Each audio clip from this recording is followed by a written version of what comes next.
Okay, my dudes, I believe we are live. I believe we are all set up. Now, I told y'all we were going to go live at 8 p.m. Eastern.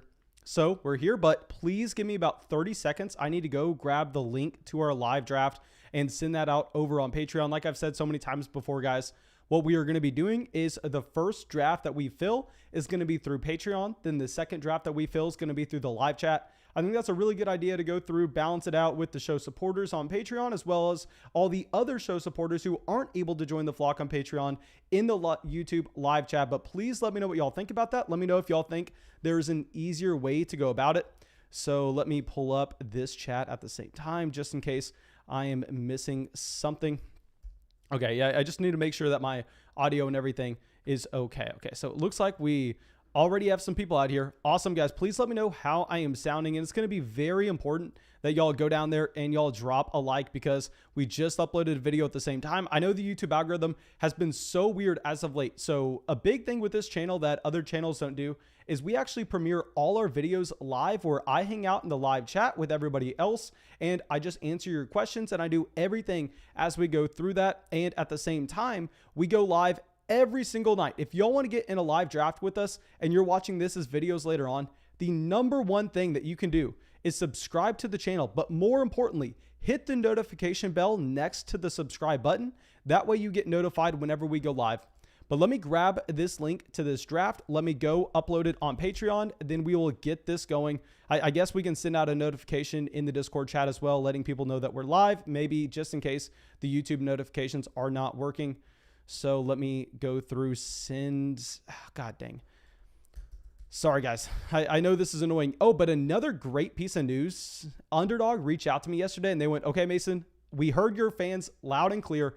Y'all want some $25, y'all want some $50 live drafts, because before we only had the option to do $5 or $100 if we were going to do a 12-man league. And obviously we were wanting to do those 12-man leagues. So they set up a $50 draft for us. So every draft we're going to do tonight is either going to be $50 or $100. This first one's going up on Patreon right now. And then I will get the other one up in the YouTube live chat. Maybe this one doesn't fill on Patreon. Maybe because it's $50, less interest is going to be shown. So I can send it out in the live chat for everybody else as well. So let me just give them a chance. I'll put that out there. Okay, so we put it out for Patreon. Let's close Patreon real quick. Let's just send out a notification in Discord letting people know that we are live. And like I said, guys, if it's slow to fill on Patreon, I'm just going to send it in the YouTube live chat, because I believe since it's a $50 draft, it's possibly going to take a little bit longer. Okay. Okay, we have a ton of people in the live chat. Thank you all, guys, for coming out. Okay, so Let's Go says he got the notification. Okay, so it looks like a lot of people in the live chat got the notification. Maybe that's because more people have been dropping likes on the videos as of late. So, I mean, that is great news. My dog really wants in this room, but I do not want to let her in. I mean, she's just going to be driving me insane throughout the entire stream. So let me send this out in Discord. And it looks like we're about halfway filled on Patreon. So I may end up having to send this out in the live chat as well. Just want to guarantee those people on Patreon, if they want in one of these drafts, they have the shot to come out. And also, I will send the link out to Underdog in the live chat right now for anybody who wants to participate in our drafts later tonight, for anybody who wants to participate in our drafts anytime this year. Like I said, guys, we are going to be live streaming every single night leading up until the season. So let me send this out. And oh my God, we already have 50 likes in the live stream. Thank you, everybody who's come out here. I apologize for it taking this long. We're 4 minutes in. We don't have a draft going right now. Usually it takes us about 30 seconds. So I sent that link out, guys. If you have not heard already, Underdog sponsored this channel. We have an exclusive partnership in that they are giving everybody on this channel our 2021 draft guide. I don't think you're necessarily getting that anywhere else. So if you sign up for Underdog with promo code FLOCK, not only do you get to come out in a live draft with me one of these nights whenever you're available, but at the same time, you get our 2021 draft guide. All you have to do is shoot me a DM, say, Mason, I signed up with promo code FLOCK. Then I'll go through and look at the list with your email to verify that you did. And then I'll send you that draft guide. No questions asked. Okay, so Kevin says Miley is disgusted with Mason. She wants in. How about Okay, if we get 100 likes on the live stream, I'll go lettering. How about that? Okay, let me switch this over. It looks like we have 2 people that have yet to join. So I'm going to send out this link in the live chat as well for anybody who wants to hop in this $50 draft. And then I think our next one, depending on what y'all are saying in the live chat, it's either going to be a 50 or it's going to be 100. But at the very minimum, every draft we are doing tonight is at least $50. Tomorrow we'll get some more $5 ones going for anybody who doesn't want to pay up for the 50. But a great thing is, guys, when you sign up with promo code FLOCK, you get a free $25 to play with on Underdog with a $10 deposit. So if you want to hop in a $50 draft, I mean, you come out, you deposit $25, they give you a free $25 to play with. You're in a $50 draft. If you want to play in the $5 drafts with us, you deposit $10, you have $35, you get in 7 drafts with us. I mean, simple math. Are y'all impressed right here with this kind of math? This is why I'm a fantasy football expert. Okay, so I just sent out the link to the private draft. It looks like we have filled because I sent that in the YouTube chat. Let's pull this up. Let's adjust this camera slightly. Where are we picking? The 106. We pick at the 106 every single time. Every single draft, we're at the 106. I don't know why. I don't understand it. I mean, literally, when we were mock drafting earlier on this year, I mean, I was just going out of my way to get the 106 because I thought it was a more interesting and entertaining live stream because I didn't have to wait that long to talk about my picks between. But I think maybe Underdog went out. They looked at those mock drafts. They went, hey, let's make it where in the algorithm, for whatever reason, we don't give Mason the 101 that often. He barely gets the 102. And we're never going to stick him at the 1-2 turn for him to get 2 running backs that he likes. Let's throw him in no man's land. Let's put him at the 106. Let's see what he can do. And here we are one more time. I don't know why they have to do this. Maybe I'm fine with them doing it in a $5 draft, but why are y'all doing this to me in one of these $50 ones? But JN, I'm sure he's in the chat right now, spamming it up, gets the 101. Congrats, my man, on that one. JN out in every single one of these live streams, has done so many drafts with us here. So JN, you're on the clock. Obviously goes Christian McCaffrey. Okay, that is massive. Also, we are about to pass 100 likes on the live stream, and we've only 1 pick in. Let me grab my phone. Let me drop a like myself. I mean, this is massive. Also, we passed 27,000 subscribers. 27,000 subscribers today, guys. Yesterday was the best day in Fantasy Flock history for so many different reasons. And that's 100% because of all of y'all. So thank you. Thank you, my dudes, for that. Let me come out here. Let me drop a like on this live stream real quick for us. Okay, yeah, just one step closer to that 100 mark. Okay, so now Alvin Kamara, Dalvin Cook, Christian McCaffrey. Those are my top 3 players in fantasy football right now. All go off the board with the top 3 picks. So, of course, I'm hoping the guy that we want falls to us at the 106, and he would in pretty much any other Underdog draft. But based on everybody in this draft being a subscriber of the channel, really enjoying the content we put out, I think maybe someone wants to snipe us on him and put us on tilt. But regardless, come on. Y'all know who we want. Devontae Adams goes at the 104. That's where Devontae Adams should go. If you look at his ADP here, he's slowly starting to rise. But I actually have a video coming out tomorrow morning where if you don't agree with me on why Devontae Adams is the 4th player overall in fantasy, and honestly, after making that video, I am just trying to stop myself from moving Devontae Adams up to the 103. I want to move Devontae Adams up to the 103 so badly. If we get more reports about Taysom Hill starting in New Orleans, Devontae Adams is going to the 103. But I am so interested to hear your opinion on the video that comes out tomorrow. So Kelsey goes to the 105. So this is something that we have not done in a single draft so far, and I hate to do it, but like I said, we're going to be drafting 200 of these. So if we're ever going to draft them, Derrick Henry, when he goes at the 103, that's a horrendous pick. If he ever goes out over Alvin Kamara, I mean, there are just way too many red flags that you're overlooking to make that selection. I still prefer Devontae Adams over Derrick Henry, given the fact that with Devontae Adams, I think he has a similar ceiling with a way higher floor. But now Derrick Henry, just because he falls to the 106, we are going to be drafting him there, even though I don't necessarily like it. Let me switch back over real quick, guys, to the draft board. I'm sorry that we did not have that set up right now, but we actually have a donation coming out. It says No Chill Bill. It says, remember when you crossed 20,000 subs? Glad to see the channel continuing to grow. My man, thank you so much for coming out with the donation to the channel. I'm sorry it took me so long to get the draft board pulled up, my dudes. Okay, Hamish says, hey, when will Underdog be available in Australia? My dudes, I am sorry. I do not know when Underdog is going to be available in Australia. That is way above my pay grade. Trust me, I wish I knew answers like that. But anyway, Saquon Barkley here falling to the 109. I love that value on Barkley. I actually have Saquon Barkley right there with Derrick Henry this upcoming season, where I think in a vacuum, I actually prefer Saquon Barkley if you're playing in a PPR format. Here, it's a half PPR. And like I've said, since we are drafting 200 of these, we kind of have to slightly alter our strategy where if I select Saquon Barkley over Derrick Henry every single time they're available, I'm going to have 200 teams and I'm not going to have Derrick Henry in a single one. And I'm going to have Saquon Barkley in 100. And this dog is killing me. She wants in this room so bad right now. I'm going to have to go grab her and drag her in here. I am sorry about that, my dudes.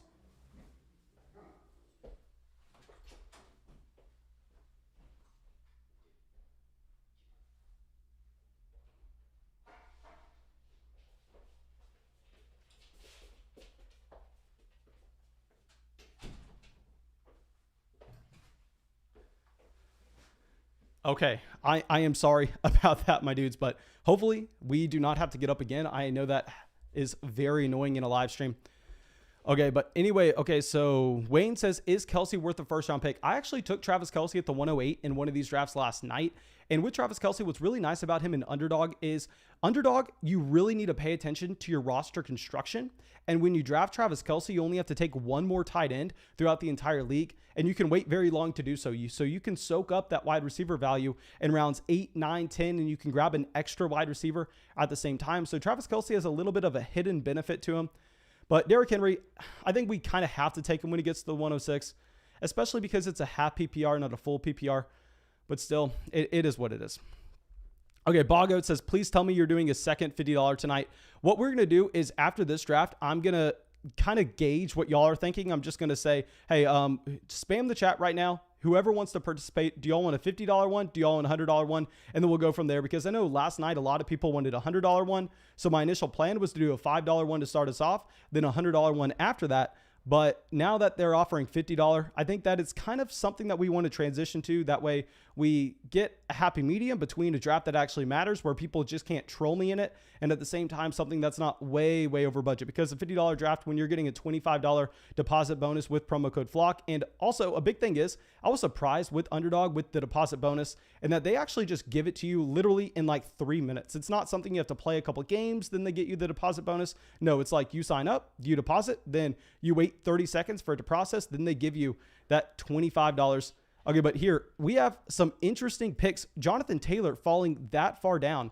So now when we are on the clock, I actually think that we go with Joe Mixon in the middle of the second round. Now, a big thing here is when we start Henry Mixon, I don't love it in a traditional league, but in a best ball format, what we're going to find is possibly we only have to draft 2 more running backs in this build, and then we're done from there. And possibly drafting a Derrick Henry and a Joe Mixon, pull up some other running backs like a DeAndre Swift, a J.K. Dobbins to go a little bit earlier in the third round. And maybe we get someone like a Keenan Allen or an Allen Robinson who we really like falling to us at the 306.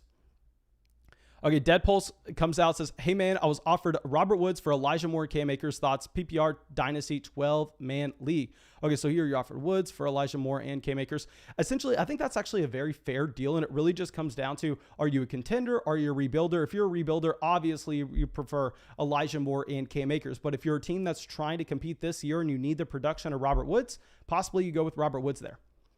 Okay, so it would have been nice if we would have gotten a Jonathan Taylor or an Antonio Gibson falling to us at the 207. That's actually the furthest I've seen these running backs fall in one of these drafts before. So that's interesting. Let me know what y'all think of that value, and let me know what y'all think of me going with a Joe Mixon at the 207.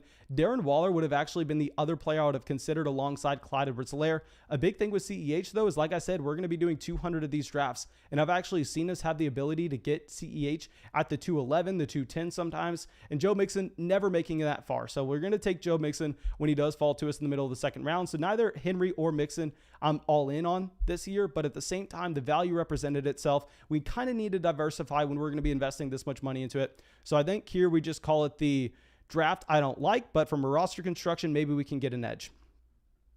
Okay.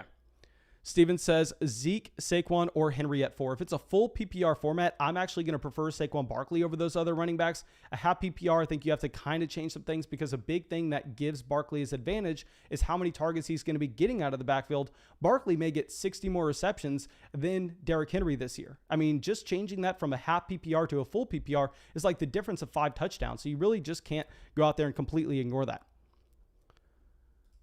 Okay, so let me switch this over. DeAndre Swift at the 303. Okay, so like we were kind of saying, maybe going RB pushes some wide receiver value to us. I would have loved if George Kittle fell to us here at the 306. It would have been interesting to see if the Darren Waller team would have decided to double up with George Kittle. I don't necessarily know if that would have worked. I have never seen someone be able to pull that off in one of these drafts before. But CeeDee Lamb goes. Lamb would have definitely been a wide receiver that we were wanting to fall to us. So at the 306, I think we're probably going to get our second most owned player in one of these drafts. We have been drafting Allen Robinson over and over and over and over again. And like I said, guys, I mean, I am firmly on team Allen Robinson over Terry McLaurin. The difference between the two wide receivers are both guys have suffered from extremely bad quarterback play through their entire NFL careers. Now, in the case of Allen Robinson, that's a wide receiver that's been able to overcome it and post multiple top 10 wide receiver finishes with Blake Bortles, with Mitchell Trubisky, with Nick Foles. It doesn't matter. In the case of Terry McLaurin, a lot of people are thinking he can become that, but we haven't seen it yet. So when both players are getting quarterback upgrades this upcoming season, when Allen Robinson isn't getting any target competition added in, whereas Terry McLaurin's getting Curtis Samuel, when he's getting Dimey Brown, both added into his offense, I think we actually just prefer the guy that we've seen that top 10 production from that's also getting a quarterback upgrade. And at the same time, he's not getting weapons added into his offense. So we're going to be taking Allen Robinson there at the 306 over Terry McLaurin, which, I mean, I would be surprised if I draft McLaurin in a single league. He would have to fall to about the 310 for us here. I do prefer Terry McLaurin over this Mike Evans range, and you're possibly going to see me draft Terry McLaurin just for some exposure purposes, but he would have to fall to the late third for me to consider him. Okay, also, guys, we're about to pass 150 likes on the live stream. Thank you, everybody, for going down there and dropping a like. And also, guys, I just got the numbers for how many of y'all have signed up for Underdog.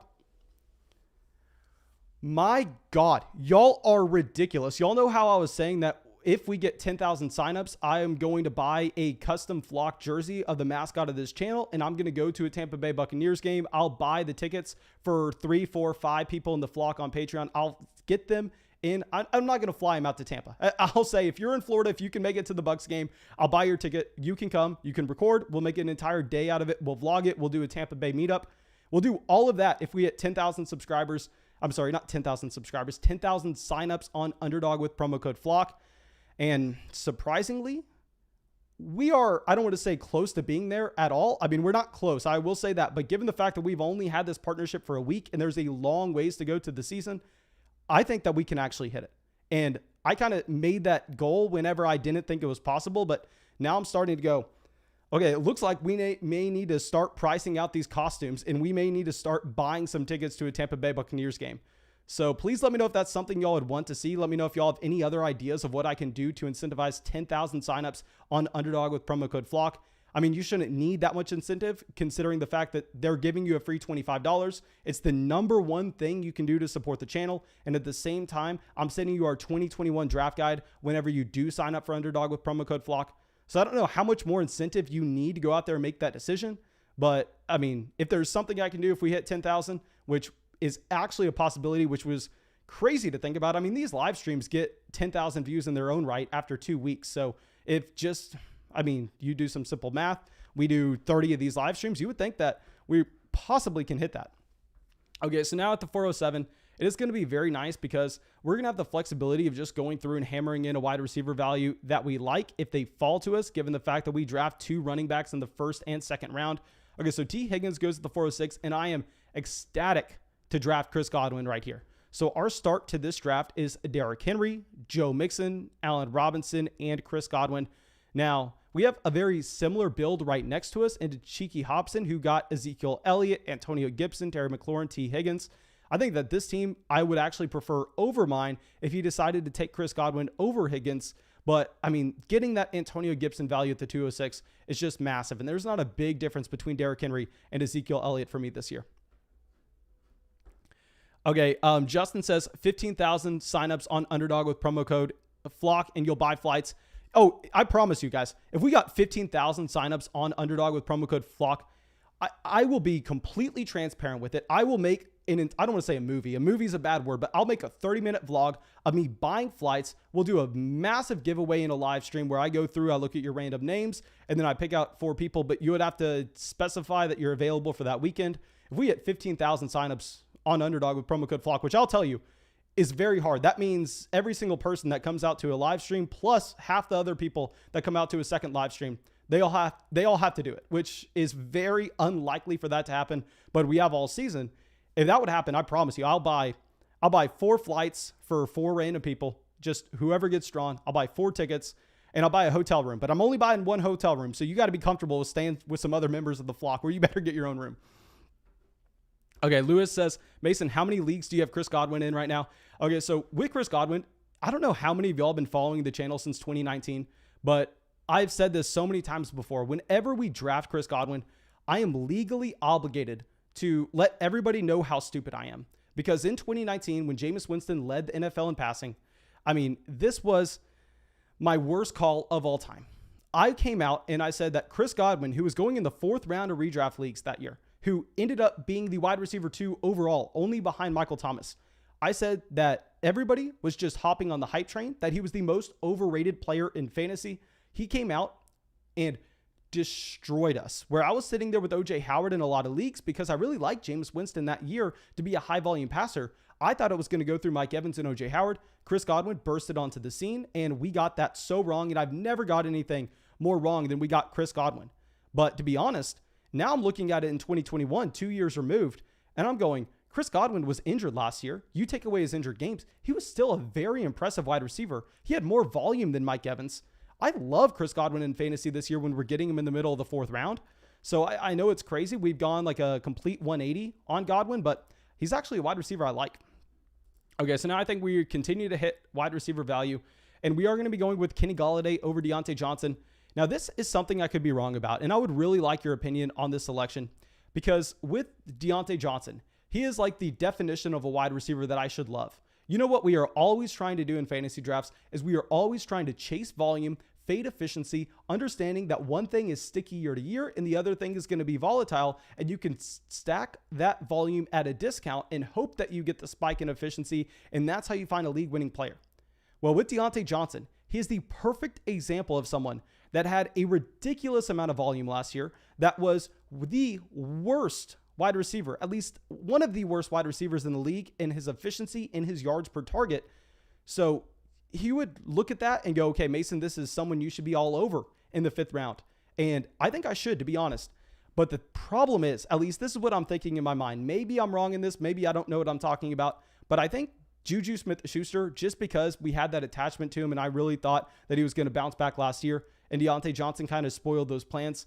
Maybe I have something deep down, a bias against Deontay Johnson. I kind of pride myself on being able to let biases go, as noted with me drafting Chris Godwin over and over again in the 4th round.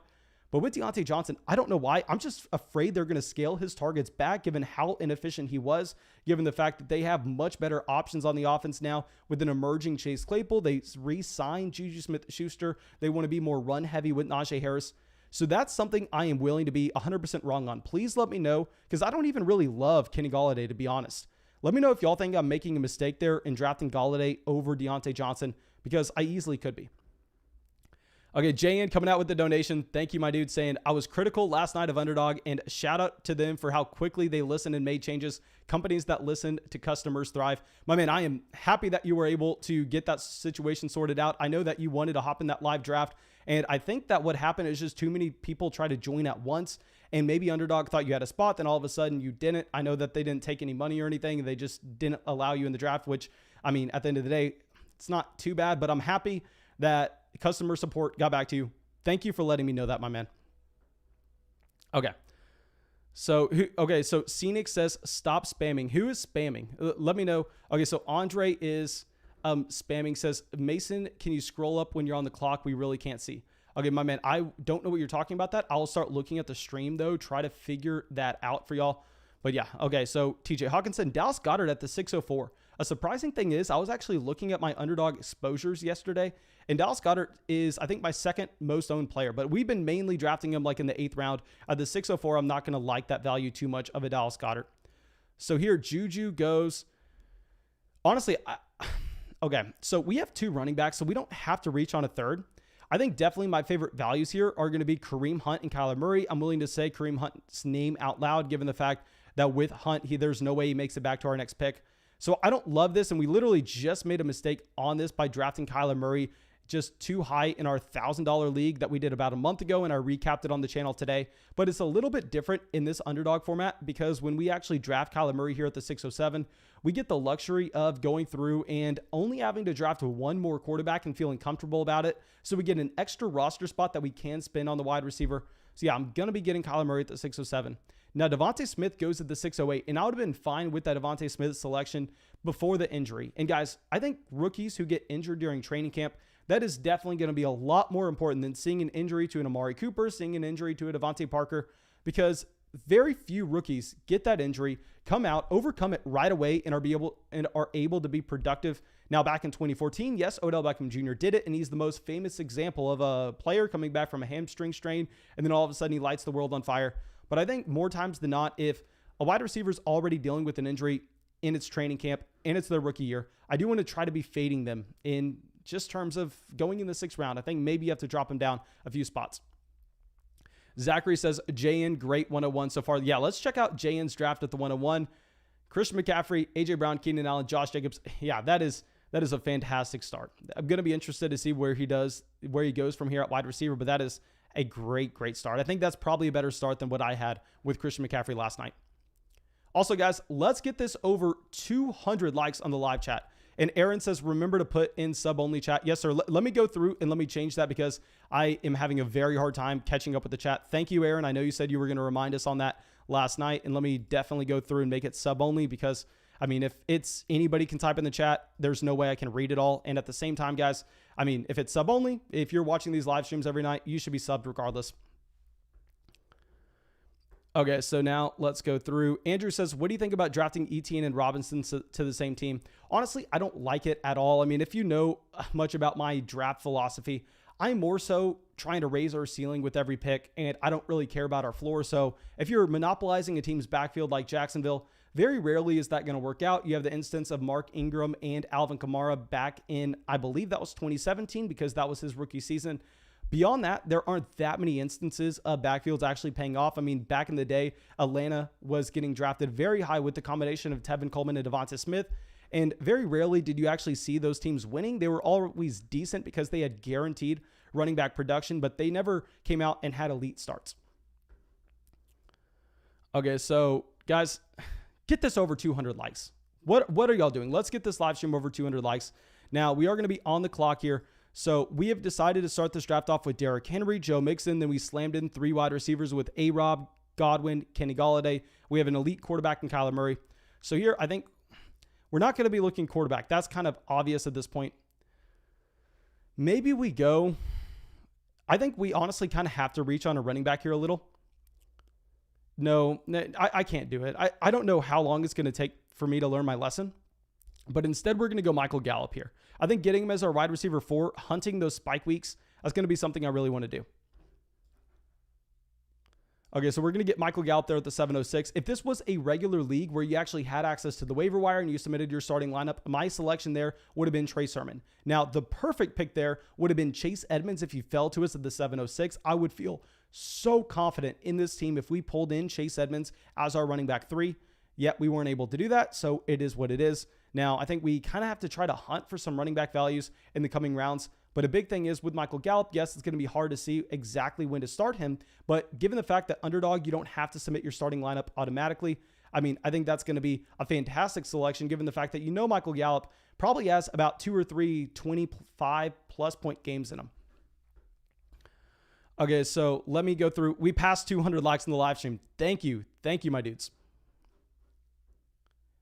Okay, let me go through and, okay, so Sarah says, is this the big dog? No, this is a private draft. Every draft that we do on this channel is actually a private draft with the subscribers of the channel. I want to draft with as many of y'all as possible. So if we start filling public leagues, it's going to get a lot more hectic in trying to get y'all in the same draft as me.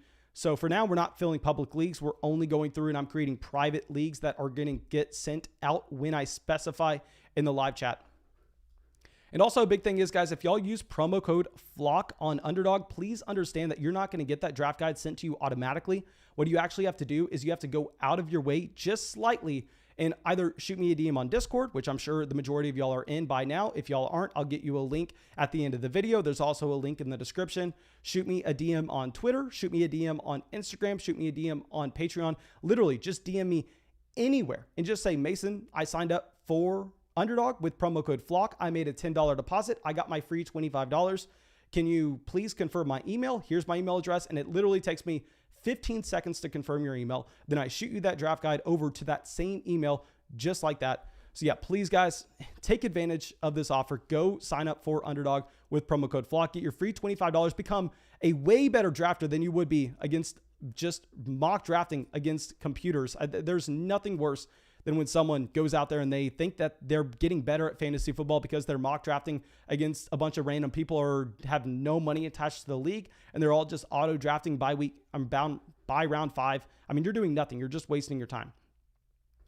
Okay, so now we are about to be on the clock in the 8th round.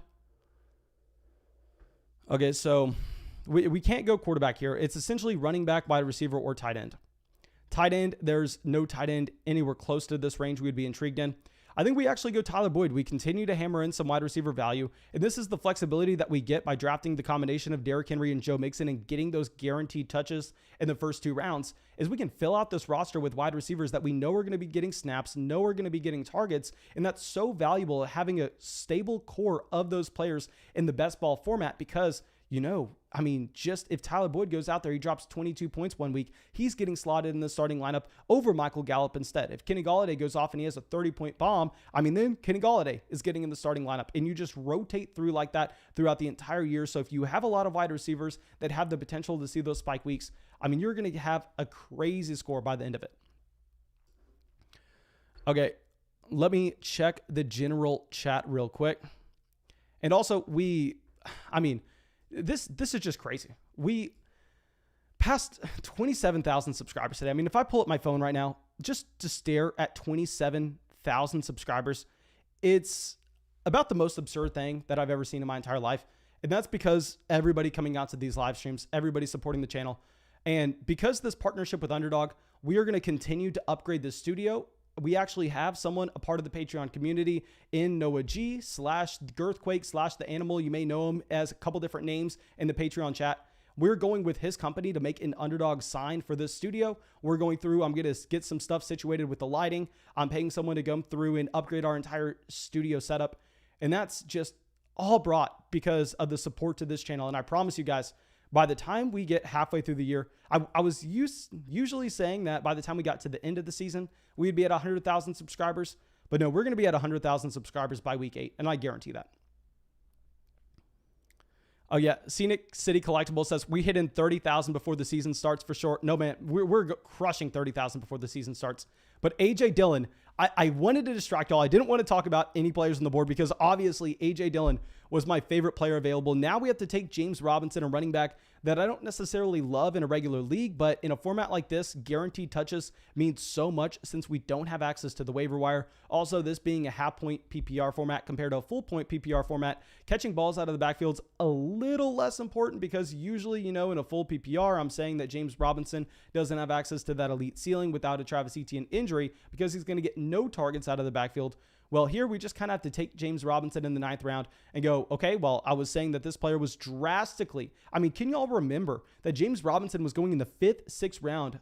Back after Travis Etienne got drafted by the Jacksonville Jaguars, people were so reluctant to move him down. I was screaming that he was overvalued. But now when we get to the 906, I'm fine taking James Robinson. I'm kind of all in on that Jacksonville Jaguars offense. I've gone out there and I've targeted so many of those players so far this year. I like DJ Chark at his ADP. I like Laviska Shenault. I love Trevor Lawrence. Yeah, so we're going to continue to try to get as many of those guys as we can.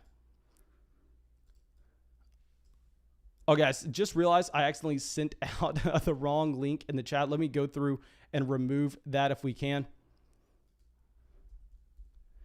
Devin says, seems like you're drafting Robinson in every day lately. Yes, I'm actually going to go through and I'm going to make a video in a few more days once we have at least like 20 of these drafts under the books. And I'm going to talk about my most owned players because what's great about Underdog is if you go through and like I said, guys, you use promo code FLOCK, you get the free $25. You have $35 on your account just with a $10 deposit.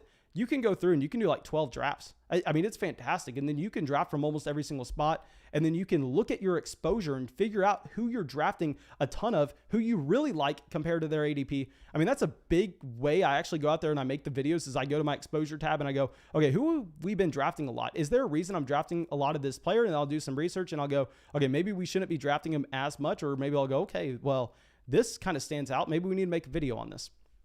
Now, Robert Tonyan at the 10:01. I really don't like that value of Robert Tonyan. Let me look at the tight ends that are still available. So you have Logan Thomas, you have Mike Gesicki. I understand that Robert Tonyan is definitely rising in drafts given Aaron Rodgers coming back. But a big thing is, I mean, Robert Tonyan scored a touchdown on, I don't remember the number off the top of my head. It was like every 6 targets, Robert Tonyan scored a touchdown. The efficiency was unsustainable to a point where, I mean, it is going to crash down to earth this upcoming season. Robert Tonyan is not a player I'm probably ever going to be drafting, to be completely honest. I mean, I'm avoiding him like the plague almost. Okay, so let's pull this up real quick. Okay, so Jalen Hurts kind of falling. Maybe no, the thing is, was there any Watson news today?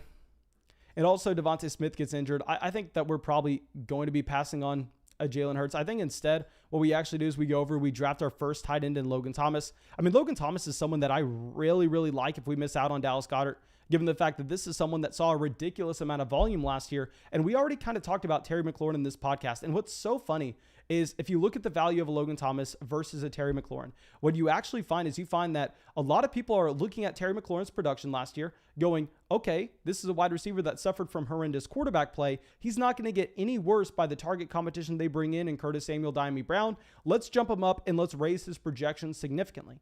Versus, on the other hand, a Logan Thomas who finished as like the tight end 4 in fantasy last year. I mean, he gets that same quarterback upgrade, that same target competition is brought in, and people go, okay, well, Logan Thomas, I mean, a bunch of target competition was brought in. Let's bump him down to all of a sudden be drafted outside the top 10 tight ends. It makes no sense. Logan Thomas is either way too cheap or Terry McLaurin is way too expensive. And I think maybe it's a little bit of both. So we are going to be drafting Logan Thomas where we can. Okay, so let's slide this over real quick. See, we have a little bit of a quarterback run going here. Let me know if y'all agree with that selection of me drafting a Logan Thomas over a Jalen Hurts. Jalen Hurts would have been the QB I drafted. And I do like the idea of getting a Jalen Hurts, a Trey Lance, one of those quarterbacks that you know has an elite ceiling with his rushing capability on a team where you draft Kyler Murray in the 6th round. Because if you draft a Kyler Murray in the 6th round, you're not looking for a quarterback's floor. You're not looking for a quarterback like a Derek Carr as your second guy that's never going to provide you any spike weeks. You're looking for someone, you go, okay, well, if we're ever going to draft another quarterback here, we need someone that can hit the 90th percentile outcome and be a top 5 quarterback in fantasy, because really that's the only difference-making player we're on the search for. Okay, so Aaron says, don't spam. Aaron, I don't know who's spamming in the chat, my man, but if you see anybody spamming, please go through and just don't ban them, but just mute them for like 5 minutes. There's a button that says like put them in timeout. Okay, Mr. B says, accidentally canceling my OG Flock Patreon membership for only $3 was the biggest fail I've made in years. My man, yeah, I'm sorry. We've actually got some questions on when we're going to bring back the OG, the original Flock Patreon tier. No, if you are in the original Flock Patreon tier, it's never getting deleted. You'll always have access to the rankings and the tiers and the podcast and everything for that tier. But that's just for people who signed up before 2020, because I dedicate so much of my time to Patreon every single day that if it was $3 a month, I would literally drown. I would sleep 1 hour a day, and that's not possible. We have to at least raise it a little. Now, we are going to be drafting another running back here. So this team build so far, if you look at it over here on the left, I mean, we have Kyler at quarterback. We have Henry, Mixon, Robinson at running back. And then we have a great wide receiver room. This is the perfect team to go out there and take a James Conner on. I really like James Conner in this format, and really a lot of drafts overall if you can get him in the 11th round. Because with James Conner, he's someone that potentially gets used at the goal line. And at the same time, if anything were to happen to Chase Edmonds, and trust me, I prefer Chase Edmonds way over James Conner. I'm not trying to say that draft James Conner over Chase Edmonds. That's not what I'm saying at all. But we can say that, hey, James Conner maybe gets the goal line usage, then he has upside that way. Or if you actually have a Chase Edmonds injury, all of a sudden James Conner comes in and he's a 3-down running back on one of the best offenses in football. So I don't love Conner compared to Chase Edmonds. I think that we prefer drafting Chase Edmonds in the 8th round than James Conner in the 11th. Here we didn't have a shot at Chase Edmonds as he goes one pick before us. but we do get James Conner in the 11th, and I think that is a fine discount. Okay, so now let me go through and see if we have any other questions in the live chat we can answer real quick. And also, guys, if you have not dropped a like on the live stream, please make sure you go down there and drop that like. Okay, so Marvin Jones, Devontae Parker, both going at wide receiver. Devin Singletary at the 111. Devin Singletary, I actually just made a video about him that should come out in a couple days now. I just got it over to the editor today. Okay, so Adam Troutman at the 11-12. Troutman definitely a tight end that's been rising here. Let's check out this team at the 112. Love the Aaron Jones pick. The Calvin Ridley pick is a slight reach, but like we've said so many times before, if you're picking at the end, you really can't, quote unquote, reach on a player, because if you're reaching on someone, I mean, you just have to understand that this guy never will have a chance to draft Calvin Ridley at the 312, so you can't really call it a reach. Then Carson, David Montgomery there. I like that pairing and getting those guaranteed touches. Claypool, Robbie Anderson, Mike Williams, Brandon Cooks, slamming in those wide receivers, getting Ryan Tannehill in the 9th. And then I think the problem with these, I think the only problem with that draft is I don't agree with the tight ends, but I am more than willing to possibly admit that I'm wrong there. I mean, with Adam Troutman, I understand that they have to throw to someone in New Orleans, but still, I think it's a big jump to expect that. Okay, so now we have a David Johnson, a Latavius Murray, a Daniel Jones. So another thing is we don't have to take another quarterback until like literally the 17th round if we don't want to. And we don't have, this may be one of my favorite drafts we've actually done. Maybe I just need to suck it up and I need to start drafting running backs early. I hate to say that out loud, but we were still able to get our wide receiver value we liked. Maybe we take Justin Fields. Actually, we're taking Justin Fields. I know we were just talking. Actually, no, maybe we go with the Detroit running back. Justin Fields is intriguing because he's that upside quarterback too that we were already talking about. I think we don't do it, though. I think we get our last running back of this draft in Jamal Williams. So we're going to take Jamal Williams. Our bye weeks are all situated with our running backs. From here, we just need one more quarterback, 2 more tight ends, and however many more spots we have for wide receiver. Yes, we're going to take Jamal Williams there. If we didn't have Kyler Murray, I was 100% going to take Justin Fields. I mean, if instead of taking a Kyler Murray in the 6th, we waited until the 10th and our first quarterback was a Jalen Hurts, Justin Fields would have been the selection. But when we invest so much into Kyler Murray, we're essentially saying that Kyler Murray is going to pay off as a top 3 quarterback in fantasy. And if he doesn't pay off as a top 3 QB, then we kind of wasted the pick. So let me know what y'all think there. But I think getting a very similar type running back to James Conner in Jamal Williams is going to be useful, and that we know that with the Jamal Williams, while I don't necessarily like him in a format where you have to submit your starting lineup every single week, where you have access to the waiver wire and you can hunt for a little more upside, here where we need that floor out of our running backs, I think he is more of an intriguing selection given the fact that we know he's going to get touches every week, and if anything were to happen to DeAndre Swift, I think he does have upside. Charles says, I'm a running back guy till I die. My man, I'm almost the exact opposite of that. I love getting my wide receivers early, almost to a fault sometimes. Okay, Robert says, love your stuff, bro. Usually right on point. My man, usually I'm way off point, but thank you. Thank you for the kind words anyway.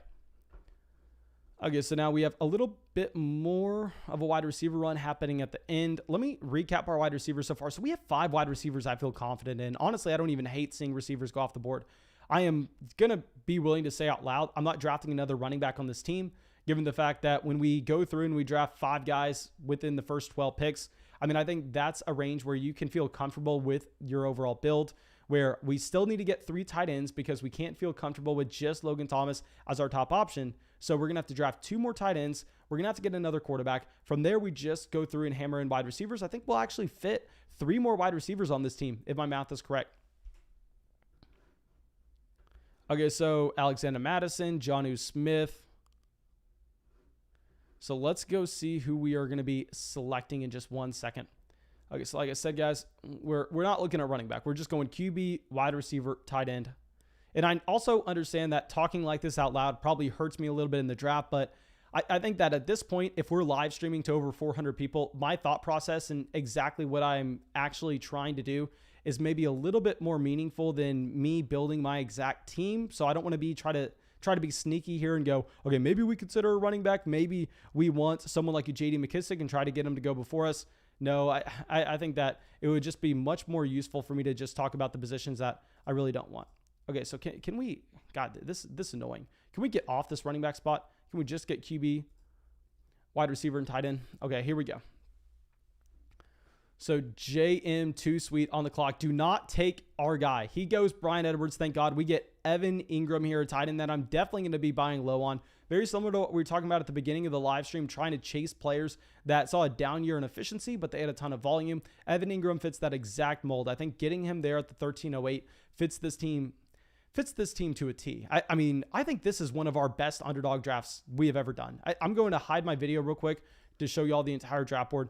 But please, guys, let me know what y'all think in the general chat. Let me know what y'all think in the comment section if you're watching this as a video later on. Henry at the 106, Mixon at the 207, wide receiver value 3, 4, 5. Then, yes, we pay up for the quarterback, but I'm fine given the fact that we really only pass up on a Kareem Hunt that we'd be looking at. Then we continue to hammer in those wide receivers. Then just back and forth, running back, tight end at a value down here. Please let me know what y'all think about this draft, but I think this is one of our best ones that we have done so far. At least one of the best ones we've done on the stream. Also, we're about to pass 250 likes in the live stream. Thank you, my dudes. Paul says, Pro Bowl Evan Ingram. Yes, sir. That exact Evan Ingram we just drafted. Okay, so Tua Tagovailoa goes in the 13th round. Okay, so it looks like quarterbacks are going a little earlier here, but it's not that big of a deal. Like I said, when you invest into a quarterback with the 6th round pick, you're not necessarily looking for your second guy to make your starting lineup that often. Okay, so Jacoby Myers, Rob Gronkowski. Jacoby Myers, someone that has risen up so much in these underdog drafts over the past month when people kind of started to realize that, I mean, New England has to throw the ball to someone. And, I mean, Jacoby Myers was decent in a few games last year. I've been on record saying that if you're drafting a player for New England, it doesn't matter what position it is, and you want them to be productive, you need Mac Jones in there. Cam Newton's going to steal too much of the work himself, so you need Mac Jones if you want a Jacoby Myers good season. Okay, so now let's switch this over here. Possibly we go QB. I mean, because if we go through, we look at the positions we'd be interested in. I mean, at tight end, I don't think we need to reach on our third tight end in Hunter Henry just yet. I think that we would rather just wait till the end of the draft and get one of those bums. At quarterback, later on in the draft, a Derek Carr, Sam Darnold. Sam Darnold's very similar to someone we'd be looking at up here.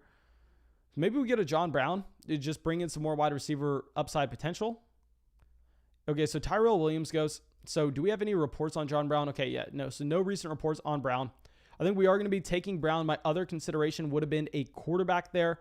But given the team build, I think we're fine kind of punting quarterback and punting tight end a little bit longer. And yeah, we're going to add John Brown. Like I said, guys, this is a best ball format here with underdog. So getting as many of those wide receivers you can feel comfortable about on this team is just fantastic.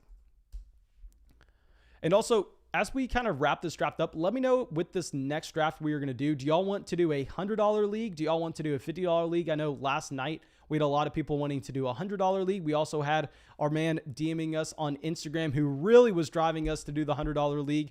I mean, he was DMing us earlier today saying, Mason, you better get this $100 league going. I use promo code FLOCK on underdog. So let me know what y'all are thinking. Let me know if y'all want that $100 league or another $50 league, because we're going to be able to do $5 leagues, $50 leagues, $100 leagues for really anybody who wants to get in these. But just let me know what y'all want for this next one. Okay, Brandon says, should I trade Tyreek Hill, Chris Godwin, and Deontay Johnson for Trevor Lawrence, Travis Etienne, Laviska Shenault, and a third in a Superflex dynasty? Okay, so I think you look at Trevor Lawrence and Tyreek Hill. I don't want to say they're very similar in dynasty. I do prefer having Trevor Lawrence in a Superflex format, and Godwin versus Etienne. Godwin and Etienne, very similar. Deontay Johnson versus Shenault, very similar. Actually, I think I prefer going and getting the Jacksonville stack. I know not a lot of people are going to agree with me on that one, but I think you get production right away, and at the same time, you actually get some long-term value.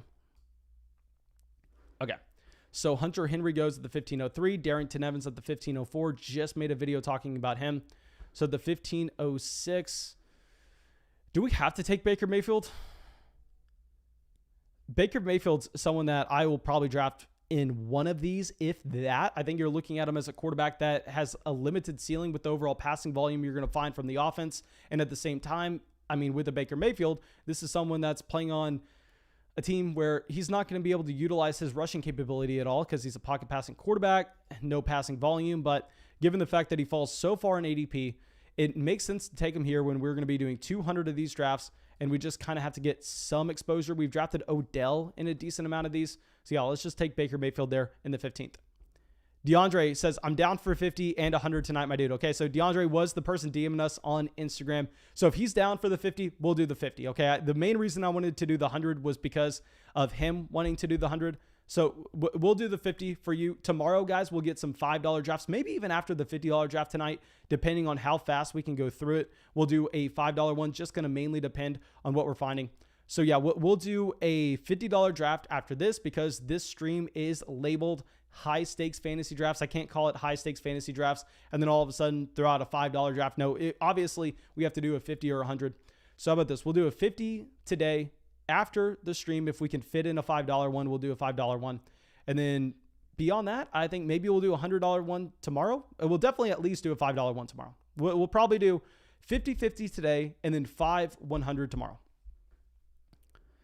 Okay. And also, I think that we may actually be able to get 3 drafts in because we did have a lot of people join Patreon today, but I actually recorded a bunch of Patreon podcasts already. So I think we should be good.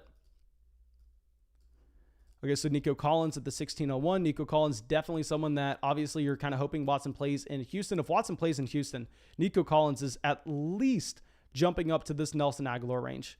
I mean, Nico Collins, if y'all know who Donovan Peoples-Jones is in Cleveland, the former #1 high school recruit in that 2017 high school class, then he goes to Michigan, has a very bad college career given the fact that his quarterback play there is atrocious. He destroys the NFL Combine in the 2020 class. Then he gets to Cleveland, actually puts up some flashes his rookie year. Well, all that just goes to show that Nico Collins outproduced the #1 high school recruit in the country in Donovan Peoples-Jones in their time together at Michigan. I actually like the prospect that you have with Nico Collins. He gets drafted in the 3rd round this year. So that is an intriguing pick. Obviously, you're just kind of hoping that Deshaun Watson is there. Okay. So now we are on the clock. Like I said, we're not going to be looking to go running back in any of these rounds. We're mainly looking to just draft a wide receiver and tight end here. And when we have the potential to go with an Austin Hooper, we are going to be drafting Austin Hooper as our 3rd tight end, not necessarily having to think about it too much. Really love this build. Okay, so now all we have to do is we have to draft 2 more wide receivers and we're done. This is our best draft. I'm not joking. This is easily our best draft. Okay, Zachary says Keenan Allen or Terry McLaurin as a keeper.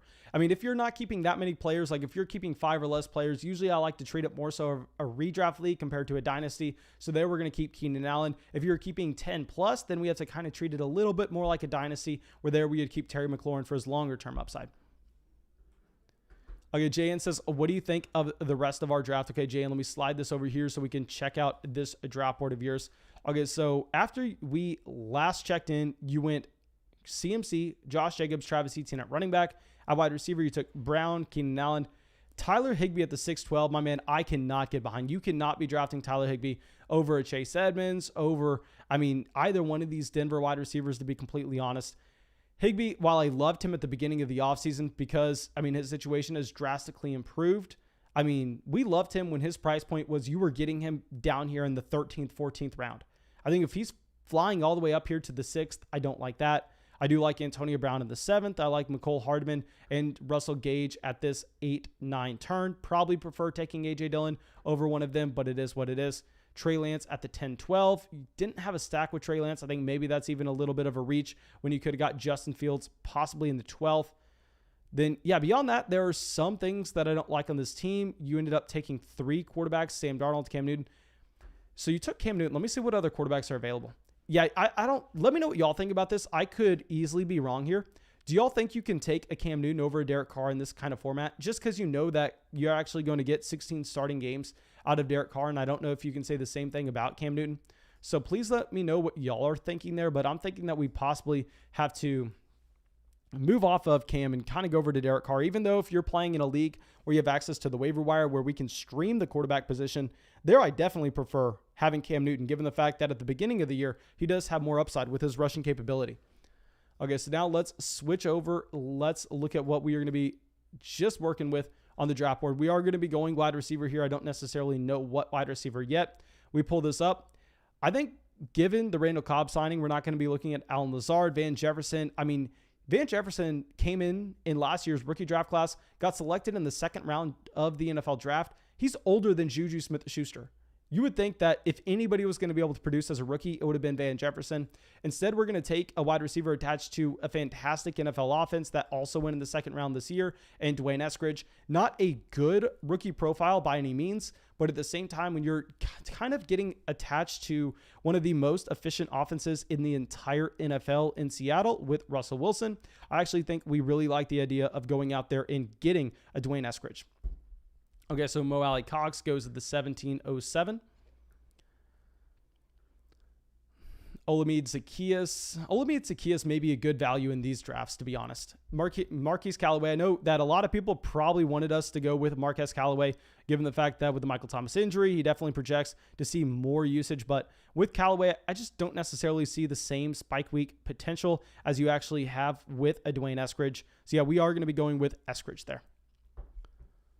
Okay, so Dawson Knox at the 17-12. Love the selection of Dawson Knox. I mean, Dawson Knox going into his third year, that was actually a tight end that played at Ole Miss alongside DK Metcalf and A.J. Brown. So he was never hyper productive at Ole Miss just because he played literally on a team that had DK Metcalf, A.J. Brown, and Elijah Moore, and he's playing the tight end position. So, of course, you're not expecting him to get a lot of targets at Ole Miss. And at the same time, we know that the tight end position, I mean, you're not expecting those guys to produce as rookies, as sophomores. And Dawson Knox was decent down the stretch in his sophomore year last year. All of a sudden, going into year 3, when you're expecting those tight ends to take a leap up, I think Dawson Knox is intriguing on a team that loses John Brown. Yes, they bring in Emmanuel Sanders, but Emmanuel Sanders is 34 years old. You're not expecting him to see the same type of targets that John Brown had last year. Maybe Dawson Knox takes a step up. He gets some of those targets, and he has some sneaky red zone potential. Okay, so O.J. Howard, Carson Wentz. I am just so intrigued with O.J. Howard. Obviously, the talent is there. But, I mean, you're just dealing with someone that's coming back from a torn Achilles. I mean, if you're coming back from a torn Achilles, it's hard to really know exactly what you're going to be. Okay, so let me go through. Let me show this team off real quick. Just to flex on y'all, because this team, I'm happy this was a $50 draft, not a $5 draft, because I'm very proud of the team we drafted here. Usually I go through and I highlight exactly what we've done wrong. That way we can avoid it going forward. I don't necessarily know if we have many mistakes on this team. We didn't get a stack that we liked, but I think that we were just focusing in on value, so it wasn't necessarily that bad and not coming away with the stack. So here on the clock, looking for someone that still has spike week potential. Possibly we go with the Darius Slayton. No, and we have a Kenny Galladay. We're going to go with Darius Slayton. Darius Slayton, someone that I have historically hated in fantasy drafts. I mean, y'all would not believe the kind of hate that I got at the beginning of last year after his massive week 1 performance when I came out and I said to sell Darius Slayton high. People were like threatening to murder my firstborn child. They were so mad at me for saying something bad about Darius Slayton. I mean, New York Giants fans are ridiculous, but here if you're getting him in the 18th round, I think we are kind of fine with that value. DeAndre says, let's do a 5 next, then the 50 for the main event. My man, I don't know if we can do, you know what? How about this? If we get this live stream, if this live stream gets 50 more likes, we'll do a $5 draft and we'll do a $50 draft. We'll do 2 more drafts and we'll get a $5 one coming in here. Ramondre Stevenson, I mean, I'm going to highlight this pick every time you see him in the 18th round. Fantastic selection. So if y'all want a $5 draft, make sure you drop a like. Make sure you subscribe to the channel. If this catches up to us having 320 likes in the live stream, we'll do a $5 one, then we'll do a $50 one. I'll be up all night just going through and dealing with stuff on Patreon and everything. But yes, please, just as long as y'all appreciate it, as long as y'all are using promo code FLOCK on Underdog, getting our draft guide, getting a free $25, telling me how damn good my team is right here. Let's go back to the draft board before we do anything else. Let me just highlight this draft, go down slowly if anybody wants to take a screenshot, if anybody wants to tell me how dumb I am with any mistakes that I made. Yeah, let's switch this back over here. And let me see how many likes we got on this stream to see if we are going to be, yeah, we'll do a $5 one. It looks like we're going over 300 likes on the live stream. So let me fire up a $5 one. I'll send it in the live chat. Just honestly, not even more so because of the likes that we've gotten on the live stream, but just because how many people have signed up for Underdog with promo code FLOCK. It is unbelievable, my dudes. And I just have to give you all a massive thank you for that. Okay, so I'm getting that link right now. This is going to be a $5 draft. I'm going to be sending it out in the live chat saying this is the $5 chat draft. It's probably going to fill very quickly, but keep in mind, guys, we're going to be doing this every single night. It is August 2nd right now. The season doesn't start for like 5 to 6 weeks. We'll probably even be doing this into week 1 of the season, to be completely honest. So if you don't get into this draft, I promise you, you're going to have a million different opportunities to, especially, we're most likely going to be doing 3 drafts every stream once we get a little bit closer to the season. So just make sure you're subscribed. Make sure you have the notification bell hit. That way you can come out and you can join the live stream and join these drafts when we go live. Jayan says, are we doing the $50 after? Yes, sir. We're doing the $50 after. We're doing a $5 right now. We're doing a $50 after. I'm specifying in the live chat right now that this is the $5 draft. Okay, we just sent that out, and let's switch over to see how fast this fills up. Let me move over here. Okay, so let me move this down so everybody can see. Okay, so shows waiting, filled. Like I said, guys, this is why you need to use promo code FLOCK. You need to sign up for Underdog right away, because you can't get the link of the private draft and then all of a sudden think that you can then verify your account and everything by the time that you need to join. No, you need to make sure that you have your account set up, and we get the 102. We get Dalvin Cook here. Yes, it's not as good as getting Christian McCaffrey. Yes, it sucks that it's a $5 draft, and when we do the $50 draft, I end up with the 106. But regardless, I'm going to be happy about Dalvin Cook at the 102. And then we also have Zebo out here. I'm assuming that's James Z. I can't pronounce your last name, but I recognize the Zebo from Patreon. We have Amuse, don't know that name. We have Blazer, another member of the Flock on Patreon. Baitneer, just got him out, a Dynasty team breakdown on Patreon. Monkey Mind, don't recognize that name. I'm sorry if I should. FPG, don't recognize that one. Chair of Cone, don't. NRG Fantasy Focus, out here in one of our other live streams, I believe 2 nights ago. Could be wrong. Maybe it was last night. Maybe it was the night before. They all blend together. Party till she's hot, out there in, I believe, the live draft last night. Ethan, don't recognize the name. Cal Rush, don't recognize the name. So we have some regulars out here. We have some regulars. We have some new people as well. Okay, so I'm sorry if y'all were not able to come out. Boggoat says, OMG, error, then it filled. Yes, sir, guys. If you got an error, I'm sorry. It's probably just because too many people try to join at once. And like I said, guys, you're going to have the opportunity to join in one of these. I guarantee it. If we get to a point where we're closing in on the season and someone reaches out to me and says, Mason, I came out to the majority of the live streams. I was never able to get in. I'll start doing live streams where we're drafting 5 drafts in a day. Maybe we'll go 2 drafts. If I can figure out a stream setup where we're doing 2 drafts at once, that would be intense. I definitely need to get a little more comfortable with streaming these. But yeah, we're getting Dalvin Cook at the 102, Alvin Kamara at the 103, Devontae Adams at the 104. Okay, so that looks like it's going to be standard in these flock leagues. But if you're watching this as a stream, if you're watching this as a video later on, I promise you, if you hop in some of these underdog drafts, if you go to your own fantasy football draft that you're maybe doing with your friends this upcoming year, you're not going to be seeing Devontae Adams at the 104. You're mainly seeing that right now just because people in the flock are smarter than the average person. So yeah, Devontae Adams at the 104. Personally, I think that it's the correct decision. I have a video coming out tomorrow where I talk about why Devontae Adams is actually such a safe pick, as well as has an elite upside. Not many people have focused in on this, but with Devontae Adams, this is a wide receiver that had the best wide receiver season of all time last year. If you look at his points per game without week 2, which he left early due to injury, literally coming off the best wide receiver season of all time. We dug up some stats and I highlight them in the video that comes out tomorrow morning. And I'm begging y'all to go watch that one, because that's going to be one of the best videos that's hit this channel in a while. Okay, Indo Dizzy says, so stoked to make it in. My man, I am happy that you were able to make it out here. Joel says, Mason, also the only YouTuber that tells you to call him an idiot. Well, guys, I'm the only YouTuber that is willing to admit that he's an idiot. I'll say that I'm very smart in a bunch of different things. The reason I'm willing to come out here, I'm willing to play in these $50, $100 drafts is because I guarantee you that I'm significantly smarter at fantasy football, considering the fact that I spend 15 hours a day, every single day at the minimum, only thinking, only working on fantasy football, doing research. So I would say that I'm probably smarter than 90% of the people in here, but a big reason why I say that, tell me I'm an idiot when I do something wrong, is I know there's 400 people in this live stream.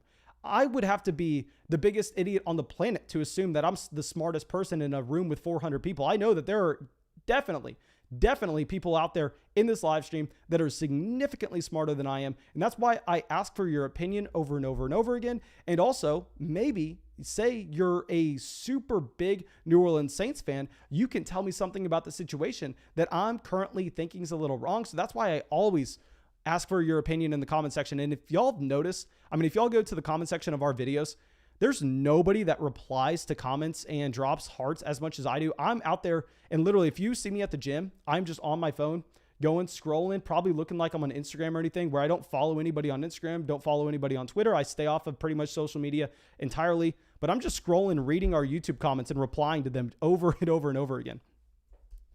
Okay, Michael says, don't you think Adams is going to have regression? My man, what I actually did in the video that comes out tomorrow is I go and I look at Davante Adams and I say, of course he's going to have regression. He can't be the best wide receiver of all time yet again. But at the same time, we went through and we assumed that he regresses by 10%. And what we did with that regression by 10% is we go, okay, if you take his points per game and you regress it by 10%, you just give him 90% of that same production, he was still the best wide receiver season of all time, which is ridiculous. Now, of course, he's going to regress a little bit more than 10%, but he's a lock to be an elite player this upcoming year. Okay, so now when we are at, the thing is, do we want George Kittle? I really wanted Darren Waller. Sucks to see Darren Waller go.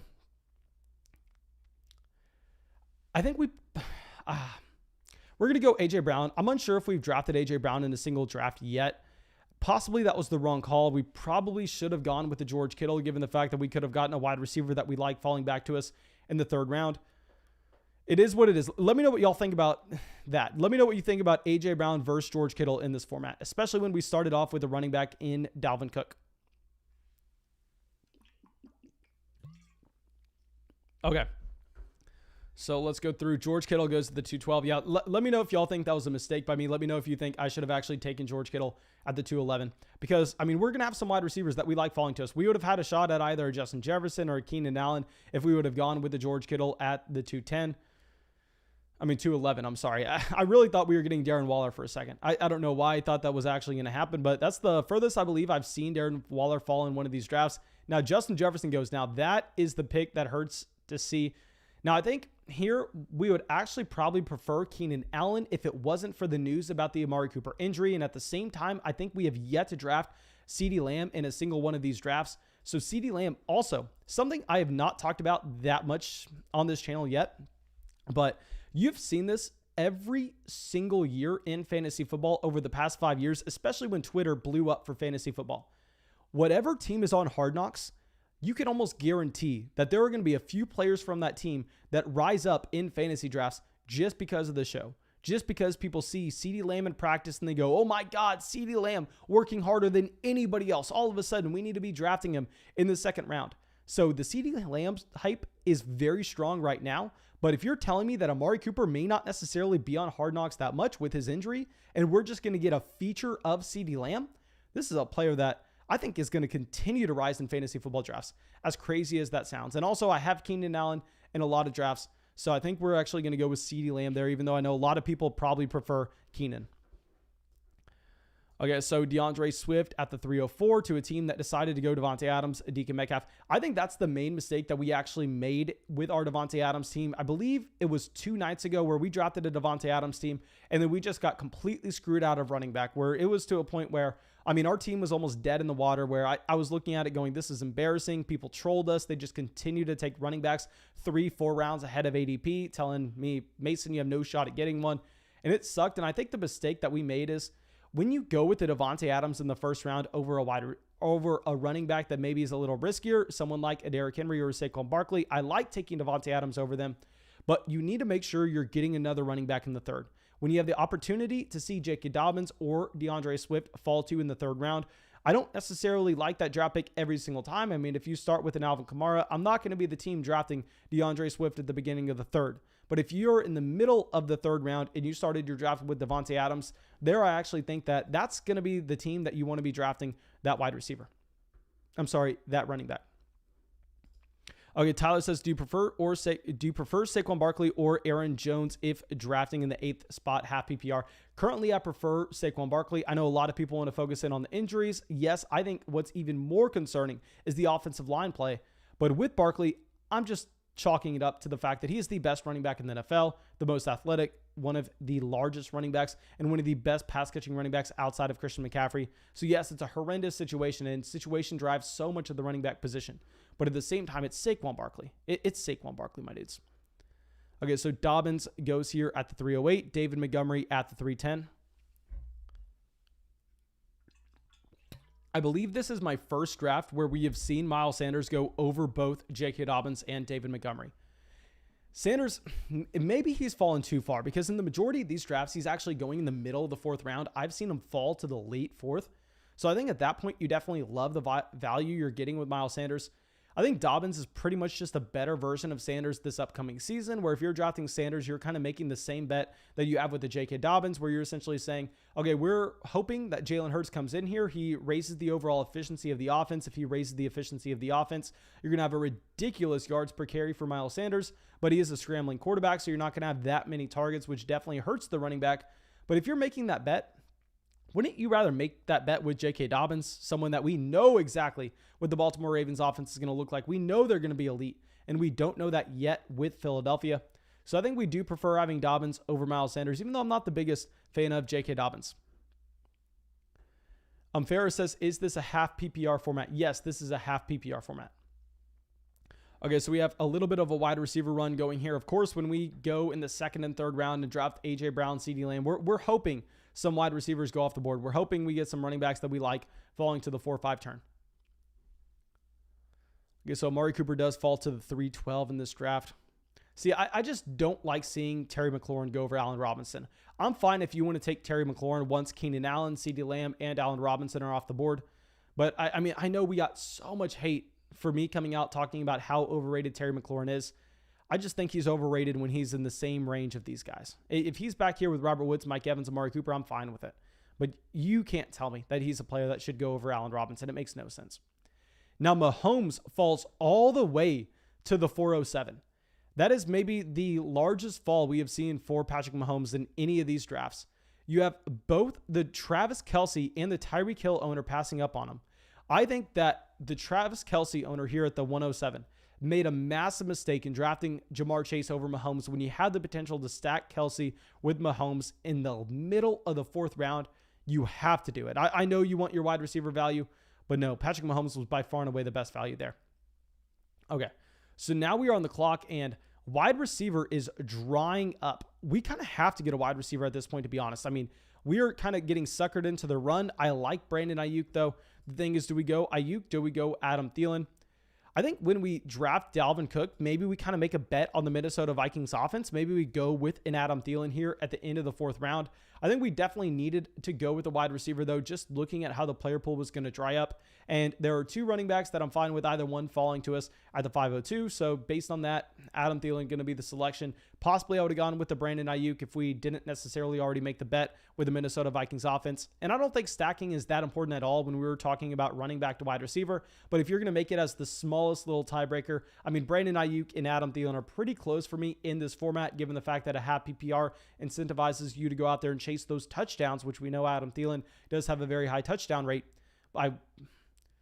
Maybe we made a mistake there, but getting Adam Thielen at the 411 isn't going to be costing us the entire draft for passing up on Brandon Ayuk. Okay, so Josh Jacobs goes at the 501, so I'm sure the majority of y'all know who we are going to go with. We're going to scroll down the draft board a little bit. We are going to get our guy in Travis Etienne, one of my must-draft running backs for this upcoming year. Now, I understand James Robinson is going to have a role on this team. Yes, we've talked about this so many times before. James Robinson's going to be getting carries between the 20s, which isn't necessarily that valuable. And I'm fine if you want to take Robinson in the 9th round. Back when he was being drafted in the 6th, I thought it was one of the worst picks in fantasy. In the 9th, I'm fine with it if you understand what you're drafting. But here with the Travis Etienne selection at the 502, I think that Travis Etienne comes in and he's the next Alvin Kamara, DeAndre Swift, Aaron Jones. I'm not saying he's as talented as Alvin Kamara. That's not what I'm saying at all. What I'm saying is I think he's going to play in a role where he's going to get the carries in the red zone. He's going to get the targets out of the backfield, which are all the valuable touches at the running back position in an NFL offense. So yeah, I think getting Travis Etienne there at the 502 is going to be completely fine. Let me know what y'all are thinking about it, though. Maybe it's a little bit of a reach, but honestly, I mean, I love Etienne there. I know a lot of people probably prefer to see Mike Davis. I think Etienne has a much higher ceiling than Mike Davis could ever hit. Okay, so Golladay goes at the 505 after we dropped him in the last draft, right in the same range.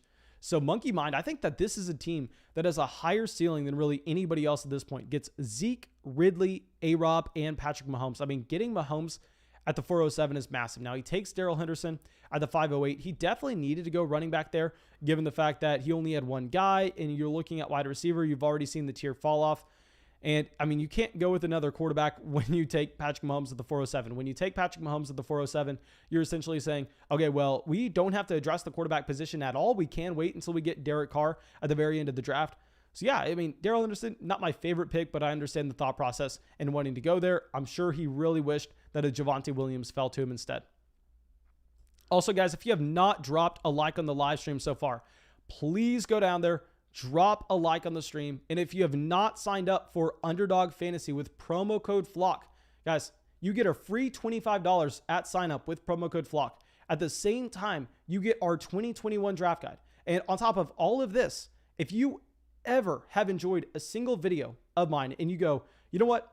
I appreciate what Mason does. Even if it's just the tiniest little piece of you, just the tiniest piece. If I've ever made your day better, there's nothing you could do to support this channel more than going over to Underdog Fantasy, using promo code FLOCK, making a $10 deposit, getting a free $25 on top of it, getting our draft guide on top of that. And then with all of that you're getting, you can come out to a live stream and join me in one of these drafts where I can make fun of your picks. I can sound like a complete dumbass and you can crush me in one of these.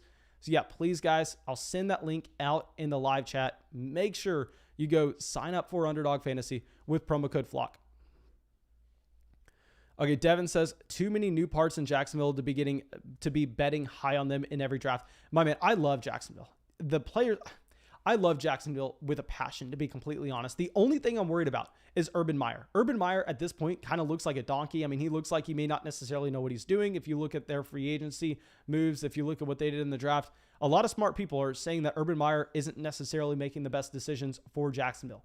But I think from a talent perspective, bringing in Trevor Lawrence and what it's going to do for that overall offense based on the personnel that they have there, I'm very excited about what's to come. And this is someone that really has never been chasing those Jacksonville Jaguars players. I mean, I can't tell you the last time I was high on a Jacksonville Jaguars player. I mean, back even when they had Allen Robinson in his glory days in 2015, it's not like I was all over drafting Allen Robinson or anything. So I think that I'm very unbiased with Jacksonville. I just think that people are kind of looking at them being the Jacksonville Jaguars and not necessarily looking at how the situation has changed this year.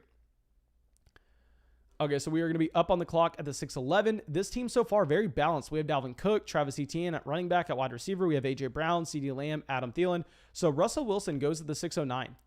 So now if we pull up the draft board real quick. Okay, so here Zebo has yet to draft a quarterback. And since we have CeeDee Lamb, it makes so much sense. I mean, this is probably the easiest pick we're going to make of the entire draft. We are going to be drafting Dak Prescott here because he would go at this turn if we did not take him. And at the same time, we're getting that built-in stack. Now, if I would have pulled this up and Zebo would have taken a Kyler Murray earlier on, then I probably would have passed on Dak Prescott and grabbed a wide receiver that I liked, going, okay, well, now we can pretty much be sure that Dak Prescott's going to fall to us at the 7:02.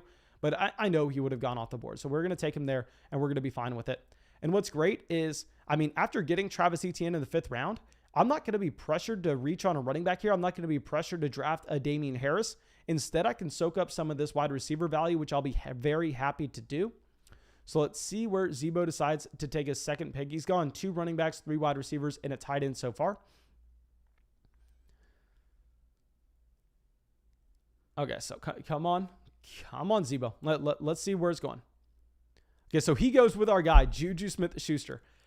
Okay, so he has sniped us multiple times. My man, I am never replying to a Patreon message ever again. I'll tell you that flat out. And since we have CeeDee Lamb, since we have Dak Prescott, I think we have an easy decision here. I mean, maybe in a vacuum, I prefer Jerry Jeudy slightly over Michael Gallup, but I think they're close enough that when we're playing in a best ball format, when we're going to get Michael Gallup's spike weeks into our lineup, we're already making a significant bet into the Dallas Cowboys offense. We are going to be pairing up Dak Prescott and Michael Gallup at the 6-7 turn. Now, imagine this team if something happens to Amari Cooper and Amari Cooper misses the first month of the season, and we have both CeeDee Lamb and Gallup. I mean, talk about a league-winning decision. Okay, also, guys, if you have not dropped a like on the live stream, please make sure you drop it. And after this draft, we are going to be doing a 3rd draft for tonight. And like I said, guys, I am actually in Florida now. I'm in Eastern time. So it is difficult for me to stay up that late because after we get done with these drafts, I promise you, we probably had about 20, 25 people sign up for Underdog with promo code FLOCK that have hit me up on Twitter, hit me up on Discord, hit me up on Instagram, hit me up on Patreon going, Mason, I signed up with promo code FLOCK. Here's my email for you to confirm. Can I please get the 2021 draft guide? And it takes me a lot of time to go out there and send out those thank you messages and get those draft guides to the people that need them. So I'll be up till probably like 2 a.m. tonight. Please make sure you drop a like for me because I've got to wake up early tomorrow morning, premiere the video for everybody. Okay, so people are yelling at me that week 7 buys have me.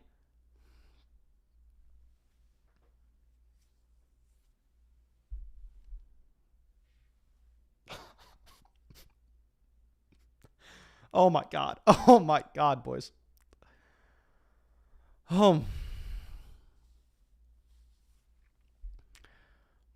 RIP week 7. RIP week 7. We choose 2 stacks to go after on this team. We choose the Minnesota Vikings and we choose the Jacksonville Jaguars. I'm sorry, I can't even talk. And the Dallas Cowboys. And instead of going through and doing our due diligence and checking the stacks, we're reading the live chat and we're making excuses right now for why we did this because clearly it's about the dumbest thing we can do. And thank God this is the $5 draft. Thank God this is not the 50.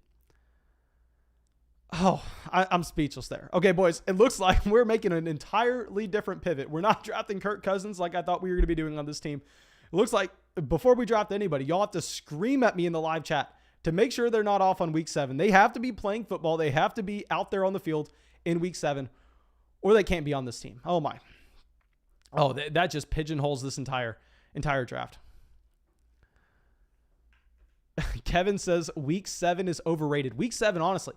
Guys, a little known secret about fantasy football in 2021. Week 7 is actually the most overrated week that you can actually have.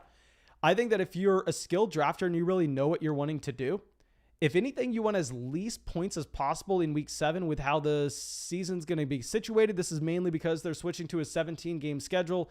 I've done a ton of research on it that you can find actually in the draft guide and why you want 0 points in your lineup on week 7. So, of course, if you want that in-depth, I mean, down to a T research, code FLOCK on Underdog. And my God, you are going to be surprised by the strategy of 0 points in week 7. Am I telling you that? Dante Jones kid says, can you rate my draft on IG? Just sent an IG request. My man, I will do it after the live stream. I can't do it on the live stream. I'm very sorry about that. I actually spend the majority of my day going through and making in-depth team podcast breakdowns over on Patreon. So I think when we're live streaming this year, I'm not going to be doing in-depth team breakdowns on a live stream. I'll do it if you're in an Underdog draft with us and we're looking at the draft board. I'm not going to pivot off a draft board though and go to another team and then talk about that team. So like if you were in this draft and you go, hey man, I picked at the 103. What did you think about my start? I would love to go through and look at your team. But like that, I'll definitely hit you back on DMs, but I'm not going to do that on the stream. Kevin says, Dante, join the flock, bro. Yes, sir. Hey, man, join the flock. The Patreon link is in the description of the video. Okay, so Tyler Higbee at the 805. That is significantly after where he went in the last draft. Aaron says, the draft guide is one sentence. Fade week 7. Yes, that is exactly it. Aaron has already clearly gotten the draft guide. He's kind of spoiled it for you. I'm going to have to kind of hit you with copyright on that one, my man. We are going to be in a lawsuit in about a week. But, I mean, I guess the cat's out of the bag. The only thing that I've written in the draft guide is it's about 300 pages, and it's only avoid week 7, and then just blank pages after that. Okay, so at the 811, we are up. And don't tell me it's happening again. Okay, so we are, because here Amuse already has 2 tight ends. He went George Kittle, so he can't take a third. We are going to continue to draft our most drafted player in any Underdog format. We're getting Dallas Goedert here at the 811. Now, I'm even a little bit more excited about this Dallas Goedert selection now that George Kittle is hurt. I mean, Dallas Goedert, tight end that historically... You already had 2 tight ends. What are you doing here? Oh, my God. I thought we were getting Dallas Goedert, boys. I thought Dallas Goedert was ours. So now what we need is some wide receiver production coming in. That's not going to be on week 7. So, I mean, it looks like our really only option here is go Jarvis Landry. Yeah, we're going Jarvis Landry. Dallas Goedert should have been ours. Kind of pissed about that. Zach says, just got on Underdog today. How's the draft coming along? This draft, not so well, my man. If you want to, kind of hype me up, go look at our last draft. Look at the draft that we did. That was $50. Not going to make any excuses for this one. This one, I straight up, I came out and I showed how much of a bum I am by drafting, let's just say 1, 2, 3, 4, 5, 6, 7 players that are on a week 7 bye on a lineup that you can only roster 18. So yeah, that's not necessarily the best. Now we need some running back production coming in. That is not going to be off in week 7. James Robinson, Zach Moss, they're out of the window. We're only going to really have access to Ronald Jones. Doesn't matter what I think about Ronald Jones. Doesn't matter what I think about the value. We kind of put ourselves in a spot where we have no option but to draft Rojo there. So it is what it is, but we're going to be taking him. Okay, so Blake coming out with the donation. Thank you, my dude. Said, how about I just sent you $5? You're really doing your thing, base. Keep it up, fam. I'll see you in the next draft. Thank you, my dude, for coming out here, supporting the channel. Basher says, no concerns about Zach Ertz being there. If you look at the efficiency of Zach Ertz, Zach Ertz fell off a planet last year. Dallas Goedert was still a tight end 1 when Zach Ertz was playing. Zach Ertz still has the possibility of getting moved off the Philadelphia Eagles. So I really like Dallas Goedert in fantasy this year.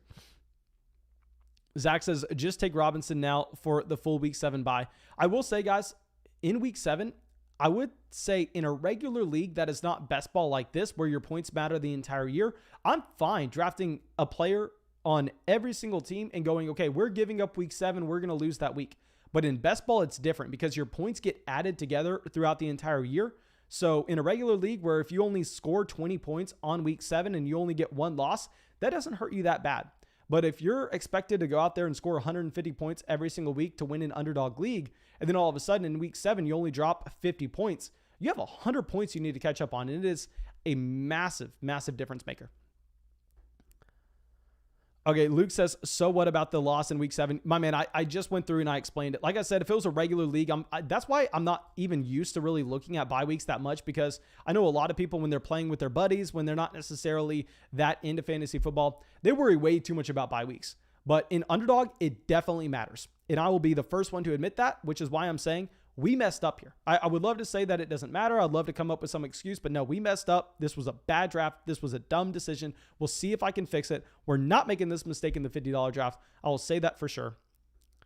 Bless Up says, Dallas Goedert failed his physical. I'm pretty sure Dallas Goedert failed his physical for like running around the cone in the wrong direction. It's not like he came in and was like, oh, Dallas Goedert, you've been eating Cheetos all offseason. You failed. No, guys, I'm pretty sure Dallas Goedert failed his physical for like literally running around the cone in the wrong direction.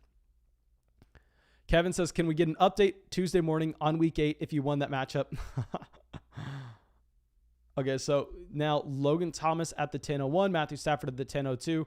We don't really care about seeing these quarterbacks go off the board when we already have Dak Prescott. When you take Dak Prescott in the 6th, very similar to when we took Kyler Murray in the 6th in the last draft, we're only going to be drafting one more quarterback, and we're going to do it very late as well. Michael says, thoughts on Logan Thomas? I've actually already gone through and I've talked about Logan Thomas a lot in the last draft. I love Logan Thomas. This is a tight end that you're actually getting the same quarterback upgrade that Terry McLaurin is, yet Terry McLaurin's price jumps up in drafts, yet Logan Thomas actually goes down significantly from where he was last year. Keep in mind, Logan Thomas still very new to the tight end position. He had to make that transition like Darren Waller. You saw Darren Waller, after his 2nd year at tight end, explode. Why are we saying that Logan Thomas doesn't have that capability? Logan Thomas can be very, very productive. Okay, so Noah Fant at the 10:03. David says, can I do underdog in New York? Yes, sir. I believe they are actually based in New York. So you can 100% do underdog in New York, my man. And what you can do with underdog, which is the most important thing, is use promo code FLOCK and get our draft guide. That's going to be the most important thing, my dude. Okay, so Marvin Jones, Devontae Parker.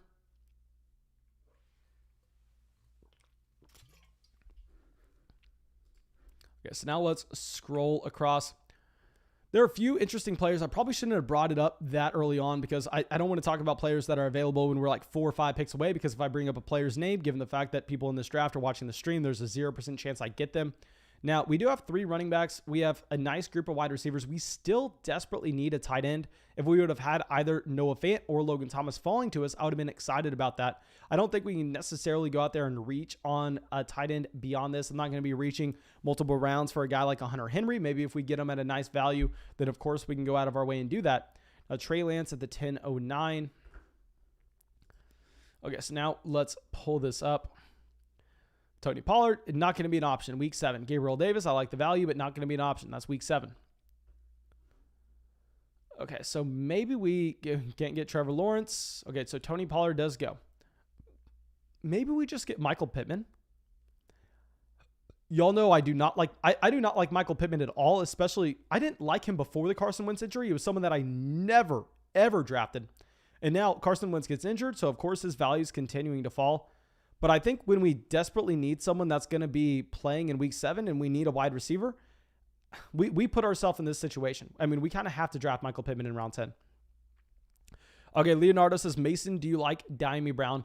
With Diami Brown, I really like him in underdog best ball, given the fact that that's a field stretching wide receiver. If you look at his average depth of target at UNC and his yards per catch, now a lot of that was driven by Sam Howell and how good of a quarterback Sam Howell is at UNC. But still, Diami Brown was used as a vertical threat. Those vertical threats are going to be very hard to kind of know when to start throughout the entire year. So if you're playing in a league where you have access to the waiver wire, you're submitting your starting lineups each and every week, Diami Brown, I'm not a massive fan of. But if you're playing in an underdog format where if Diami Brown catches an 80-yard bomb from Ryan Fitzpatrick, then yes, I do like him, getting him very late in this draft. Devin says, Underdog needs to send you a sponsored water bottle. My man, next time Underdog is in the live chat, tell them to send me a sponsored water bottle, and I bet you they will. I mean, that's why they set up this $50 draft for us, is because y'all were saying that y'all wanted it in the live chat. Okay, so now we are on the clock. Who do we go? Do we have to go Robert Tonyan? After talking so much crap about Robert Tonyan, given the fact that his bye week fits this team, I think we kind of have to take him here. We have to take Robert Tonyan. I don't like it at all. Like I said, this is one of my, I loved this team. I thought let's go back and let's recap the start of my draft right now. I thought that we came away with the best start of the draft that we could have ever thought of. Getting Dalvin Cook, A.J. Brown, CeeDee Lamb, Adam Thielen, Travis Etienne, Dak Prescott, and Michael Gallup through the first 7 rounds. We get a running back that I love in Travis Etienne to pairs our running back 2 with Dalvin Cook. We get a stud wide receiver with A.J. Brown. We get the double stack of wide receivers with Dak Prescott for Dallas. I loved that start. But when we learn that we messed it up with the bye weeks and we have to go through and we have to try to fix it afterwards, we're kind of being stuck taking players that we don't necessarily like. So it does suck, but it is what it is. And like I said, guys, we are going to be doing another draft after this one. I believe the next one's going to be a $50 draft. And also, if you have not dropped a like on the live stream, please make sure you go down there, drop a like. It helps us out significantly. We passed 27,000 subscribers today. And honestly, we're not slowing down anytime soon. Like, let me check our subscriber count real quick on my phone. Yeah, we are about to pass 27.2 thousand subscribers. That is ridiculous. Thank you so much for everybody coming out, dropping likes, hanging out with me in the live chat. More importantly, thank you everybody that has used promo code FLOCK on Underdog, because we are about to get some serious studio upgrades due to that partnership, and that's because of y'all. Okay, Derek says, that's why we come Flock, draft 9 rounds, then realize a bye weeks matter. Couldn't do it without you. My dudes, hey, I'm out here making the mistakes so y'all don't have to. Now, when y'all are in your draft and you go, okay, oh, crap, it's round 4. We got to be checking the bye weeks. Hey, who do you have to thank? You have this guy right here to thank, because you saw it in a live stream. You saw how devastating it is. So now y'all aren't going to make that mistake. How about that? What about going and watching someone who never makes mistakes in live streams? That sounds like possibly the most boring, the worst thing you could ever do. I would never want to do that. Okay, Ethan says, Mason, can you look at the team that drafted at 111, please? Yes, sir. I mean, of course, if y'all get in one of these drafts with us, I'd love to break down your team. Okay, so Tyreek Hill at the 111. Love that Tyreek Hill value. Love the Antonio Gibson value. I like Mike Evans. I like Chris Carson. Now, with Josh Allen at the 511, I don't necessarily know if I like getting Josh Allen at the 511. I actually prefer Lamar Jackson over Josh Allen this upcoming year. In the one case I'd be fine drafting Josh Allen is if you get Stephon Diggs in the first round. So if instead of getting Tyreek Hill at the 111, you got Stephon Diggs there, then yes, I agree. Go get Josh Allen at the 511. But instead, if you don't have a stack, I would prefer the rushing quarterback in Lamar Jackson. Kareem Hunt in the 6th. I like the value. I like Curtis, McCole, Elijah Moore as wide receivers that have pop potential.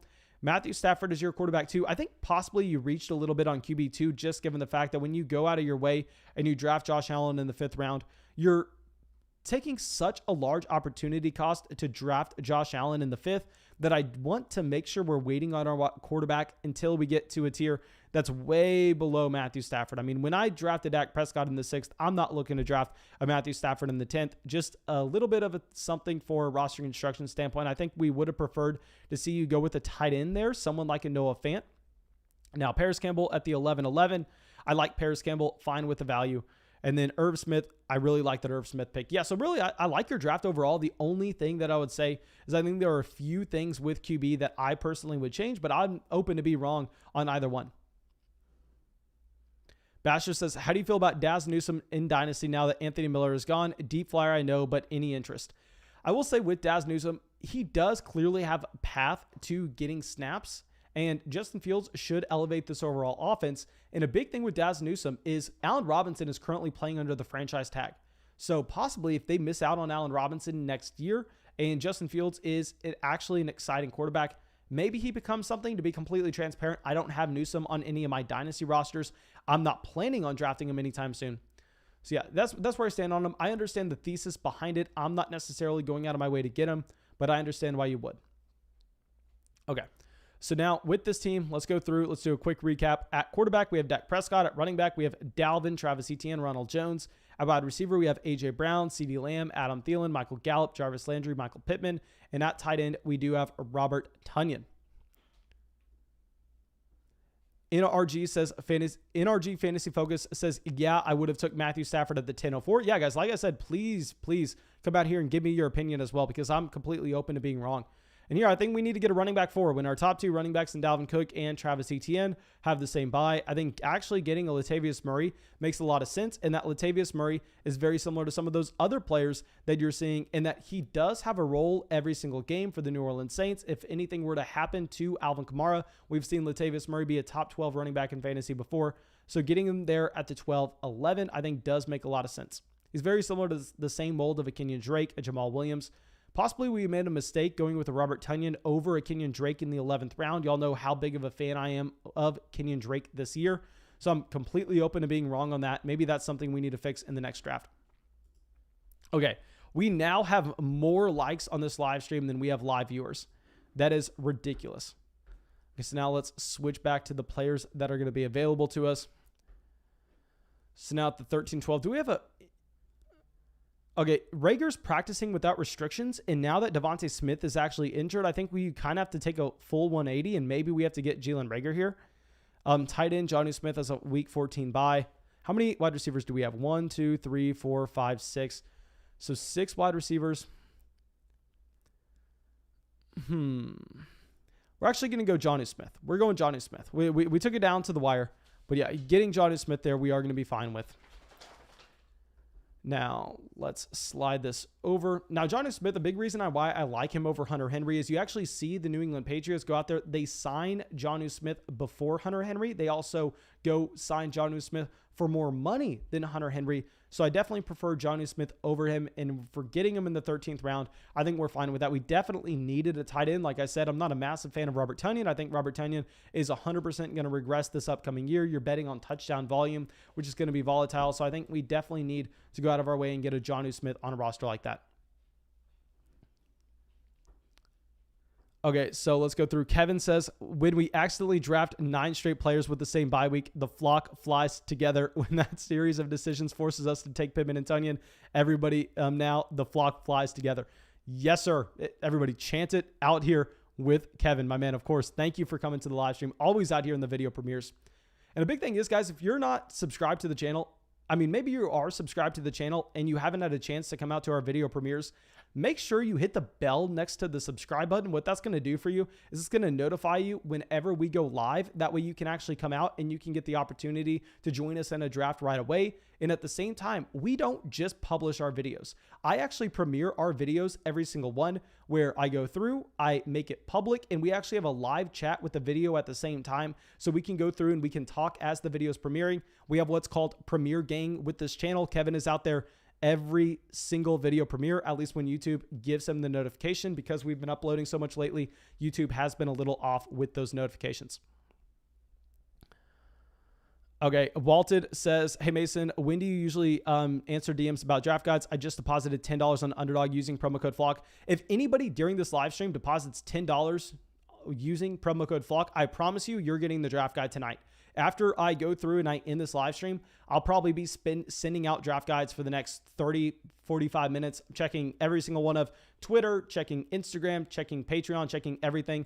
What I'll actually do for y'all right now, because I know some people don't have a Twitter or an Instagram if they're a little bit older, let me get a link to our fantasy football group chat available to y'all. Actually, I can do that with our notes app. Let me grab a link for our fantasy football group chat. This is a completely free chat, by the way, where you don't need a credit card, you don't need an email, you don't need anything. You literally click the link, you choose a nickname, and then you're in the chat with like 4,000 other people who talk fantasy football all the time. I'll send this out. This is also going to be a spot where you can shoot me a DM if you use promo code FLOCK. All you have to do is make sure you include your email in the DM that you use to sign up for Underdog. That way I can go through and I can verify you. Okay, so let me go. And I promise you guys, you use promo code FLOCK right now. I will get that to you tonight. And also, if you're watching this as a video later on, I go through and I usually, at least over the past week with how many people have been signing up, I kind of circle through checking Twitter, Instagram, Patreon, Discord about every 90 minutes. So if you go through, use that, maybe just give me about an hour and a half, 2 hours to get you the draft guide. It could be earlier than that though. I'm going to spam this group chat link out here. Okay, so just sent that in the general chat. Okay, now we are in a spot where we have a tight end run going off. So thank God we got Jonnu Smith there where we did, because after we take Jonnu Smith, I mean, you have Hunter Henry, Rob Gronkowski, Jared Cook, all going off the board. So if my second tight end on this team was going to be worse than Jared Cook, I was going to be throwing a little hissy fit. So thank God we ended up getting Jonnu Smith at the 1302. Jeff said, if we signed up for Underdog the day before you announced it, are we out of luck? Yes, sir. I'm sorry. We still have the draft guide through Patreon and everything, but it's just going to be for first-time depositors on Underdog. Okay, so we have some more wide receivers going off. Let's see what's going to be available to us. Like we said, no bye week 7. We cannot draft someone with a bye week 7. Maybe we go... No, we're not going to go third tight end. I almost wanted to talk myself into Cole Kmet here. But I think our 6 wide receiver situation, while yes, it's great overall. I mean, in week 7, it's disgusting. I think possibly we go Christian Kirk. I am a massive fan of Christian Kirk. I mean, I love the talent profile. That's a wide receiver that, while coming out of Texas A&M, he profiled to be in the slot. He's actually been used as a vertical threat so far in Arizona. Cliff Kingsbury hasn't necessarily fit him into the offense well, but Larry Fitzgerald's going to be gone this upcoming year. They run 4 wide receiver sets like crazy. Maybe Christian Kirk gets a little bit more usage in the slot. So I think at the 14-11, that's going to be fine. And we're fine passing on a tight end here. So Tevin Coleman does go. So let's bring in Christian Kirk by week 12. So we are fine on that. And Zebo is going to be up here back-to-back picks. I'm imagining that he's probably going to go with the tight end, given the fact that his only tight end on this team is George Kittle. And I completely agree with them. When you take George Kittle, you got to wait a very long time until you get your next guy. So maybe he goes tight end, maybe he doesn't. I'm not necessarily sure. Okay, so Ben says, do you ever do non-PPR? No, we are only going to be doing half PPR from now on Underdog. All Underdog leagues are half PPR, my dudes. Okay, so he actually decides to take Jamison Crowder here, which is interesting, trying to figure out who we are going to be going with next. Okay, maybe, yeah, so he goes Cole Kmet. I would have really liked to see Cole Kmet fall to us. And when we have Dak Prescott, we just can't take another quarterback here. I'm fine with the value that you're actually getting with the Daniel Jones, but I think we need to go running back, wide receiver, or tight end. We have 7 wide receivers on this team. We're only going to end up with 2 quarterbacks in this roster. So maybe we could draft another wide receiver. I think we're going to take a Sterling Shepard here. I mean, he's a player that definitely has a capped ceiling, and I don't necessarily like to draft him in a regular league where you submit your starting lineup. But on Underdog, when you need wide receivers that are going to be seeing targets and seeing snaps, he is going to fit this build. And from here, we're going to draft 1 more tight end. We're most likely going to draft 1 more running back and 1 more quarterback. Okay, Indo Dizzy says, did I reach for AJ Green at the 1308 being as I have Kyler Murray? Let me see what you took after. No, man, I think AJ Green there is perfectly fine, especially if you look at AJ Green in a format like this. This is someone that got paid $8 million to go over to Arizona. That is significant. You can't overlook that kind of money. So I'm fine with AJ Green at the 1308. He ran a ton of snaps, a ton of routes last year. So I'm fine with that, my man. Okay, so Tiz TV says, Mason, in a dynasty vacuum, who do you like more, Clyde Edwards-Helaire or Trey Lance? Personally, with my own teams, I prefer Trey Lance. But if I was going to advise anybody in a Superflex league between Trey Lance and Clyde Edwards-Helaire, I would say given your league value, you should go with Clyde Edwards-Helaire because I've seen so many people over there on Patreon be able to get Trey Lance in the 5th round of dynasty Superflex startups, which is the dumbest, the craziest thing of all time. But still, I can't ignore that it's something that actually happens. Okay, so Marquez Valdez-Scantling in the 15th. Amari Rodgers in the 15th as well. Okay, so I don't even know what we want falling back to us because we need one of every position. I mean, what we need to see right here is we need to see wide receivers going because we have 8 wide receivers, and at 8 wide receivers, we're done. You can't draft more than 8. I mean, maybe if you got an elite quarterback, maybe if you get an elite tight end and you only have to go you only have to go 2 QBs, 2 tight ends, and you're fine with your running backs, maybe. But no, I think with this roster construction, we're going to end up with 2 quarterbacks, 5 running backs, 8 wide receivers, and 3 tight ends. Slay says, I think I may have had the worst draft of all time due to timing out twice. Shake my head. I was so confident with my first 4 picks at the 104. Okay, so let's go through. Let's check out Slay's draft at the 104. Okay, so he took Devontae Adams. Love it. DK Metcalf. I will say I actually prefer, given that this is an underdog format, to go Darren Waller here over DK Metcalf, getting the fact that you're only going to have to roster 2 tight ends in this league, and you can pick up an extra wide receiver, DeAndre Swift. I really like that. I like getting Tyler Lockett here, setting up the double stack, but you have to make sure you get Russell Wilson in the 6th round, which you actually did get Russell Wilson in the 6th. I loved your draft through 6. I liked your draft through 7 rounds. 8 rounds, Raheem Mostert, I'm kind of fine with. Given the fact that it's best ball, you're just kind of looking for random spike weeks. I really like your draft. Maybe the only thing that I don't agree with is once you take Russell Wilson in the 6th, I don't like getting Trey Lance in the 10th. Not a fan of your Trey Lance selection. I would prefer to see a wide receiver here. Tight end, Adam Troutman, not a massive fan of. I love the Evan Ingram pick.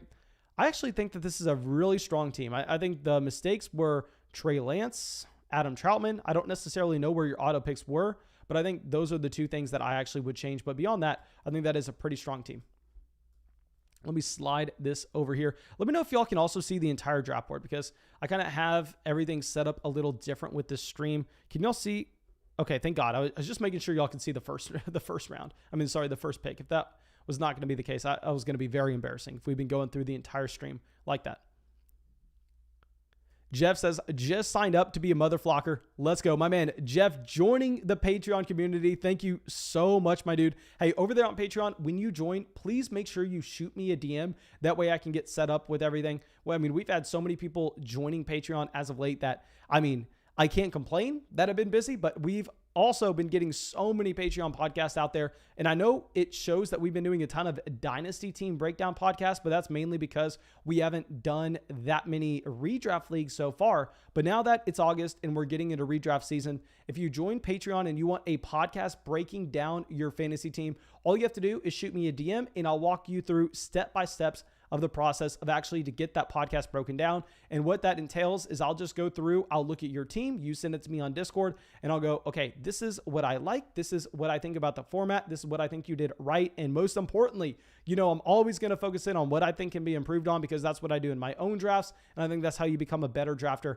But yeah, you definitely need to make sure you're shooting me a DM, my man. And don't just focus in on the fact that we've really only done Patreon Dynasty podcasts so far because we're 100% going to be doing 2021 leagues once more people start joining from 2021. Okay, so let's slide that over. Let's look at who we're going to be looking at. Okay, so we're at the 16-11. We can go running back, tight end, quarterback. Okay, so let's see the best available here. I think the thing is at quarterback, we're going to get one guy falling to us. So I think we actually go running back, and I know a lot of people are probably wanting us to go. Maybe we take Xavier Jones just to get one share. I know a lot of people want us to go Xavier Jones. Let's just do it. Let's just take him. He's on bye week 11. not a player I like, but I already don't like this team that much. And if we're going to get a player that I don't like just to kind of make our exposures happy, I'd rather do it in a $5 draft than the $50 draft we're about to do.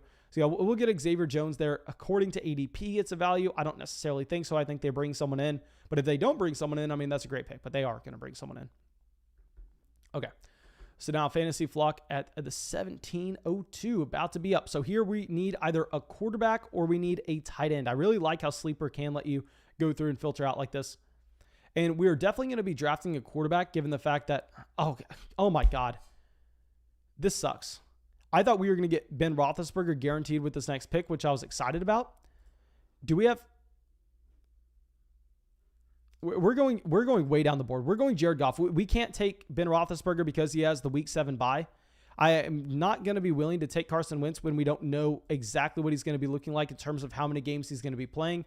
In a league where you have access to the waiver wire, where you submit a starting lineup, that matters a little less. But what matters a lot in best ball is getting as many games played as possible. So here we're going to go Jared Goff. Ben Roethlisberger, definitely a way better option, but we can't draft another player on that week 7 bye. Okay, so Aaron says, I'm calling you pull the 12 spot in the next draft. Honestly, I would be so happy to pull the 12 spot. I've literally only drafted, I believe the latest we've drafted so far on Underdog in a live stream has been at the 108. That was the latest, and that was last night. Literally, it's only 106, 107, 108. They're just sticking us in that range, not giving us any variety. I would have loved to go out there and drafted the 112 in the next draft. Also, guys, please make sure you go down there and drop a like on the stream. About to pass 400 likes on the live stream, which is massive. We're going to get another draft going after this. I'll send that link out in the live chat when we get that set up. Tom says, I made an account at Underdog yesterday, but didn't see how to add the promo code when I deposited. I still don't see how. It just sends me to PayPal. My man, if you go through the link that we sent out on one of our videos, you most likely did use the promo code and you just couldn't figure out how to manually put it in again. I definitely recommend everybody double checking that they use the promo code FLOCK to get that $25. Now, James says, could you break down one of my teams? I feel like I messed up a couple times. Yes, sir. I'll definitely go down and break down your team. James, another member of the Flock Patreon. Let me go up. He was at the 101. CMC, obviously like it. Kittle, I think you made the correct decision going at the 212. I mean, I actually think we should have taken him at the 211. Jefferson, Ayuk, I like that. I mean, it sucks that you didn't get Trey Lance falling to you in the 10th. That would have been fantastic. Jacobs, I like. Devonta Smith, I think I have a problem here with drafting Devonta Smith now that he has the injury. I actually do prefer taking Smith over the Denver Broncos guys before the injury, but now I think you actually have to slide him down slightly until we have more clarity. Then Juju Smith-Schuster at the 701. I'm fine with Jalen Hurts at the 812. Hurts, I know he was a value according to ADP. I don't know if I love it. Actually, completely scratch what I said. You took Devonta Smith. I'm fine with Jalen Hurts. A.J. Dillon, great pick. Rondell Moore, who did you take him over? You took him over. You needed a wide receiver here, so I'm fine with it. Man, I love your draft. I don't know what you're talking about. I was trying to figure out where you messed up, but no, I love your draft, James. Your draft is definitely better than mine. Okay, Qua says, I hope you do because I'm curious how the 112 is supposed to play out. It feels like it's going to be terrible. Honestly, no, I think the 112 is going to be interesting because we go to look at the 112 here. You're coming away with Jonathan Taylor, Austin Eckler to start the draft. I mean, that's a fantastic spot. You're getting 2 wide receivers you feel comfortable with. The 5-6 turn, that's going to be a very gross spot, but the first 4 rounds from the 112, in my opinion, look great. Okay, so this last pick we're going to be making is 100% going to be a tight end. We're just going to have to see whatever falls down to us. Now, Jameis Winston, Cam Newton, Taysom Hill. I mean, I think if you knew who was going to start the majority of the games, if you knew exactly how that split was going to look like between Jameis Winston and Taysom Hill right now, you would stand to make a significant amount of money. I mean, that would be one of the most useful pieces of information you could actually have at the moment. Okay, so a little bit of a running back run going here. We're not looking running back, though. We're looking tight end. And maybe we go Zach Ertz. I mean, I've not drafted Zach Ertz in a single format here. I would prefer Eric Ebron. Has Eric Ebron already been drafted? Eric Ebron was always my plan in the 18th round. I'm scrolling up at the top right now. Yeah, Eric Ebron was actually drafted way back in the 16th. So it looks like we're not getting our guy in Eric Ebron. OJ Howard, I'm uncertain with injury. So yeah, let's just take Zach Ertz here to end the draft. Don't love it. I'm praying that he gets traded out of Philadelphia, but it is what it is. And here, let me show the entire draft board. Take a screenshot if you want to see it, because now I am going to go and I'm going to set up our next draft. Now, this next draft is going to be a $50 draft, and this one actually probably going to feel a little bit slower given the fact that, I mean, there are going to be less people interested in playing in a $50 league compared to a $5 league. But tomorrow night, we're going to start the drafts again, probably at about 8 p.m. Eastern time. Let me create a private one real quick. Oh, no, I almost created a $500 one. We're not going to create a $500 one. Okay, so create a 50. And what we need to do, guys, if you have not already, if you're watching this as a video right now too, this is what you need to do to help me out. Please, please, please help me. You need to go to the description of the video. And for some good luck for Mason to earn the 101 right here, because Mason deserves the 101. He deserves Christian McCaffrey. You need to go sign up for promo code FLOCK on Underdog. Use promo code FLOCK, sign up for Underdog, get $25, get our draft guide, and bring some luck to us at the 101. If you're in the live chat, you can do that by dropping a like. And let me send this out. I'm just going to label it $50 draft so everybody knows exactly what link to click. Okay, that is sent out. I'm assuming that this is going to feel a little bit slower given the fact that it's a $50 league and not a $5 league, but we'll see how it ends up playing out. Okay, so it's starting to fill now. Maybe I'll have to end up sending out a link on Patreon if people are slow to fill it in the chat, because I'm sure the people will see the notification on Patreon. They'll be excited to jump in. Okay, so it looks like filling. Okay, so it looks like this one actually filled pretty dang fast. Okay, so this makes it where y'all need to make sure you're signing up for Underdog promo code FLOCK before you want to join a draft, because if you're not, if you're waiting, actually, did we get the 112? We got the 111. Okay, so Aaron was pretty close. We almost got the 112. But if you were waiting until we send out the link to the draft, I mean, you're going to be way too late, because Underdog actually needs to take, I believe, 2 minutes to identify you. I mean, they have to verify your identity because they're giving a free $25 away. So it's not like you can sign up with 20 different accounts and then just get their free $25 every single time. I mean, because people could just rob Underdog in doing that. So it takes them it took me about 5 minutes for them to verify my identity. I've heard that it takes a little bit of a shorter time for some other people. But yeah, so you have to make sure you get that identity verification done beforehand. Okay.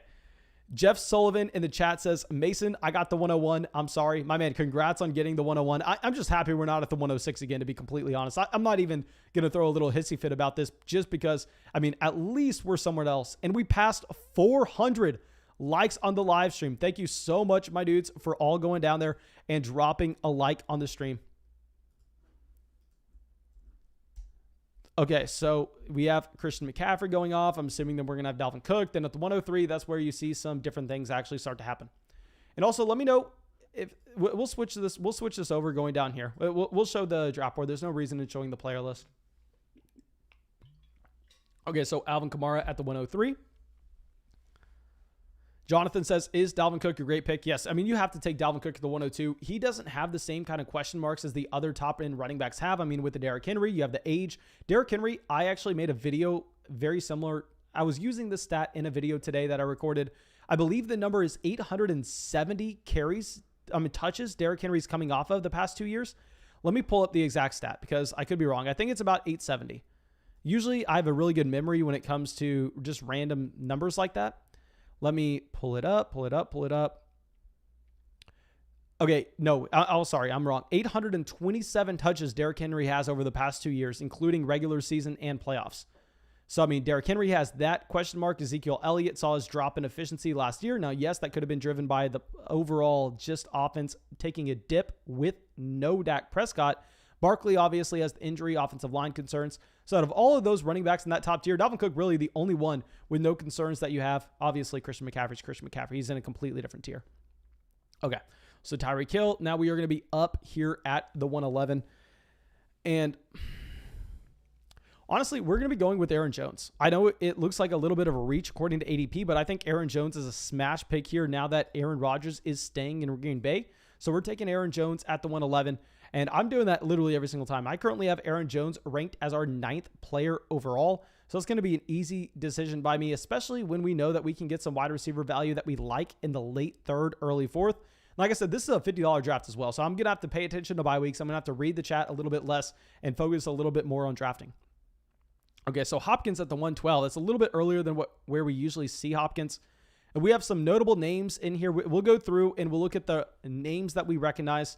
I think that this draft may be filled with all regulars. I could be wrong.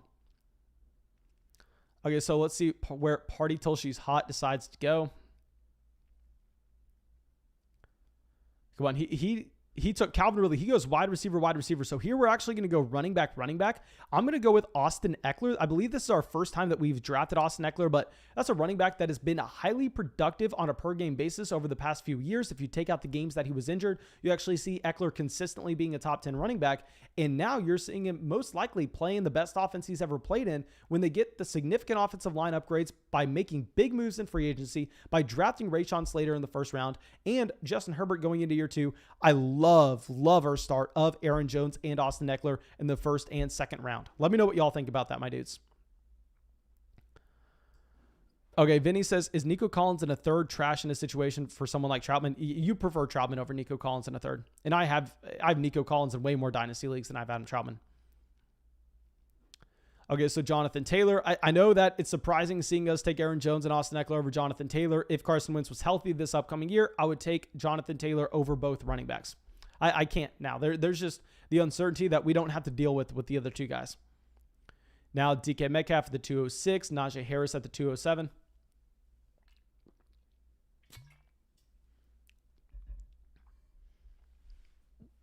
Okay, so Darren Waller at the 208. So Darren Waller, I swear to God, goes at the 208 in every single draft. So it's going to be very interesting to see where Stard Strover goes here after going Devontae Adams at the 105, which I love that pick, and I like Darren Waller at the 208. But what running backs were available so he could have gone Antonio Gibson. I think when Antonio Gibson falls to you and you go wide receiver in the first, you don't have the luxury of getting that elite tight end. I think you actually do. Really, I think that was a mistake. I think you have to draft Antonio Gibson at the 208 there. I mean, Gibson is a player that I think has league-winning upside. I think if anybody's going to turn into the next Christian McCaffrey, it's going to be Antonio Gibson. I think he actually profiles very similar to what David Johnson profiled as going into year 2. So, yeah, Antonio Gibson, in my opinion, was the pick there at the 208. When you start with Devontae Adams, I mean, if you can start Devontae Adams, Antonio Gibson, that is a no-brainer. We passed 400 likes in the live stream. Thank you, everybody, for going down there and dropping a like on the live stream. That is absolutely massive. Okay, so CeeDee Lamb at the 301.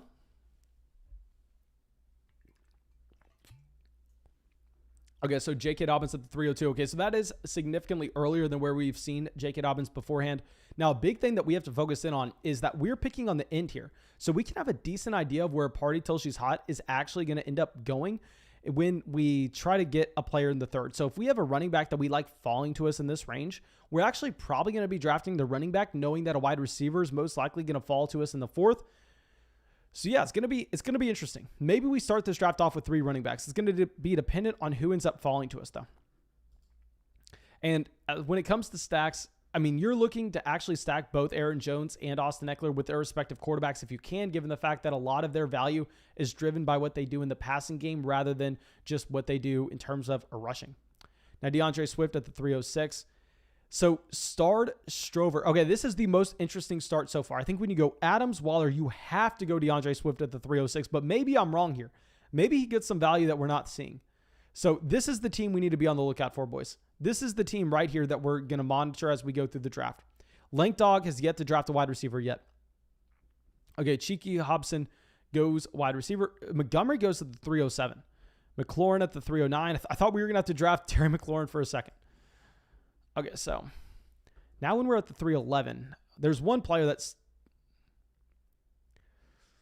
You know what? Maybe we try something a little different in this draft. So he gets our guy. He gets Robert Woods. So when he goes Robert Woods, we have to change a little bit. Given the fact that Party Till She's Hot picking after us, has he not taken a running back now? I'm assuming that we're going to get...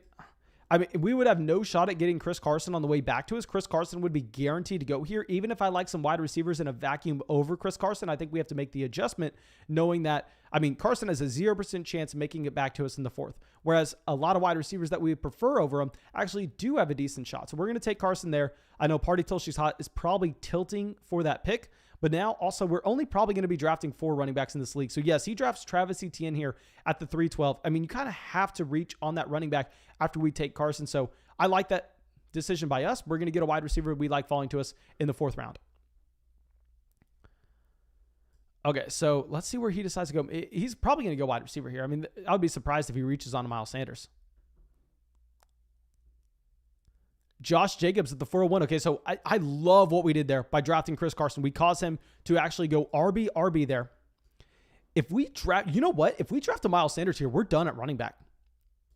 We're done at running back, and all these teams after us are going to be put in a very difficult spot. Am I overthinking this? Am I about to screw ourselves? He has no running back so far. I think we reach on Miles Sanders. This is a reach. There are other players I prefer over Miles Sanders, but given this best ball format, when we go RB, now we're going to actually have 9 spots we can spend at wide receiver in our starting lineup. I'm sorry, in our roster, because we're done drafting a running back after this. We draft 4 guys. Oh, God damn. I should have checked bye weeks. Oh, thank God. Look at me, a genius. I even avoid all the bye week landmines. We monitor that going through. Of course, we're double checking that before we drafted those players. I mean, we are not going to make that same mistake twice. I'm not an idiot. So yeah, I like that start. This is going to be intriguing. You have to stick around. You cannot turn off the stream on me now. We have to see how this is going to end. Let me know what y'all are thinking in the live chat. Okay, so let's go through Amari Cooper, Patrick Mahomes, Cooper Kupp, Tyler Lockett.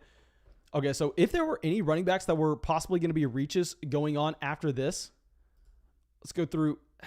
I mean, maybe you get a Javonte Williams, Darrell Henderson, Mike Davis going a little bit early, but the majority of this round is going to be wide receiver because wide receiver is the best value on the board currently. Okay, so let's see where Strover decides to go. Strover. I can't say that. Y'all know I'm stupid. Okay, so maybe he goes wide receiver.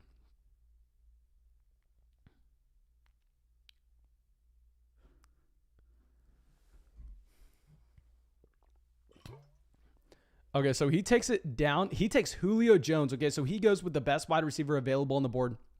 Now, it is notable to see Mahomes go in the 4th to the Tyreek Hill owner. So now, at this point, guys, when we start running back, we are praying that some running backs go off the board. I mean, if we just go this entire time without another running back going off the board, and it's just wide receiver after wide receiver, we are done. We have no shot beyond that. Okay. So now Mike Evans at the 409. Let's see where Bait Near decides to go. A member on Patreon. Thank you for your support, my man. T. Higgins. Okay, so this is a massive wide receiver run that we actually have going off. Mike saying, don't draft a running back to try to spite us. This is the worst thing about streaming. This is exactly what happened when we went wide receiver heavy. Marlo, the #1 supporter of the channel out here in the chat, says Cooper Kupp over Miles Sanders. Marlo, thank you. I'm happy to have you back. Willie, out here in the chat, my man, how is Dallas treating you? I'm really happy to see that you were able to make it out. Willie, hey, listen here. If there was anything that you were ever going to do for me, listen closely, guys. Willie's one of my best friends from Austin. Have not talked to him in probably since the move. We spoke a little bit. But if there's ever anything that you were going to do, we have an official partner for the channel in Underdog Fantasy. You go through, you deposit $10 on Underdog, you get $25 to play for free. Take advantage of that offer. I'm telling you, my man, nothing helps me out more. Okay, so it looks like these drafters, they don't care what I have to say. They're going wide receiver here. They're going wide receiver. Imrod says, #1 supporter. Honestly, guys, should we make Marlo a mod to the channel? If y'all don't know who Marlo is someone that watches every single one of our YouTube videos. And after watching every single one of our YouTube videos and every single one of our live streams, I mean, he just needs to leave the meanest comments he could ever come up with in his entire life. I mean, it's kind of funny that if you know how, like, I think that you have like some people on one end of the spectrum politically, they watch the other news channel that just spews off whatever they don't like and they'll just hate watch it. That's what Marlo does with this channel. He just comes out and he just watches this channel to get his blood boiling so he can come out, he can come spew some hate in the live chat. I'm happy to have you out here, my man, because I'm telling you, a live chat interaction with a hater is just as good as with someone who likes the channel. So I'm happy to invite you out here, Marlo. Maybe you can become a mod sometime soon. Okay, Jacob says, is this a real league or just a mock draft? My man, this is actually a $50 draft. This is a real league. Willie says, of course, baby. My man, thank you. Thank you, my dude. Imrod says, Marlo hates his life, confirmed. I don't get what it is with people that hate watch stuff. I don't understand the thought process, but I mean, it is what it is. Okay, so now Lamar Jackson at the 505, Josh Allen at the 506. Okay, so here, Stard Strover has yet to take a running back. So two completely different builds so far where he's gone Adams, Waller, A-Rob, Julio Jones, Lamar Jackson. So I'm telling you guys, looks like we're dumb so far in going running back early. And I'm willing to end up taking the L. But before we take the L, I want to end up seeing how we actually have rounds. Let me move this over. Actually, what we need to do is we need to drag this up. I'm sorry. We need to get our live stream situated right now. Okay. But what we need to see is once we get to rounds 6, 7, 8, 9, because I think that's where the real running back thirst is going to start to happen. Because in a league like this, I mean, you don't have access to the waiver wire. You have to lock in guaranteed touches. Marlo says, I don't want to be a mod. I got laugh. He says, I got laugh at how the other side lives.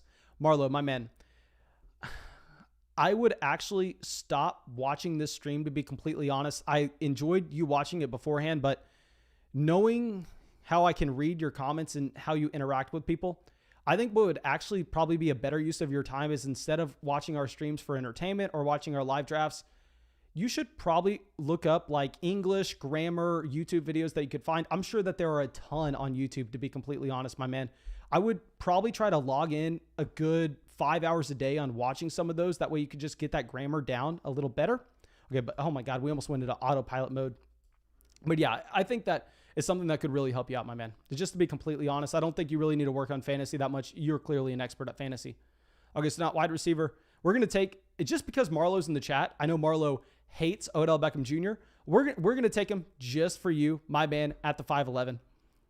Okay, so he was spamming OBJ. Yes, sir. I had to take him for you at the 5'11". Justin saying, is this the last draft of the night? Yes, sir. This is going to be the last draft of the night. I promise you that. We're going to get a ton more going tomorrow, so do not worry about that. Okay, Marlo coming back says, my grammar is good enough. That's pretty funny, my man. That's pretty funny. Okay, so here, Party till she's hot, going running back. Okay, so looks like that running back well is drying up. Maybe we actually get some wide receiver value that we like. We're going to take a Chase Claypool here. We really don't have the luxury of going with an elite tight end like a Mark Andrews. So we're going to go Odell Beckham Jr., Chase Claypool at the 5-6 turn. So now, so far this start, I actually kind of like how it's turning out. It's going to be interesting to see how the next few rounds go. Okay, so now let's go through and see if we have anything else in the live chat. Scoop says, first dislike of the stream coming in from Marlo. I don't care if y'all dislike the stream, to be completely honest. If y'all think I'm stupid, y'all are more than welcome to dislike the stream. I'd rather y'all explain to me why I'm stupid in the comment section, but it is what it is. Okay, so Kareem Hunt at the 603. Mark Andrews. I really do like the Mark Andrews value. It would have been interesting to see him fall to the Lamar Jackson team. I mean, we actually ended up getting a Lamar Jackson and a Mark Andrews stack really late in another one of these mock drafts. You know what, guys? We are just popping off right now where we're about to pass 450 likes in the live stream. And with the amount of people that signed up for for Underdog with promo code FLOCK, maybe we'll get a fourth draft going. Would y'all want another draft after this? Maybe a $5 draft? Let me see how many subs we have on the channel right now. I mean, we are skyrocketing right now on YouTube, on Patreon, literally with everything.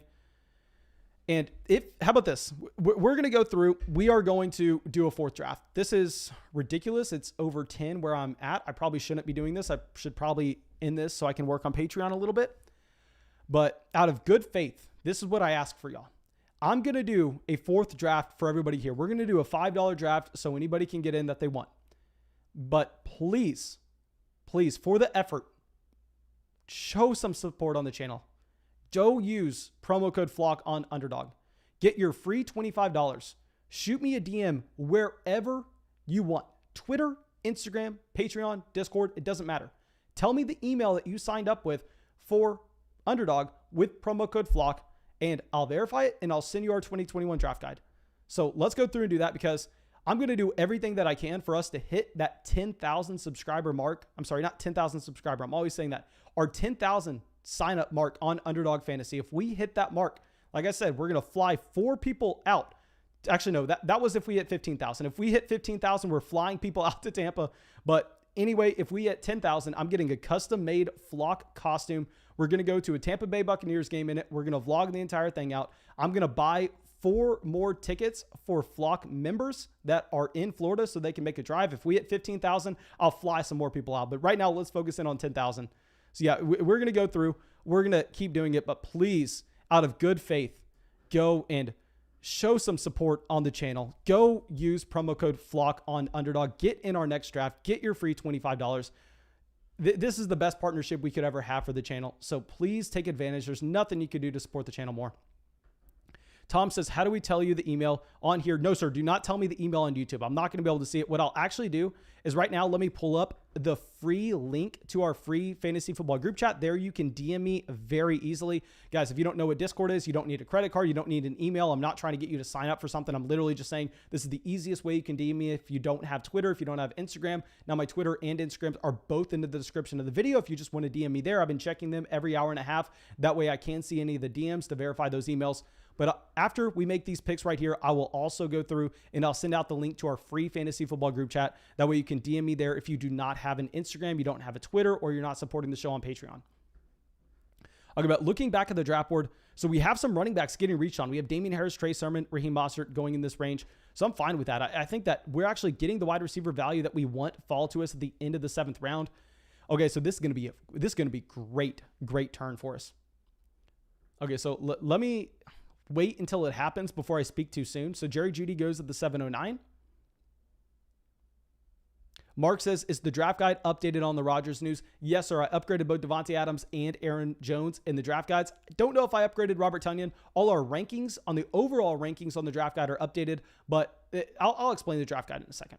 Okay, so let me go through, and we're going to get Justin Herbert here to stack with Austin Eckler. I mean, there's a wide receiver that I do like in this range given the format, but given that we took Austin Eckler, I mean, getting Justin Herbert at the 7-11 is a no-brainer in my opinion. We're also only going to have to draft 2 quarterbacks when we draft Justin Herbert with that pick. So I'm very happy to get Justin Herbert there. Okay, let me go through and see what else we're seeing.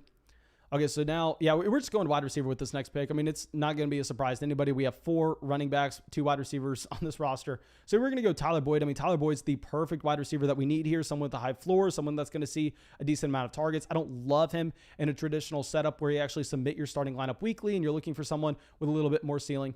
Okay, but going back to our free fantasy football group chat, I'm sending out the link in the live chat right now. So if you use promo code FLOCK, you can come out, you can DM me, just go, Mason, I use promo code FLOCK. Here's the email so you can confirm, and I'll send you our fantasy football draft guide. And I'm sending out all those draft guides tonight. I'm not going to make sure that I'm going to make sure we stay up until they're all out. I promise you that. Okay, so let's send out the link to our, I just spammed the link to our fantasy football draft guide. I'm not draft guide. Group chat. I'm sorry, guys. It's very late here. We've been working all day. Just sent that out, though. Mike says, would we do the 24-hour stream as well? I don't know if I can do the 24-hour stream and the Flock costume idea and everything if we hit 10,000 signups on Underdog with promo code Flock. How about this? If we hit 10,000, I'm going to do the costume. I'll do the Flock costume. I'll buy 4 tickets for members of the Flock for a Tampa Bay Buccaneers game to go with me to vlog everything. You're going to be responsible for recording some. I will let you know that. You're going to have to record. You're going to have to airdrop everything over to me. But beyond that, if we hit 15,000, I'll do the 24-hour live stream. And at the same time, I will go through and I will fly people out to the Tampa game, not just people that are in Florida. Okay, so we got McCole Hardman going at the 810. And guys, like I said, this isn't 10,000 for tonight. If you're watching this as a video 2 weeks from now and you sign up for Underdog with code FLOCK, that's still a part of the same thing. I mean, don't be thinking, oh, well, I missed the boat. No, you can contribute at any time to help us get to that goal. Okay, so Willie says, fly me out. I will, if we hit 15,000 signups on Underdog, I promise you, Willie, I will fly you out. Willie in the chat will get flown out to Florida to go to the Tampa Bay Bucks game with us. Willie, you're going to be responsible for recording a lot, but I promise you will get flown out if that ends up happening. Drew says, recent injuries, Devonta Smith, MCL, 2 to 3 weeks. Brown hamstring could be major. Stafford just hit a thumb on a helmet, needs reevaluation. I have not read the Matthew Stafford thing. That is significant. Just because I have Matthew Stafford everywhere. Maybe it's not a big deal at all, but I mean, you're starting to scare me a little bit. And Marquise Brown, of course, Marquise Brown is hurt. I mean, thank you for letting me know that. Maybe we would have been taking Marquise Brown a little too early, but Ravioli says, does your draft guide include Superflex leagues? No, our draft guide does not include Superflex with the rankings, but I have a section of our draft guide talking about how to adjust your rankings with Superflex. That is the most proud thing that I am actually of the draft guide, because of course we have player profiles on player profiles on player profiles on player profiles. We have so many of them. We have hundreds of pages of them.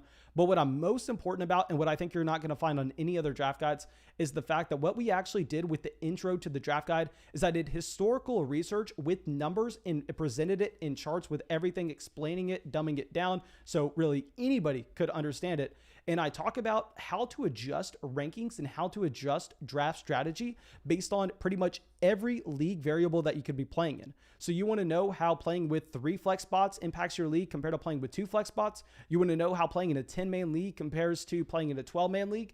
All that is actually laid out in the intro to our draft guide, which is the thing I am most proud of course, with the scoring as well. Now, I do have a standard list of rankings that is for a specific PPR format with specific starting lineup requirements. But like I said, in that draft guide, we talk about how to go through and manually adjust all of that. Okay, so now let's go through, and we are going to be up on the clock in about 5 picks. And let's see where these running backs are going. So Dylan goes in the 8th. Usually you see him falling to the 9th. Okay, so these running backs aren't going that much earlier than they usually do. I mean, I'm going to be interested to see how this team shapes out, though. Driston says, ain't no way he doesn't fly me out. My man, if we hit 20,000, I'll fly you out, Driston. I'll fly you out, my man. Jacob says, are you still going to be doing dynasty drafts? Yes. What I actually have to do after we end this stream tonight is over there on Patreon. I'm making an announcement for a new dynasty league that we are starting up. That's going to be announced on Patreon after this live stream. It probably is not going to be until like 2 a.m. Eastern. Like I said, I have a ton of work to do. That's why I'm saying it's a massive deal for me to continue to do this live stream right now and get another draft in here. But about 2 a.m., probably I'll send out an announcement about our newest dynasty startup over there on Patreon. And I'm mainly waiting that long because I want to make sure that all the overseas people that don't have the shot to come out and participate in one of these leagues with us on Underdog, they get a shot to come out then. Okay, so actually, I think given the fact that Tyler Higbee does fall to the end of the... Do we just take Tyler Higbee here? I mean, we're going to have to eventually take him in some drafts. He's going a little earlier than I like, but we need a tight end. And I think it's going to be a fine selection. There are a few wide receivers that I'm okay with. So we're going to take Higbee, understanding that a wide receiver that we're going to be looking at with the next pick is about the same anyway. Yeah, okay. And Party Till She's Hot only had 1 tight end, so I think that is a fine selection. Okay, so, oh my God, we have so many messages going in the chat right now. This looks like it does in the regular season. And I have the chat on subscriber only right now. So everybody typing in the chat is on subscriber only. Drew says alarm set for 1:59 a.m. My man, Drew, that is a rough estimate. Do not set your alarm for 1:59 a.m. I'm not making it at that exact time point. I'm just saying I think that's how long it's going to take me to go through and make sure that we have all the draft guides sent out, because that's going to be my number 1 priority tonight. Okay, I actually think that we go back-to-back tight end here possibly. No, we really need wide receiver. I wanted to draft Logan Thomas. I think Logan Thomas is a good value. And if we had more wide receivers, I definitely would have been going Logan Thomas. But yeah, no, we're going to go Darnell Mooney with the 10th round pick. Marlo says, why do people draft A.J. Dillon? Because A.J. Dillon is good at football, playing in an elite offense, playing behind an elite offensive line. He is the same size of Derrick Henry. He's the same speed as Derrick Henry. So that's why people draft A.J. Dillon. Just a heads up, my man. Okay. Jay Buck says there's an NFL football game on Thursday. I mean, honestly, I know this is blasphemous, but honestly, I'm not even excited. I'm excited because people are going to get excited for football, but those games are never that fun to watch, to be honest. And I know I should never be saying that, but y'all know I'm completely honest in every single one of these. Now, Jayan on the clock here. Jayan literally hops in every single one of these drafts. Jayan, I think that's why you got so mad at Underdog whenever you didn't get in the one $5 draft that we did yesterday, just because, I mean, maybe you get in all of them, but it is what it is. Okay, so Samir says Jamal Williams didn't get enough touches to be fantasy relevant. A.J. Dillon won't get enough touches to be either. I think that you're actually going to find A.J. Dillon in a very similar role to what you had Jamal Williams in over the past few years. Now, the difference is what you're betting on with A.J. Dillon is potentially he actually sees usage in the red zone given the fact that he's Derrick Henry's size. So that's the thesis. And when you're drafting A.J. Dillon as a standalone piece, and obviously if something were to occur to Aaron Jones, if Aaron Jones went down to injury, all of a sudden A.J. Dillon becomes a top 5 running back in fantasy. Yeah, J-Buck says no starters are getting snaps anyway. That's why I'm saying I know it's blasphemous. I know that people probably hate for me to say that I'm not that excited about us having football on Thursday. But, I mean, who was there's a wide receiver that stands out. Please, Mason, can you remember him? No, I'm not going to embarrass myself. I'm not going to embarrass myself. Crosby says, what preseason week are you most excited about this year with the new format? Probably the second preseason week, to be completely honest. Okay, so Michael Pittman at the 10-12.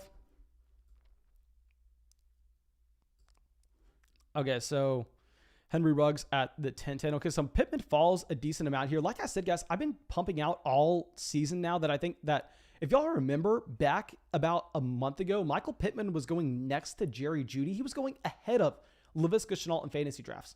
And you can go to videos on the channel a month ago where I was screaming that was the most ridiculous thing ever. Now, if you're getting Michael Pittman instead in the same range of a Henry Ruggs, a Rashad Bateman, that price I'm fine paying. I just thought that when he was going way above those other guys that it was horrendous.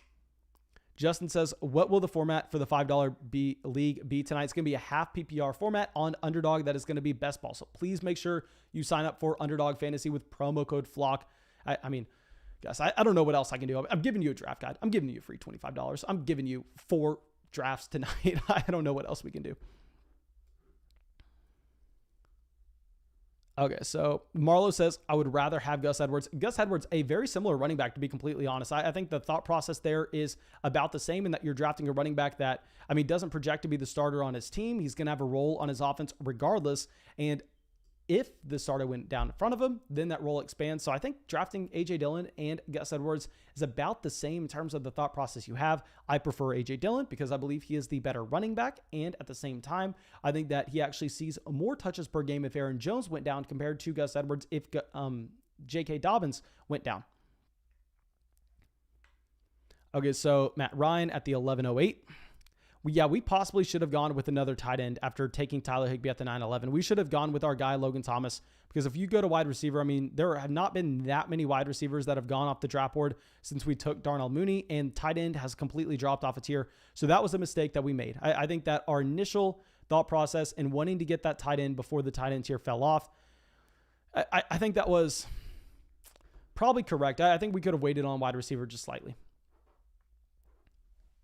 Okay, so now let me check the bye weeks, just because this is a $50 draft. I got to make sure that we are doing okay on the buys. Yeah, we're completely fine on buys.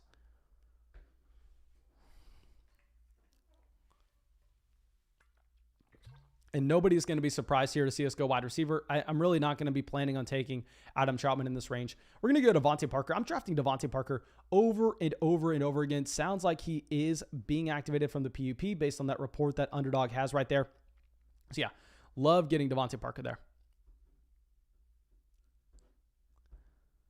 Okay, so now after Parker, let's recap this draft, what we have done so far. Just because I know people maybe have come in a little bit too late. Actually, we need to make one more pick. I'm sorry, I'm all over the place, guys. This is our 3rd draft in. We're having to set up another one after this. So it is a little stressful at the moment. Okay, so let's see where we're going to be going. We're definitely going to be going with another wide receiver. I know Justin Fields is a good value here. We would actually have the stack in here with Darnell Mooney. but I definitely want to make sure that we are catching up on wide receiver. We're going to be going with Marvin Jones in an offense that I love. I mean, y'all know that I definitely prefer having Laviska Shenault. I prefer having DJ Chark, but at the same time with a Marvin Jones, this is a wide receiver that's going to be running deep routes. He does have that spike week potential. I want to bet as many chips as I can into the Jacksonville Jaguars offense at the current ADPs that they are at. So yeah, we're going to go Marvin Jones there at the 12:12. I'm sorry, 12:02. Zach says, Party stole my Viking stack with that Kirk Cousins selection. Okay, so let me see. And who sent that out right now? Zach. Okay, so let's find Zach. Okay, you were way over here. So, I mean, were you planning on drafting 3 quarterbacks? I think that honestly, he may have helped you out. I think when you take Jalen Hurts and Trey Lance that high, I think you really can only draft 2 quarterbacks, to be completely honest. I don't know if I would have been looking Kirk Cousins again. Okay, so Justin says, is Underdog only best ball leagues? I already deposited with your code, but I'm not familiar with the best ball strategy. Yes, sir, it is only best ball. And if you want to look at best ball strategy and me in depth breaking down Underdog, actually, I'll do it right now just because we have the time. I was going to say that we uploaded a video right before we went live where we went through and actually broke down Underdog for everybody. But a big thing with Underdog is you're drafting your team and you're never touching it again. Okay, and this is why I think it is such an appealing platform and a perfect partner for us. Because as everybody gears up for the 2021 season, you want to make sure you're getting as many drafts in as possible so the big league that you care about that you're going to be managing all year, you come away with a solid draft and you don't make mistakes. Now, if you're trying to go through and mock draft, we know how mock drafts go. What ends up happening is by the time you get to round 5, I mean, a bunch of teams have already left. All of a sudden, you're drafting against a computer. And if you're drafting against a computer, a quote unquote tool, whatever you're using, that is useless. The only thing that matters when you're preparing for drafts is getting in real money fantasy football drafts. And that is why Underdog is fantastic, because if you use promo code FLOCK, which you said you already did, you got that $25 bonus. If you deposited $10, you can hop in to either 11 $3 drafts, or you can hop in to 5 $5 drafts. And those are going to be real money leagues. You're noticing in these leagues, nobody's timing out. Everybody's taking this extremely seriously. So you're getting a great feel on how drafts are going to go. But some things do change in the format that you don't have to submit your starting lineup on a week-to-week basis. Your starting lineup is automatically submitted for you after the week is over with the best players that were in that week, which is why you love getting a wide receiver like a Marvin Jones, where even if he's not necessarily that productive for a 3-week stretch, and then all of a sudden he pops off for 35 points, he slides into your starting lineup, no questions asked. And also you don't have waivers, so you have to make sure you're allocating your picks nicely throughout the draft because you can't go out there, stream a quarterback position or anything of the such. So small things do change, but in my opinion, I mean, this is the perfect way to get better at fantasy football. And that's why I am doing as many of these as possible, because I think the best way for y'all to get better is by hopping in these drafts with me. So yeah, we're going to be doing 4 tonight for everybody. Let me go through and recap my draft so far. Okay. So in the first 4 rounds, we went Aaron Jones, Austin Eckler, Chris Carson, and Miles Sanders. Now, there were some wide receivers that I prefer over these 2 running backs here, but I thought once we have the opportunity to draft 4 guys in a row, we were going to have these running backs in this range of the draft kind of slide up the draft board due to demand, and that was going to push wide receiver talent a little further down to us. And I think that's actually kind of happening. I mean, you see a J.D. McKissic go at the beginning of the 13th, you see an Alexander Madison go in the 12th, but regardless, then afterwards, we have to find some wide receiver value, guys that are going to get snaps, have spike week potential. We get Odell Beckham Jr., Chase Claypool, fits that mold to a T. Justin Herbert falls to us at the 7-11 to stack with Austin Eckler. Tyler Boyd for a floor in our wide receiver. Higbee, I think Higbee was a pick that I don't want to say regret, but we could have gone somewhere else with it. Darnell Mooney, I prefer to go with Logan Thomas. I think that was a mistake that we also made. Parker, Marvin Jones, perfect picks for what we needed on that team, though. Okay, so let me know what y'all think of this draft. It's definitely a different strategy that we have not deployed that often on Underdog. So I really wanted to try it out. Probably a $50 draft wasn't the best spot to try it out, but it's entertaining nonetheless.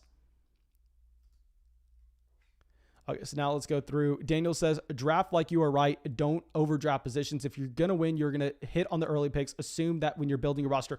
Daniel, that was the best sentence that has ever been sent out in this live chat. That is what I talk about all the time in not drafting for floor. When you take a Travis Etienne in the 4th round, you're not getting a James Robinson in the 9th, because if a James Robinson hits in the 9th, your Travis Etienne most likely didn't hit in the 4th. So I completely agree with you. You want to be parlaying your bets and making sure you have the highest ceiling possible and not worrying about the floor that you have. So that was the best sentence that's ever been sent in the general chat. I completely agree with you, my man. Okay, so now let's look at what's going to be available to us in the 13th round. Okay, so possibly we go quarterback here. A big thing is, I mean, we already have 6 wide receivers, and we have 6 wide receivers that are going to be seeing a lot of snaps, so we don't have to continue to hit that position. Running back, we're not drafting anymore. I'll tell you that. Tight end, there are a lot of guys that are in the same tier for me.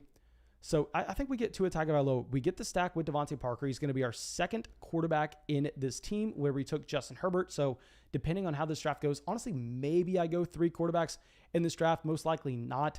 So yeah, we're going to get Tua there. We're going to get a tight end that we like to us, falling back most likely in the 14th. Bogoat says, curious your thoughts on my selections. I am a rugger. Yes, sir. Let me definitely get to your draft after we go through and make our next pick. Thank you so much for supporting the channel as always, my man.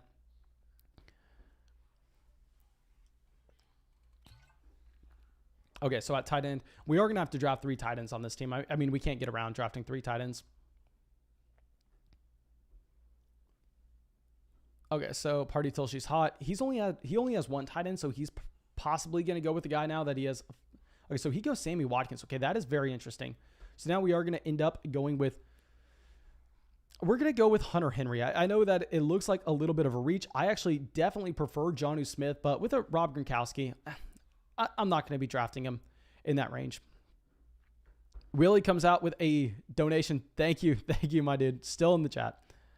Willie says, freezing cold takes by Marlo. Okay, so now John saying, any more drafts tonight? Yes, sir, we're doing 1 more draft tonight. This is going to be 4 drafts in one night. So what I ask for you, my man, is please, for the love of God, if you want to support this channel, deposit $10 on Underdog with promo code FLOCK. Get $25 for free. Get our draft guide. And most importantly, get me to shut up about this deal, because I promise you, if enough of y'all deposit, I mean, we have 7,000 views on this live stream right now. This live stream has gotten 7,000 views. If half of the amount of people actually went through and they deposited $10 on Underdog with promo code FLOCK, the world would be a much better place. And I'm telling you that with certainty.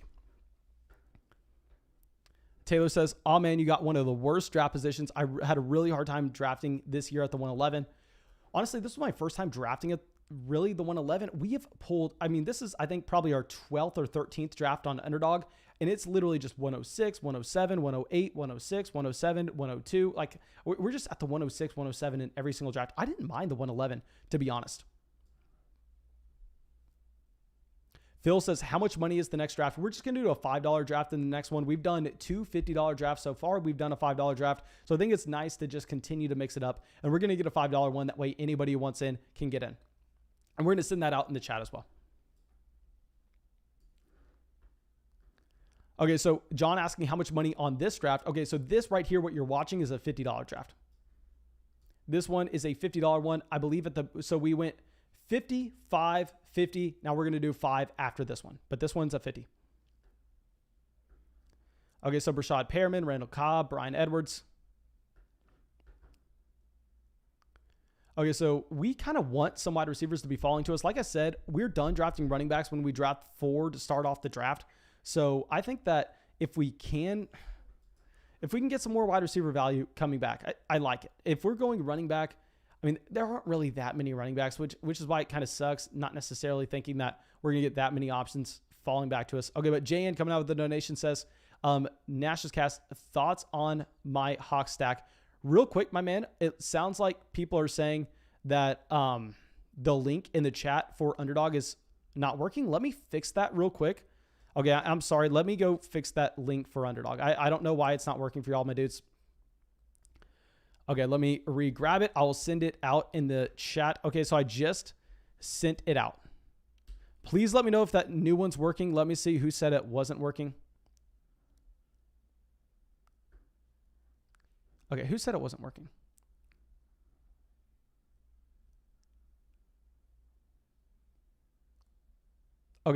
Okay, Dwayne says, is anyone else having trouble with the link? My man, I just sent out a new link for you, so please try that new one. Let me go check out JN's team real quick while we were waiting to get our pick coming back. Okay, so JN picked here, 107, Zeke, DK Metcalf at the 206, and he's saying he got that. Okay, you got that Seattle Seahawks stack at a great value, my man. DK at his ADP, Tyler Lockett. It's interesting. I definitely prefer DJ Moore over Tyler Lockett in a vacuum. It's bold of you going Lockett, thinking that you can guarantee yourself the double stack with Russell Wilson at the middle of the 6th round. So yeah, I really like that move, my man. AJ Dillon, maybe a little bit of a reach, but I mean, he was your running back 3, Tony Pollard. Yeah, so no, that stack is great because of the price that you actually got the players with. I mean, it's a bold call drafting Tyler Lockett over DJ Moore, chasing that stack, but it works out when it did. Okay, so Tyrell Williams at the 1105. We are also about to pass 500 likes in the live stream. Guys, if you have not dropped a like on the stream, make sure you go down there, drop a like. Willie says the new link works. Okay, thank you, Willie. Thank you, my dude. Okay, James White at the 1506. So finally, we get some more running backs going off the board. We can possibly look at tight end as well. Like I said, guys, we are going to need to draft a 3rd tight end on this team. We're done at quarterback. We're done at running back. From here on out, it's just tight end, wide receiver, wide receiver, wide receiver. And that's the luxury of going through and drafting 4 running backs to start. You may not necessarily end up with the quality of wide receivers, but you have the quantity in a best ball format where you're just getting those spike weeks slid into your starting lineup. That's going to be such an advantage. Okay, so let's look at what we're going to be looking at. Okay, so possibly we go tight end, maybe. I mean, we have some more wide receivers that are interesting. Amon-Ra St. Brown, I haven't taken in a single one of these drafts so far. He could be a player that we go. Deshaun Jackson at the 1509. Okay, Jan says, I told you I had an ace in the sleeve. Yes, sir, my dude. And that was impressive. I'll say that. Okay, so let's see if we get... Let's see if we get who we want. I'm not going to say his name out loud because we got 15 seconds left on the clock, and I'm not trying to get sniped. Okay, so here we get Anthony Ferksker. We're going to be going with him as our 3rd tight end. I really like this draft so far. Let me move my screen over real quick. That way y'all can see the team on the side. At quarterback, we have Justin Herbert, Tua Tagovailoa. I guess we can draft a 3rd quarterback if we like the value. At running back, we have Aaron Jones, Austin Eckler, Chris Carson, Miles Sanders. At wide receiver, we don't have quality, but we're going for quantity. We're going to get those guys slid into our starting lineup. We need guys that are going to be getting snaps. Marvin Jones, Devontae Parker, Darnell Mooney, Tyler Boyd, Chase Claypool, Odell Beckham Jr. Okay, so yeah, I think this is about the best start that you can have from the 111, to be honest. I don't think this is as good as our first draft of the night, but it's pretty dang good nonetheless. We are back on the clock. We can't go tight end now. We are either going quarterback or wide receiver. So wide receiver has been soaked up. Those Green Bay guys would be interesting if it wasn't for the addition of Randall Cobb. Maybe we just go Marquez Callaway. I know a lot of people want us to be drafting Marquez Callaway. I don't love him, but if we're going to really not have any other option there, we'll take him just because we know with the Michael Thomas injury, he will be seeing snaps. So we're going to go Marquez Callaway in the 16th round. I definitely would have gone with the Marquez Valdez-Scantling if it wasn't for the addition of Randall Cobb. Maybe that's honestly flawed logic for me because obviously you have Randall Cobb as a slot wide receiver compared to Marquez Valdez-Scantling, who's going to be running vertical routes, and really they're not operating in the same area of the football field whatsoever. That could be a very, very bad call by me. Okay, Tom says, okay, I've joined the Discord. Now, how do I give you my email? Man, go to the announcements. Literally just click on the name Fantasy Flock Network. One of any messages that I have sent, I'll send out something in the general chat right now as well if you need help. I know some older people that aren't used to Discord do have a little bit of a hard, and I'm not trying to sound like an ass when I say this because I walk people through Discord every single day. So what I'll do is go to Flock Polls. Go to Flock Polls, and I'm going to say, no, I'll do announcements.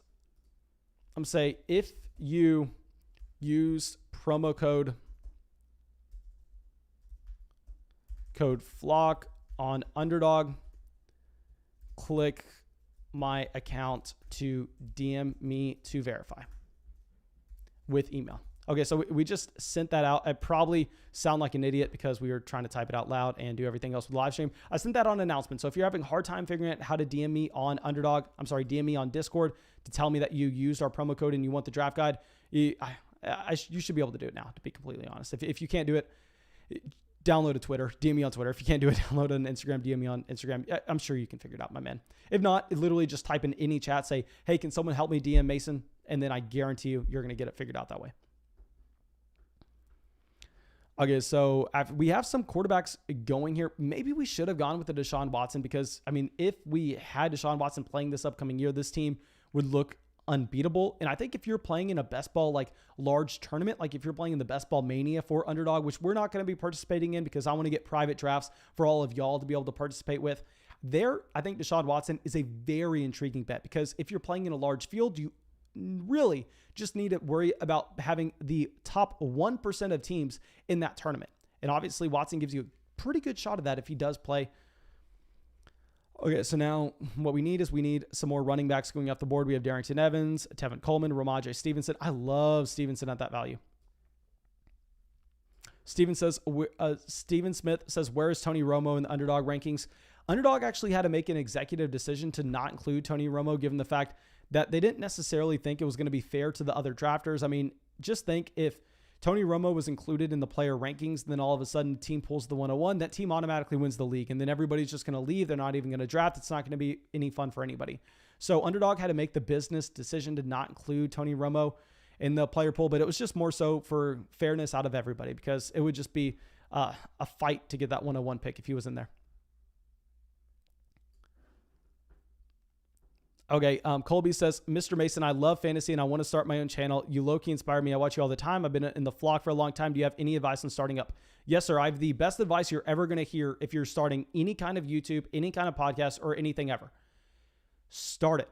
And that is it. You don't need to care about your setup. You don't need to care about who's listening. The worst thing that you can ever do is think that your views or your traction or anything that you're getting at the very beginning matter. Because when you start, you are going to be very bad. You are going to be horrible. I'm going to tell you that right now. I was so bad at going through and making videos for years. I made videos every single day for about, I want to say probably 300 videos before they even started getting like 100 views a video.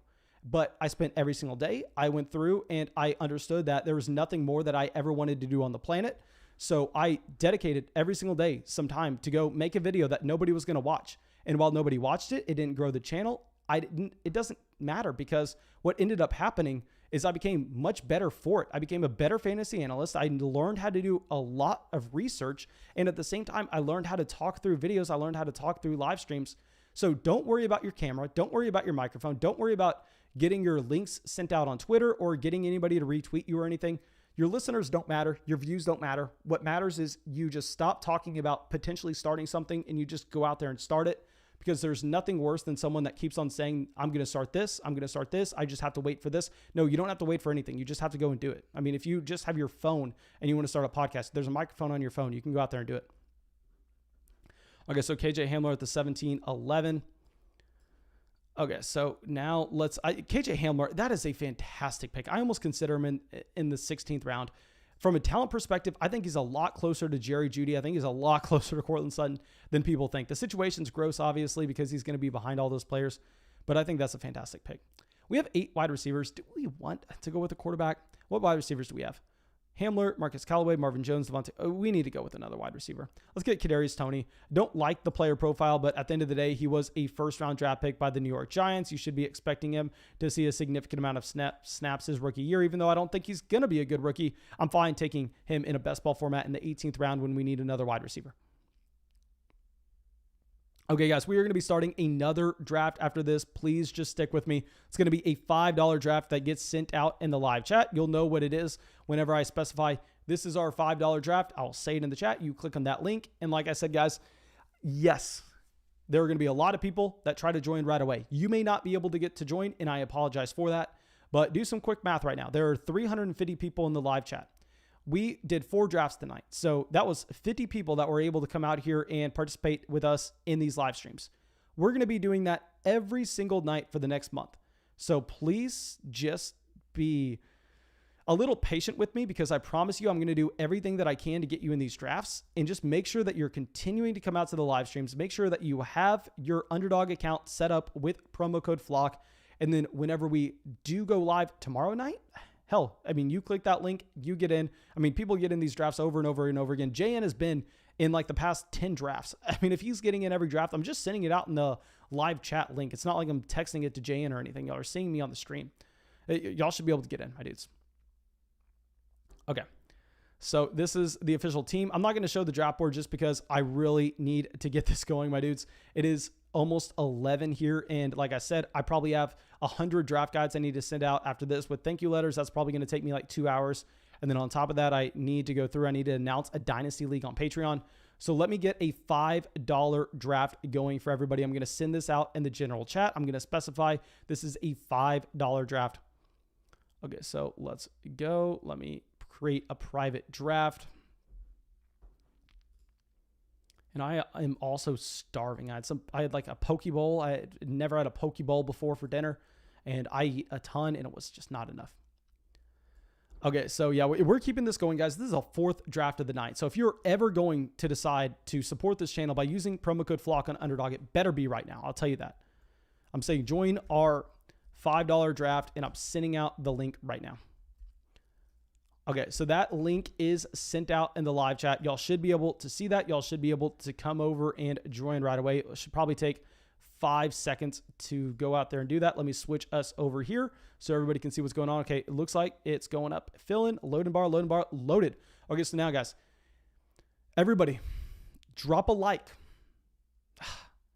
You didn't drop a like fast enough. We got the 103. We didn't get the 101. So here we are going to be getting Alvin Kamara. Honestly, I kind of want Davante Adams. How dumb. This is what I'm dealing with. After making that video for tomorrow, I am so high on Davante Adams. And with the Taysom Hill reports that Taysom Hill could be starting, I kind of want to take Davante Adams over Alvin Kamara. Right now, I have Alvin Kamara over him in the rankings just because I think it gives you the flexibility later on in the draft to continue to get in those wide receivers and not have to reach on running back. But I really do want to go with the Davante Adams here. Please, someone try to talk me out of it because it's something I could end up seeing myself do, to be completely honest. And I'm sorry if you were not able to get in this draft, guys. Like I said, we're going to be doing so many of these. I promise you're going to get in a draft. If you're hanging out in this live chat, I mean, let's see. Party Till She's Hot got in again. Grim Reaper has gotten in again. Rugger has gotten in again. I mean, Amuse was in one tonight. Bait Near has been in multiple tonight. Clutch Cow's been in, like, y'all should be able to get in one, my dudes. Jan says, thanks for the donation last draft. You are welcome, my dude. Okay, so CMC, Dalvin Cook. We're going to go Alvin Kamara. I want to take Davante Adams. But a big thing is if we rank Davante Adams at the 104, we're going to be able to get Davante Adams a lot at the 104, the 105, the 106. So when we have the 103, might as well take Alvin Kamara because if we're starting to take Davante Adams there, we're just going to end up with Adams everywhere. Okay, so Party Till She's Hot does take Adams. And I know Adams has gone in every single one of these drafts pretty much at the 104. But I promise you, if you hop into some of these underdog drafts that you maybe don't want to get in on the stream, like just say, I mean, you think that you can go through and be better than a random person not in the flock, then you're going to be able to get Davante Adams a lot cheaper than the 104. I'll tell you that. You may get the Davante Adams at the 108, 109, and that is just absurd value.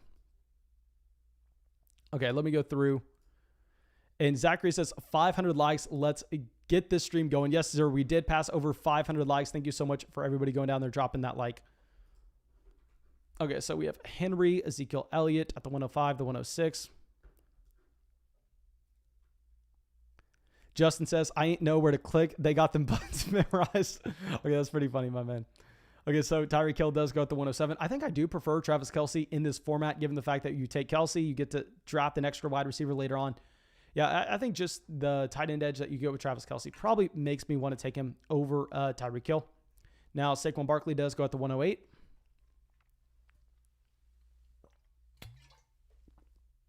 Travis Kelce falling to the 109. I think that's fantastic value with Travis Kelce.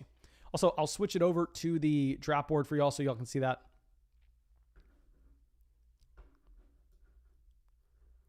Okay, so Aaron Jones at the 110. We took him at the 111 in the last draft. So maybe we decide to go a little bit wide receiver heavy, considering we went running back heavy in the last one. Crunch says, I got Adams a few weeks back in 2 best balls past the 15th pick. My man, I actually made a video on the channel today breaking down our $1,000 draft that we did a month ago.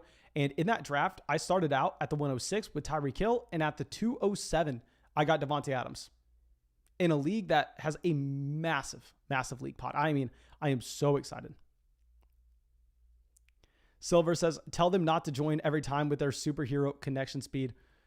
My dudes, I can't do anything about that. I can't do anything about some people in here maybe having better Wi-Fi than others. Okay, Nick says, Mason giving us that extra content because of leaving early last night. Gotta love it. My man, I didn't even leave early last night. Last night we got in 2 drafts. What I told y'all we were going to do is I told y'all we were going to get 2 drafts in every single night. And instead, I lied to y'all. And tonight, we're getting in 4 drafts. Okay, so I'm not only doing more than I ever said I was going to, but I mean, we are going way, way up and beyond. How many other people are doing a single draft tonight? Don't tell me I cut y'all short last night. Don't try to tell me that. And I'm just giving you a hard time, my man. Okay, so Antonio Gibson at the 204. Why has Antonio Gibson been falling a little bit lower lately in these drafts? Gibson, I mean, if you're following our rankings that we have on the draft guide, you're going to be drafting Antonio Gibson a ton.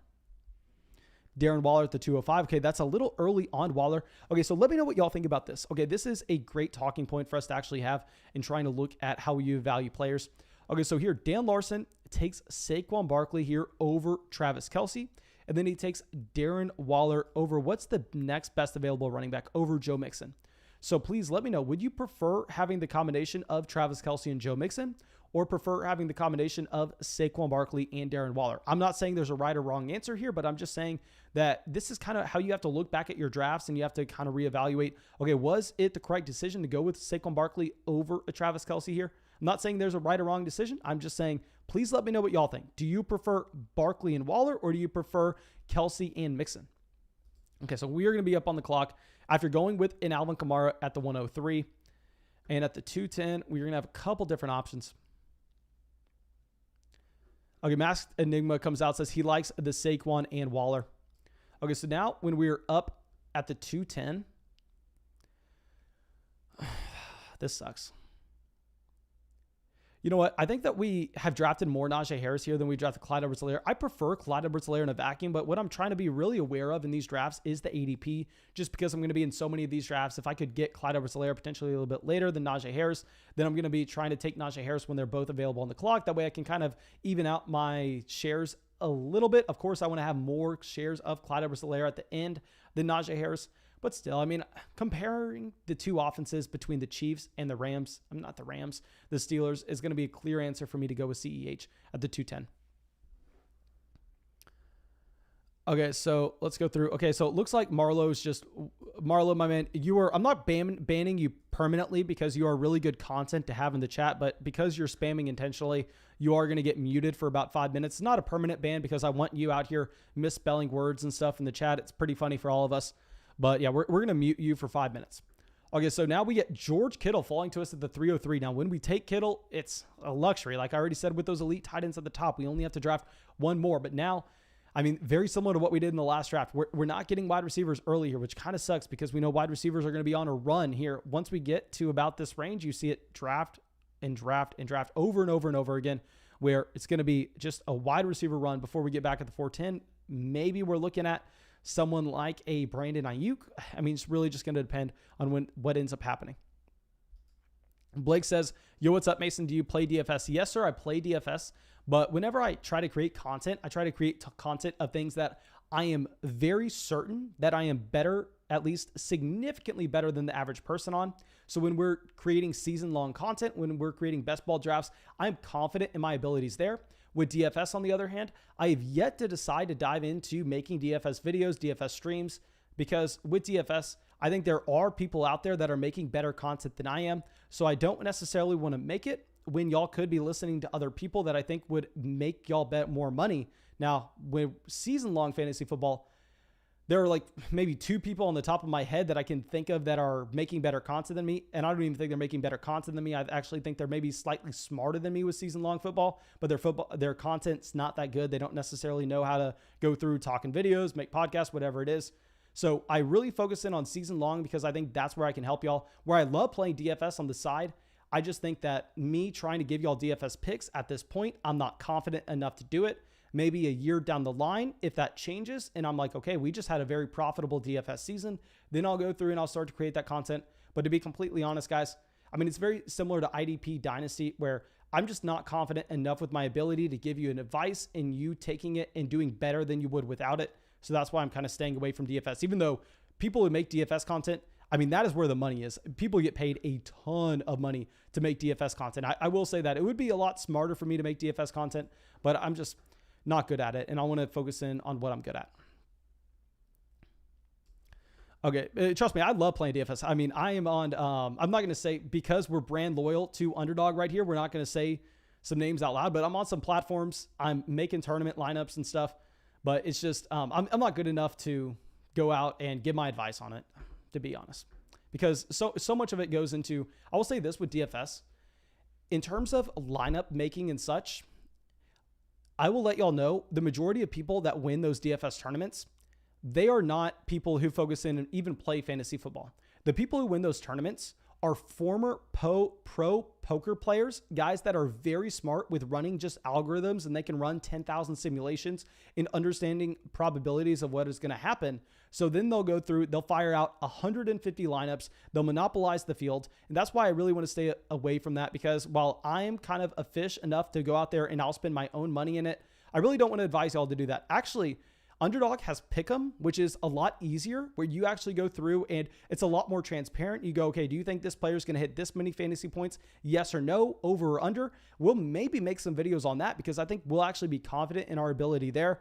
But in the case of creating lineups, I think a lot of people that are actually making that stuff for y'all, they're doing it more so because they're making money. They're not making money playing. They're making money making that content. And I don't think the content's actually helping y'all. And I want to focus in on content that I think is actually going to help. Okay, Aaron says, have you played any fantasy baseball this year? Yes, sir. I actually hopped in some fantasy baseball drafts. I played fantasy baseball a very long time ago with just some friends, but this year I wanted to dive into fantasy baseball just so I can make some entertaining content. I actually started making out some fantasy baseball videos, but the problem is it's very similar to the DFS stuff, where I'm not confident enough with my ability to go out there and make videos on my own and try to improve your chances at winning or anything. So what I would actually do on a fantasy baseball channel that we had is I would go through, I'd find people that I really respected their opinion of, and I would bring them on and I would kind of just play host. But I mean, I'm not out there giving that much advice or anything. And whenever I did say something, I would preface it by saying, listen to me, I don't know what I'm talking about at all. Please don't listen. This is just what I think. Okay, but yeah, fantasy baseball honestly is probably more fun than fantasy football, to be honest. It's a much harder game. I'm not nearly as good at it, but it is very, very fun. Okay, so we're going to be taking Tyler Lockett here at the 410, getting that spike week potential. There are some other wide receivers there that I prefer more, but given ADP, given what we think could potentially fall back to us in the 5th round, we are going to be taking Tyler Lockett at the 410. Scoop says, fantasy baseball is fun with setting lineups every day. And a big thing is, I just don't have the time commitment for that. And I want to focus in on what I'm good at. Like I've already said, where I'm fine making fantasy baseball videos for another channel, bringing in some very smart people to talk to y'all about it. But I'm not going to be able to sit here like I do with the fantasy football video, do some in-depth research based on statistics that I know matter and translate season to season. Then come out here, look at ADPs, talk about what players I think are values, what players are being slightly overvalued based on narratives. There, I think I'm actually very good at that, doing fantasy football. In the case of fantasy baseball, I'm not. I can bring on other people that are, but it's not really worth my time at this point. Okay, so now let's go through and see if we have anything else in the chat that we need to address. I think that's it. So here, we did take Tyler Lockett over T. Higgins, and I definitely prefer having T. Higgins in fantasy this upcoming season. Some things changed, though, with it being best ball, where Tyler Lockett, y'all know he's the perfect best ball option, in that you don't have to know when he's going to go off to put him in your starting lineup. He's automatically going to slide in there, which of course is appealing with Tyler Lockett. And also he is significantly higher than T. Higgins in ADP on Underdog. So there was a chance that we drafted Lockett, still got Higgins in the 5th, but there was really no chance that we drafted Higgins and still got Lockett in the 5th. So we were going to have to take Lockett there. We get Adam Thielen at the 503, just mainly because we need a wide receiver with a very high floor. Don't necessarily love the player himself, but I mean, maybe we should have looked at other options. I can't take a Kyle Pitts. I probably am not going to draft Kyle Pitts in a single draft this entire year, to be completely honest. I mean, Kyle Pitts is just insanely priced, in my opinion. I don't think we can do it. Now, Deontay Johnson at the 504.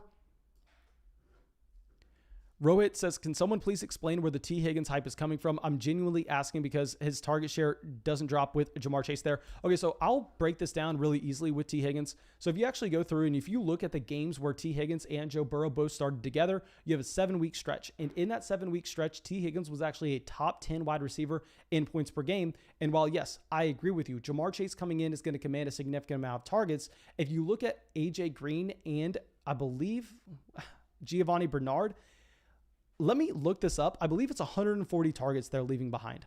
Let me look up how many AJ Green targets there were last year. because I want to say that with the combination of Giovanni Bernard, AJ Green, they're leaving 140 targets behind. So you can give those targets over. Yeah, it's about 140. So you can give those targets over to Jamar Chase. T. Higgins doesn't get anything taken away from him. Joe Burrow taking a step into year 2. Maybe you get one of the highest passing volume offenses in the league, given the fact that they do not have a defense and Zach Taylor really wants to push the pace of play. So that's really the basis of the T. Higgins hype right there, my man. Michael says, I love your team. Yeah, man, I actually really like this team so far as well. We definitely need to continue to get wide receiver value later on. And of course, since we're live streaming, it's going to be a little harder to do so. And also, we are about to pass 520 likes on the live stream. That is crazy. Kwa says, for year-long in DFS, at least there are a lot of casuals in the pool too. So being in the top 10 to 20% us makes it more manageable. For things you're betting against Vegas, you need to beat pros plus rake. So with DFS, it depends the tournament that you're loading up into, to be completely honest. And that's why I want to kind of avoid DFS where we can, just because it's very hard to beat DFS. You can hop in these underdog drafts and you can see based on some of the picks made in these underdog drafts that people are very, very bad at fantasy football. And it's funny that people are bad, because I'll get a message from someone. They'll go, hey, I've been playing fantasy football for 20 years and blah, blah, blah. They'll tell me something about their thought process, and I'll look at them and I'll go, obviously I don't look at them. I'll look at their message and I'll go, that does not matter at all. There's no proof of that ever mattering. That doesn't translate season to season. Why are you trying to chase that? You're chasing the exact wrong thing. You've been doing this for 20 years. People will play fantasy football for 20 years and never get better at it. Whereas DFS, they can't play for that long, because if they're not getting better at it, their money's getting taken away and they're out of it. So playing DFS is significantly more difficult than going through and like loading up these underdog drafts. I actually think that a lot of y'all who pay enough attention, especially with news when it comes out, y'all have a significant edge in these underdog drafts if you have a simple concept of roster construction. And that's why I'm mainly focusing in on roster constructions and talking about that when we go through this draft. Okay, so Robbie Anderson at the 604. I do like that value with Robbie Anderson. I mean, a player that was very dominant at the beginning of the season last year, where he was getting used in all areas of the field. Obviously, he has the familiarity. Oh my God. This is what happens drafting 4 times. I can't talk at this point. How long have we been live? How long have we been live so far? I don't know if we can see that. We have been live for God knows how long. Can we pull it up over here on Streamlabs? I don't know how long we've been live, but please, God, drop a like if you have not. Subscribe to the channel. Use promo code FLOCK. But anyway, with Robbie Anderson, the coaching staff loves him. And at the same time, going back to his old quarterback in Sam Darnold, that is going to be significant. Okay, so Dak Prescott at the 607. That does not complete any stacks, but you really don't have any stacks you can complete with players in that range. Chase Edmonds at the 608. Okay, so I think we go wide receiver here. And y'all know I'm not a massive fan of these. What is our team so far? Okay, so we do not have a bye week problem at all on this team. We can continue to just draft just completely freely, avoiding those buys. Okay, so we don't have to go on Trey Sermon. We don't have to reach on a Trey Sermon here when we have Kamara and Clyde Edwards-Helaire. I think we go wide receiver. The wide receiver I would draft before the injury would be Devontae Smith. The wide receiver I would draft if it was not best ball would be Michael Thomas. But here, I think that we actually look at one of these Denver guys before the. I think we go with Jerry Jeudy between the two, to be completely honest. So I don't love Jerry Jeudy. I actually think that he's overvalued in the majority of drafts right now. But with Jerry Jeudy, he's a wide receiver that in the majority of drafts, he's going up here with the Deontay Johnson. If he's going over Chase Claypool, if he's going over Robbie Anderson, DJ Chark, I think.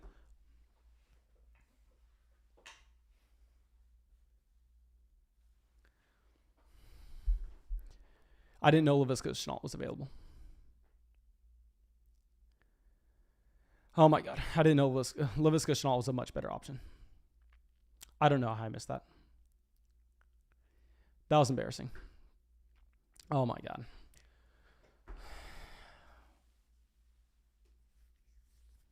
Laviska Shenault was the pick there, my dudes.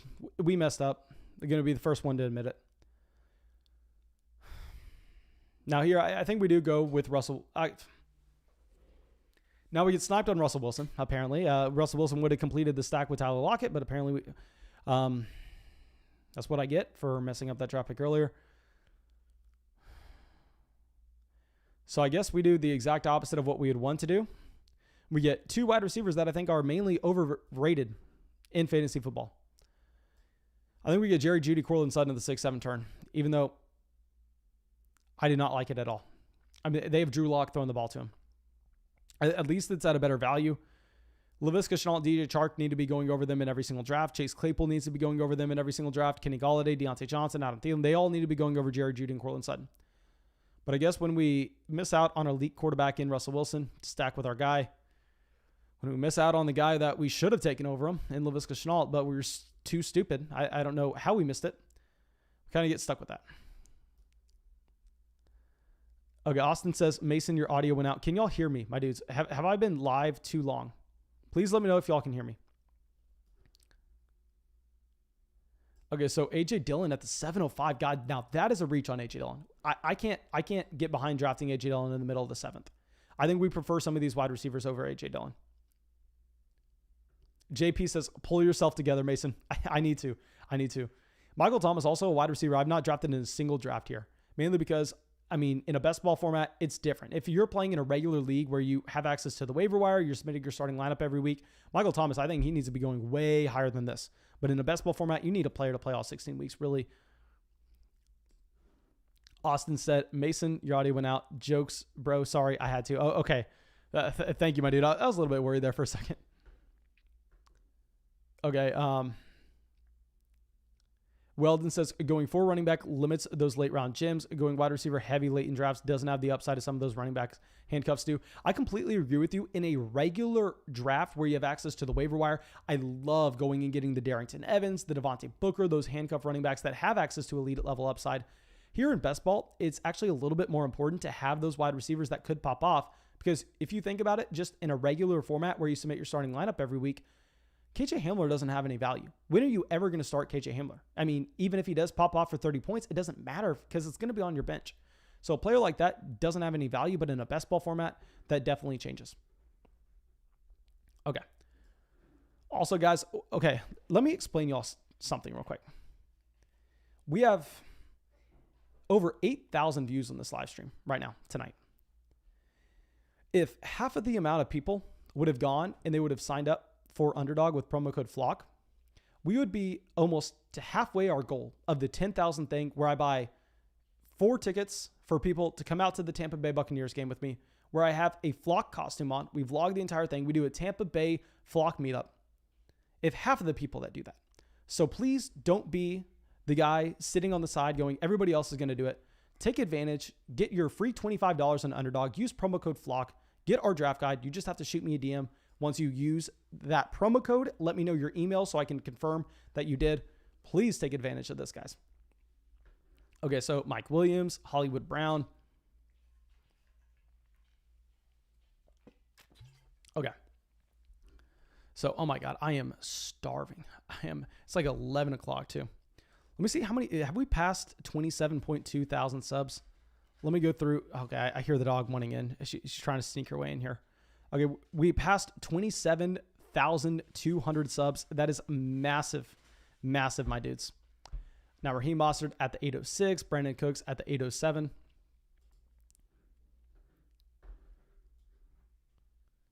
Martin says, "Is the link isn't working for me? Why? I don't know if it, please, guys, are we having problems with the Underdog link right now? Please tell me we're not having problems with the Underdog link. Can someone please test it out for me and confirm? Martin, maybe you're confused. That link that I'm sending out, that's for you to get set up on Underdog. That way tomorrow you can come out and you can participate in our drafts with us. But please, let me know if that link isn't working. We're going to get a very clear selection here of Will Fuller, the perfect example of someone that you're looking at as an option that you don't have to commit when you're going to start him each and every week. We drafted 5 wide receivers in a row here, and I love the value with all of them. I think that this draft has gone perfectly, to be honest. Okay, that dog is doing everything she can to get in this room right now. I may have to go let her in.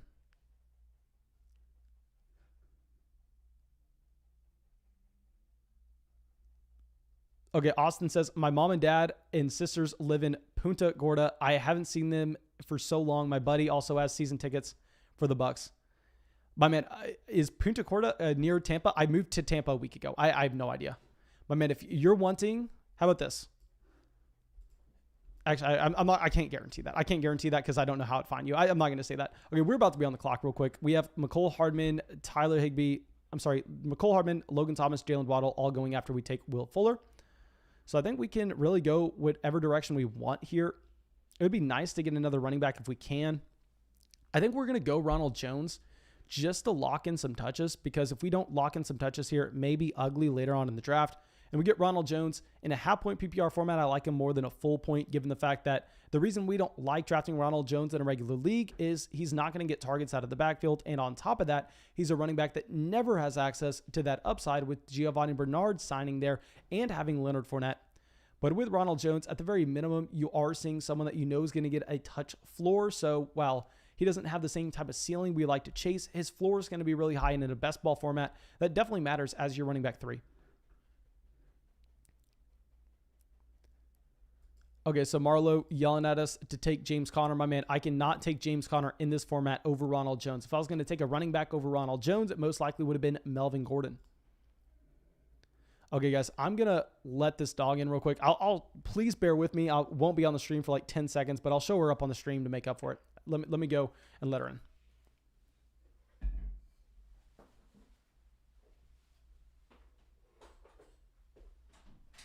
Come on, baby. You come in here? You come in? Come on. Get in here. Go under the desk. There you go. Okay, I lied to y'all. She went to the other side of the room. Yeah, you're not seeing the dog. I apologize for that. Okay, but anyway, let's get this going again. Darnell Mooney at the 907. Tyler Higbee at the 906. Melvin Gordon.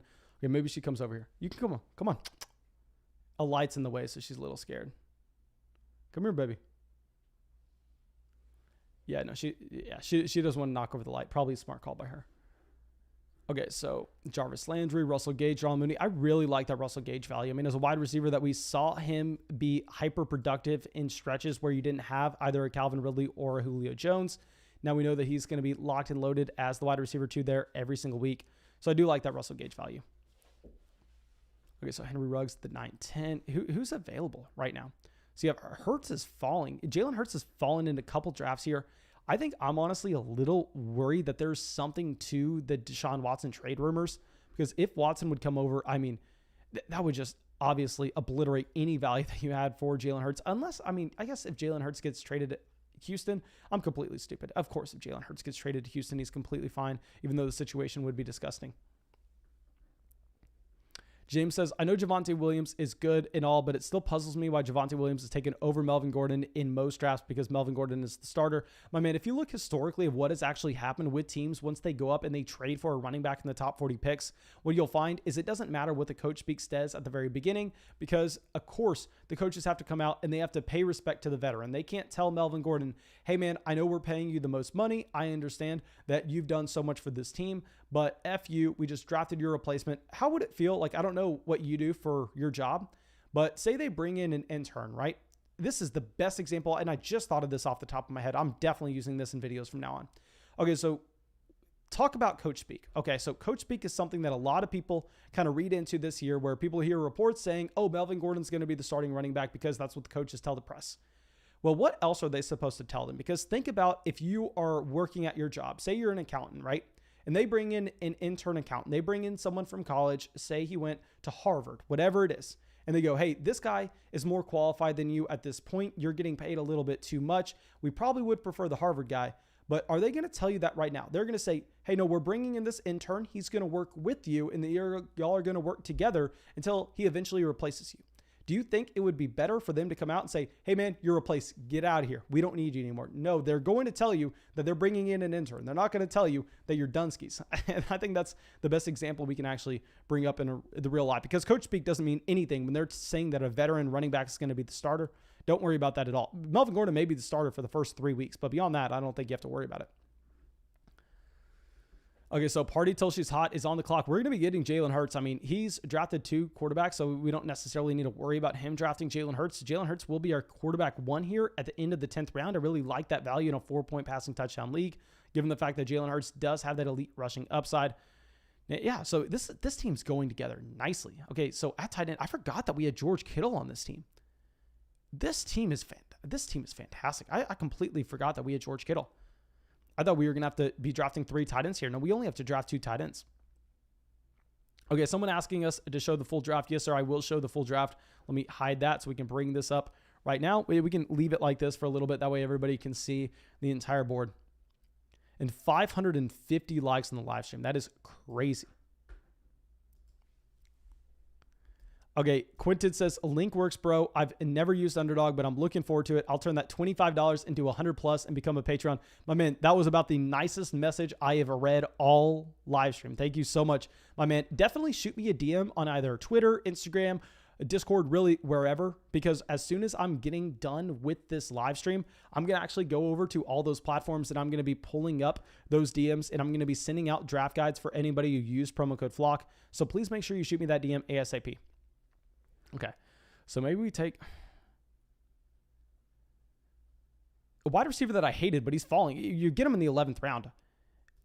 I feel like a fraud because we were talking about over and over and over again why Michael Pittman was one of the most overdrafted wide receivers in fantasy. We were talking about why Michael Pittman is one of the most overdrafted wide receivers in fantasy, but now when he's falling, keep in mind, guys, this is someone that was going over Laviska Shenault a month ago, and we were saying that he was one of the most overrated wide receivers in fantasy. And now we're getting him 5 rounds after. So I understand what we have said in the past, but if you're getting Michael Pittman in this kind of format in the 11th round, I think we kind of have to take him. I think we honestly have to, even though, I mean, he's going a full 2 rounds after Henry Ruggs. I think we have to take him here. Okay. Unexpected Savage says, I set up an Underdog as well. I'm pretty excited to test my skills. My man, definitely please shoot me that DM so I can get you over our draft guide. Please shoot me that DM because I'm sending them out tonight. I'm going to be sending them out tomorrow morning as well. I'm going to be sending them out tomorrow. I'm going to be sending them out the day after that. I'll be continuously checking Twitter, Instagram, Patreon, Discord, everything for people who have told me that they use promo code FLOCK, but you need to send me the email that you signed up for Underdog with. That way I can confirm that you signed up, deposited $10, got the $25 bonus. Yeah, please make sure you send that to me. And Maze Man says, I know I'm a little late, but how do you feel about Henry Ruggs this year? My man, Henry Ruggs, I actually think that a lot of people are giving up on him a little too early as you look at a player that was not drafted because he was supposed to be some pristine route runner coming into the league. He was not supposed to be some ready now player. He was more so drafted based on his athleticism. So it's going to take him a little bit of time to actually go out there and develop for the league. So yes, he starts slow his rookie year, but he was also dealing with injuries. And at the same time, they get rid of Nelson Aguilar, who took up a significant amount of snaps. They bring in John Brown. John Brown, another year older. At the same time, they pay him really nothing at all. I think Henry Ruggs is the wide receiver 1 there, going to be second in that team in targets, only behind Darren Waller. So yeah, I like Henry Ruggs, my man. Unexpected Savage says, I'm already a mother flocker as well. Oh, my man, if you sign up for Underdog and you're a mother flocker, a big thing that you can do is because, like I said, guys, how we don't sell the draft guide by itself because I want to continue to grow the community. So we just do it through Patreon. So if you signed up to be a mother flocker and you really only signed up for the draft guide, please shoot me a DM if you used promo code FLOCK for Underdog, because I'll go through and I will refund your last month of Patreon. I'll pay you back for your last month of Patreon just as a thank you for so much for your support of the channel. So please shoot me a DM on Patreon, my man, saying, hey, Mason, I talked to you in the live stream. Please, can you refund my last month? I'd be excited to do that. JP says, do you send out updated draft guides later on? My man, no, we are not going to be sending out updated draft guides. I apologize for that. All the draft guides are updated for the news right now. If we have a significant injury, like maybe if a Christian McCaffrey tears his ACL or something and we have to make dramatic changes, then yes, we most likely will go out there and send those updates. But I'm going to be updating the rankings every single day, at least very close to every day. It's definitely whenever we have news on Patreon. But I think it would be just too much for me to go and find the 1,000 emails of the draft guide I sent out and go through and send out a new version for everybody. Okay, so Caleb says, Mason, how's my 112 team looking? Okay, so Taylor, Montgomery, Henderson at running back. Okay, so going a fragile running back build, Diggs, Godwin, Juju, Curtis, Corey Davis. Okay, man, you got to stop driving. How many wide receivers do you have here? You have 7 wide receivers, it looks like. I think you need some running backs on this team. Obviously, you have that elite quarterback, so you're only going to need to draft 2 here. I think the team overall is pretty strong. I think you're just going to need to find some running back production soon. But I'm right there in the same boat with you, my man. I only have 3 running backs. I got Rojo, Clyde Edwards-Helaire, and Alvin Kamara.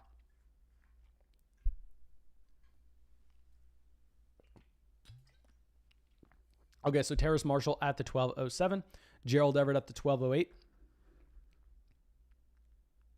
James says, have you finished the redraft draft guide? I only have the rookie draft guide. Yes, sir. I finished the redraft draft guide. It's been available for about, I don't want to say a month now, but it's been available for like 2 or 3 weeks. So definitely just shoot me a DM, my man, if you want it. I know that you jumped in underdog with us. Yeah. So just shoot me a DM. Tell me to send you that draft guide over and I'll be happy to do so. And also, guys, if you sign up, I will say you're not only getting our 2021 draft guide, I'm including our Dynasty Rookie draft guide for everybody as well, just because it's a massive, massive thank you. Okay, here we go. Latavius Murray. Latavius Murray, I mean, a running back that we have Alvin Kamara on this team. I hate handcuffing running backs. I kind of panicked. We were reading the chat too much. If I recognized that we had Alvin Kamara on the team, I most likely would have not gone with Latavius Murray there, to be completely honest, my dudes. That was a bad pick on my part. We need to pay a little less attention to the chat, a little more attention to the draft. But yeah, like I said, guys, also, I've sent out, you already know if you've used promo code FLOCK, you got our draft guide for this year. But I'm also sending out our in-depth research on that draft class that just came in for Dynasty purposes. I talk about historical research that I've done. I outline it exactly what matters for those rookies that are coming in. And I do in-depth breakdowns on all those fantasy relevant rookies and way more than you actually even need. Okay. So here, I think that we go with a running back because Devin Singletary, in my opinion, is a very nice value in this range. We're going to go with Devin Singletary, a running back that I hated in fantasy drafts last year. But I think when you're getting him in the 13th round compared to when he was going in like the 4th round last year, this is great value. Okay, so now let's go through and see. Quentin says, I've sent a DM on Twitter. Thanks again. No, my man, thank you so much. Bago says, Mason, what do you think of my draft at the 101? Let me go through, pull this up for you, my dude. Okay, so CMC at the 101, Mike Davis at the 501, Gus Edwards, Jamal Williams. Okay, so I'll say I don't like the Mike Davis pick, to be completely honest. It kind of worked out for you because the other running backs that were going in this range, I mean, the thing is, when you took Mike Davis, you passed up on some wide receivers like a Kenny Golladay. You passed up on a TJ Hawkinson at tight end. And I think that it's fine to do so whenever you're lacking at running back. But when you have Christian McCaffrey, when you're taking Mike Davis at the 501, I think you're kind of giving away a lot of the advantage that Christian McCaffrey gives you from a roster construction standpoint. So I don't necessarily like that. I like your selections at wide receiver in the 2, 3, 4 range. Justin Herbert in the 6th to stack with Keenan Allen. I mean, that's the very end of the 6 as well. So pretty much the 7th, I like that. Michael Gallup, McCole Hardman, I like those picks. Love the Logan Thomas. I like these. I think the main problem that I have is, honestly, I think you're giving up just too much of an edge in what you found from your roster construction by going with a Mike Davis there, because you're taking a player that, in my opinion, yes, projects to see volume, but at the same time, he has a low floor. It's Mike Davis that we're talking about. And we see those running backs fail all the time. So you really only take them when you're desperate for running back production. And when you have a Christian McCaffrey, you're never desperate for running back production. Okay, so Quentin says, why Hines over Singletary? A big thing is this is a half-point PPR format. So, Nyheim Hines definitely has to take a dip down for me. I mean, if you just go through and you say what gives Hines so much value is he's going to catch 80 balls, which translates over to 80 points. Then you go, okay, well, it's only half PPR. So then you take away 40 points of his and you go, okay, well, that's equivalent to almost 7 touchdowns. So, yeah, Nyheim Hines, I'm definitely going to devalue in this format slightly. I mean, he does go here at the 13-10. I'm fine with that value. I just think with Devin Singletary, he's going to be playing on a better offense. And at the same time, he does have more touchdown potential than Nyheim Hines. Even though Devin Singletary only scored 2 touchdowns last year, we know touchdowns are the most volatile thing year to year. What we really want to chase are offenses that are going to be putting up a lot of points and running a lot of plays. Okay, let me slide this down a little bit so we can continue to look at this board. Okay, Tyler says, opinions on how Devonta Smith's injury may affect Hurts' value. I love Hurts this year, hoping this may affect his ADP without actually hurting him because of the rushing upside. I'm actually right there with you, my man. I think that Jalen Hurts doesn't necessarily get hurt as bad from Devonta Smith being down as another quarterback would, given the fact that you are mainly drafting Jalen Hurts. I mean, I took Jalen Hurts here at the end of the 10th, not because I'm thinking that Jalen Hurts is going to come out and be a league average passer. It's because I don't care if he's a bottom 10 passer in the league if he's going to give me close to Lamar Jackson rushing stats. Okay, Andy says, have you been trashing Pittman for months just to scoop up the value now? My man, I've been trashing Pittman for months because he used to be drafted over Laviska Shenault, which was the most ridiculous thing in the planet. He used to be drafted over DJ Chark. He was drafted in the same range of Jerry Jeudy. I mean, that was crazy. But here, if we're getting him in the 11th round, instead in the same round of Emmanuel Sanders, Traquan Smith, Cole Beasley, Rondell Moore, it's a completely different scenario, I'm assuming you're just kind of joking with that. But yeah, I've been trashing Michael Pittman for a very long time now, but it's because he was at a much higher price. Okay, so Tevin Coleman at the 1405.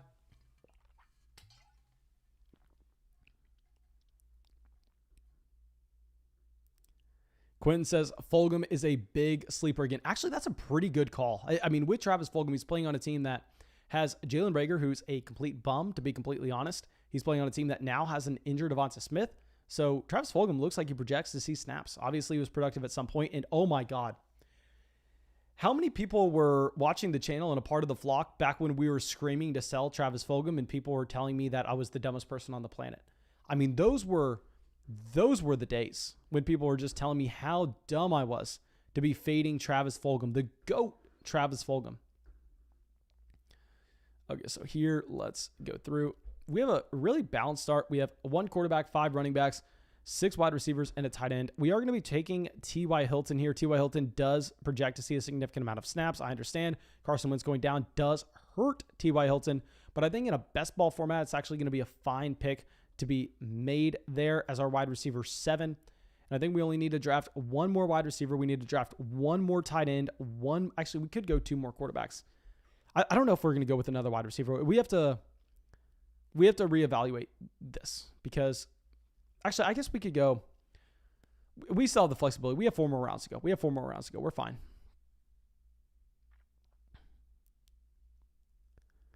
Okay, No Chill Bill says, I remember that and sold him. It was a great decision. I'm happy you were out here so people didn't think I was lying. Yes, sir. I mean, do you remember how mad people were getting at me in the live streams for saying that Travis Fulgham was a sell? It shows you how crazy the season actually gets and how bad people are in fantasy football. Yeah, but Fulgham, I'm fine with him over here, but you used to sell Travis Fulgham for a pretty penny. Okay, so at the 1503 here, let's pull this up. If we want to go running back, who's the best running back? Running back, honestly, no, we're not going to running back in this range. Quarterback, there's too many options. It's going to be either tight end or wide receiver. Tight end, I'm not fine. I'm not drafting Jared Cook. I'm not drafting Blake Jarwin. I actually think we draft Sterling Shepard, and this is going to be the last wide receiver of our draft. Jayan comes out with a donation, says, I will never forget that guy trading me Gibson for Travis Fulgham at peak value. Also, Russ DK Lockett stack was at the 7 spot again. Let me go through. Let me look at this draft board. No, Jayan, I know you were out there. You took advantage of that Travis Fulgham hype. Let's look at the 7 board. Okay, so you could have taken, I think you do have to take Ridley over Metcalf, though. I mean, I think Ridley is such a clear call over Metcalf. I don't think that you can go into a draft with that stack so locked into your brain that you go, okay, well, DK Metcalf in the mid-second every time. Tyler Lockett, well, it was great when it fell to you. I think that you have to go Calvin Ridley. You have to go Calvin Ridley. Quentin says he traded Travis Fulgham for Clyde Edwards-Helaire. There's no way, my man. There's no way. I mean, that is peak Fulgham hype. Okay, but here after we take Sterling Shepard, this is exactly what you want to see. You want to see these wide receivers going off the board, pushing some running backs, tight ends, quarterbacks down to us because once we take Sterling Shepard there, I mean, we're definitely done with the wide receiver position. Okay, T.Y. says, Marlo says T.Y. Hilton has a negative yards average of separation. My man, I agree with you. T.Y. Hilton's very bad, but T.Y. Hilton's going to be seeing a ton of snaps. And at the back half of last year, he was actually okay in fantasy. Trust me, I've been on the board saying T.Y. Hilton is washed. Jared says, is Stafford's thumb going to be okay? My Woods and Stafford stack. My man, you know I have so much tied up to that Woods and Stafford stacks. So I'm praying that he's going to be okay. I haven't had the chance to go through and read anything because we've been on the stream drafting. But we'll definitely look that up. And I'll talk about it in tomorrow's live stream if we need to. Okay. So Fitzpatrick, Austin Hooper at the 1601. I definitely wanted Austin Hooper to fall back to us. That's a fantastic pick of Austin Hooper. We honestly probably should have gone Cole Kmet here over T.Y. Hilton, to be completely honest. We should have gone Kmet, and we could have got a wide receiver in this range. That's a mistake on my part. We need to draft Cole Kmet in the 14th when we can, when we need a tight end. because we didn't even really need wide receiver there. I mean, we go back to our team. At wide receiver, we have 8 guys, and I like having 8 wide receivers in this format, to be honest. And at tight end, it's such a luxury having George Kittle, just locking in your tight end, not having to worry about it. So Darrington Evans, Damian Williams. Okay, Unexpected Savage said McVay says that Matthew Stafford is okay. Okay, that's all I needed to hear. Thank you, my man, for easing our worries. Okay, so Alan Lazard at the 1605. And oh my God, this is... How long have we been live, my dudes? Actually, I have a very easy way to go through and see exactly how long we've been live. I can just pull it up on my phone right here. Let's see how long this is. Okay, so we started this draft at 8. We are going to be live for 4 hours. This was a 4-hour live stream, pretty much. The last time we did a 4-hour live stream, I don't even know. I don't even know how long ago that was.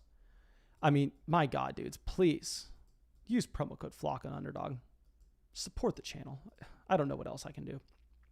Okay. So now here with this pick, we need a quarterback that's going to play all 16 weeks. Carson Wentz. Honestly, maybe we get Carson Wentz in this draft. We have Michael Pittman and T.Y. Hilton.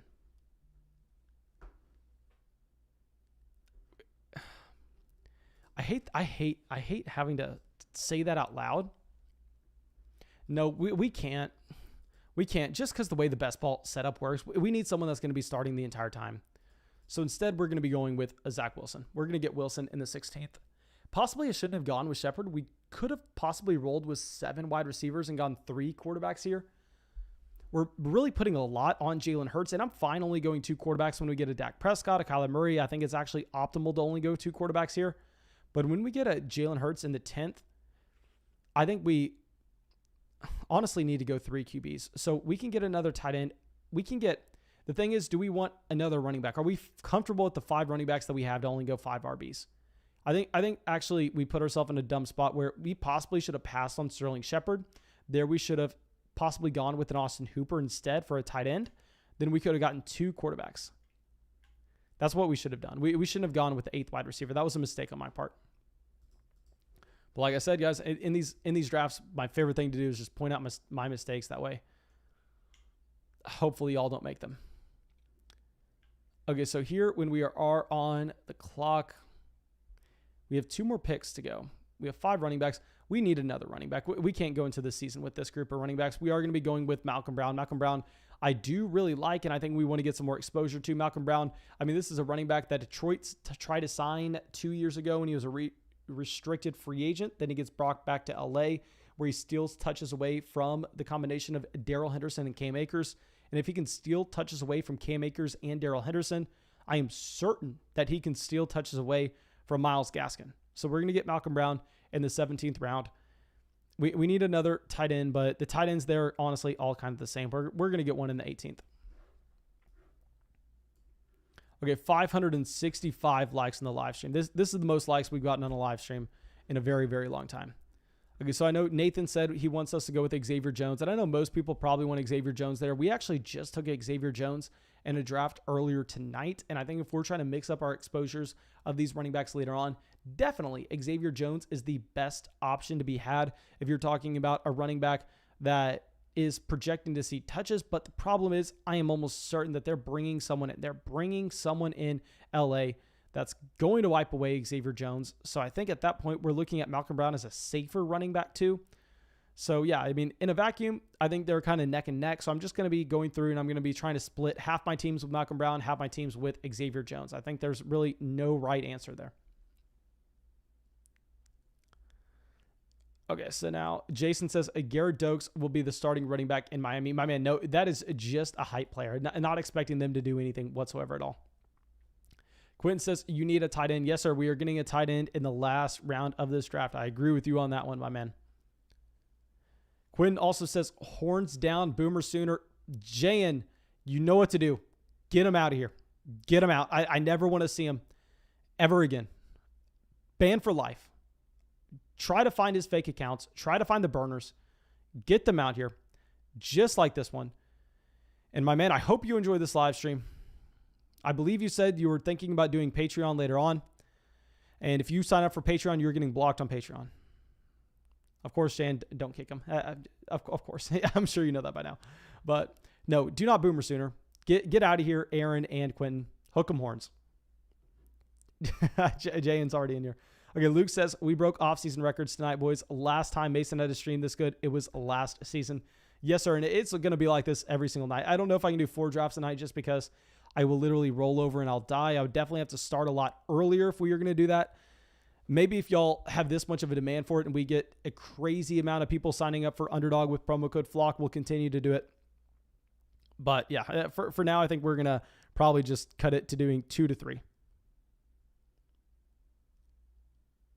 Okay, so Jared Goff at the 1803, Kadarius Toney at the 1802. Kadarius Toney definitely is an intriguing last round pick. I mean, Kadarius Toney going after, just say, Deshaun Jackson. How many games is Deshaun Jackson going to be playing this year? Kadarius Toney, I hate him in Dynasty. I mean, if you check out our Dynasty Rookie Draft Guide, like I said, you use promo code FLOCK, you get our 2021 Draft Guide, you get our 2021 Rookie Draft Guide as well. I mean, you'll read the Kadarius Toney chapter and you'll see how much I hate Kadarius Toney. But at the end of the day, if you're getting him in the 18th round in this kind of format, I think that is honestly kind of the perfect pick. Okay. So now, like I said, we really only have one option. It's going to be tight end. We're going to be picking our favorite tight end out of this group.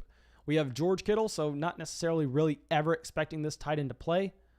But OJ Howard, last I read, he was at practice. Yeah, he returned to practice on Friday. So the 26-year-old things took easy for a few days at camp as he makes his return from the ruptured Achilles he suffered in week 4 last year. But he's practicing for the first time Friday. So they're saying he's going to be available for the start of the regular year. I'm just so concerned with these players that tear their Achilles. Maybe I'm missing something. Maybe OJ Howard, a ruptured Achilles is different than a teared Achilles. I'm assuming it's not. But anyway, we know OJ Howard is literally an elite talent. So we're drafting OJ Howard here in the last round. This is going to be the draft board, guys. Let me show it off. And thank you for everybody who came out to this live stream. And I will say, what we are going to do after this is I'm going to reply to all those DMs that we've gotten on Discord, that we've gotten on Twitter, that we've gotten on Instagram, that have wanted our 2021 draft guide, that used promo code FLOCK on Underdog and deposited and got their $25 bonus. And also over there on Patreon, I'm going to be announcing our new Patreon Dynasty League. So be on the lookout for that. That's not going to be, I'm going to send the draft guides out first. So that's probably not going to be for a couple hours. And before I get y'all out of here, I'm going to send a link to our free fantasy football group chat. You don't need an email. You don't need a credit card. You don't need anything but to click the link, choose your nickname, join the draft. So let me send this out right now, my dude. Okay. I'm so tired.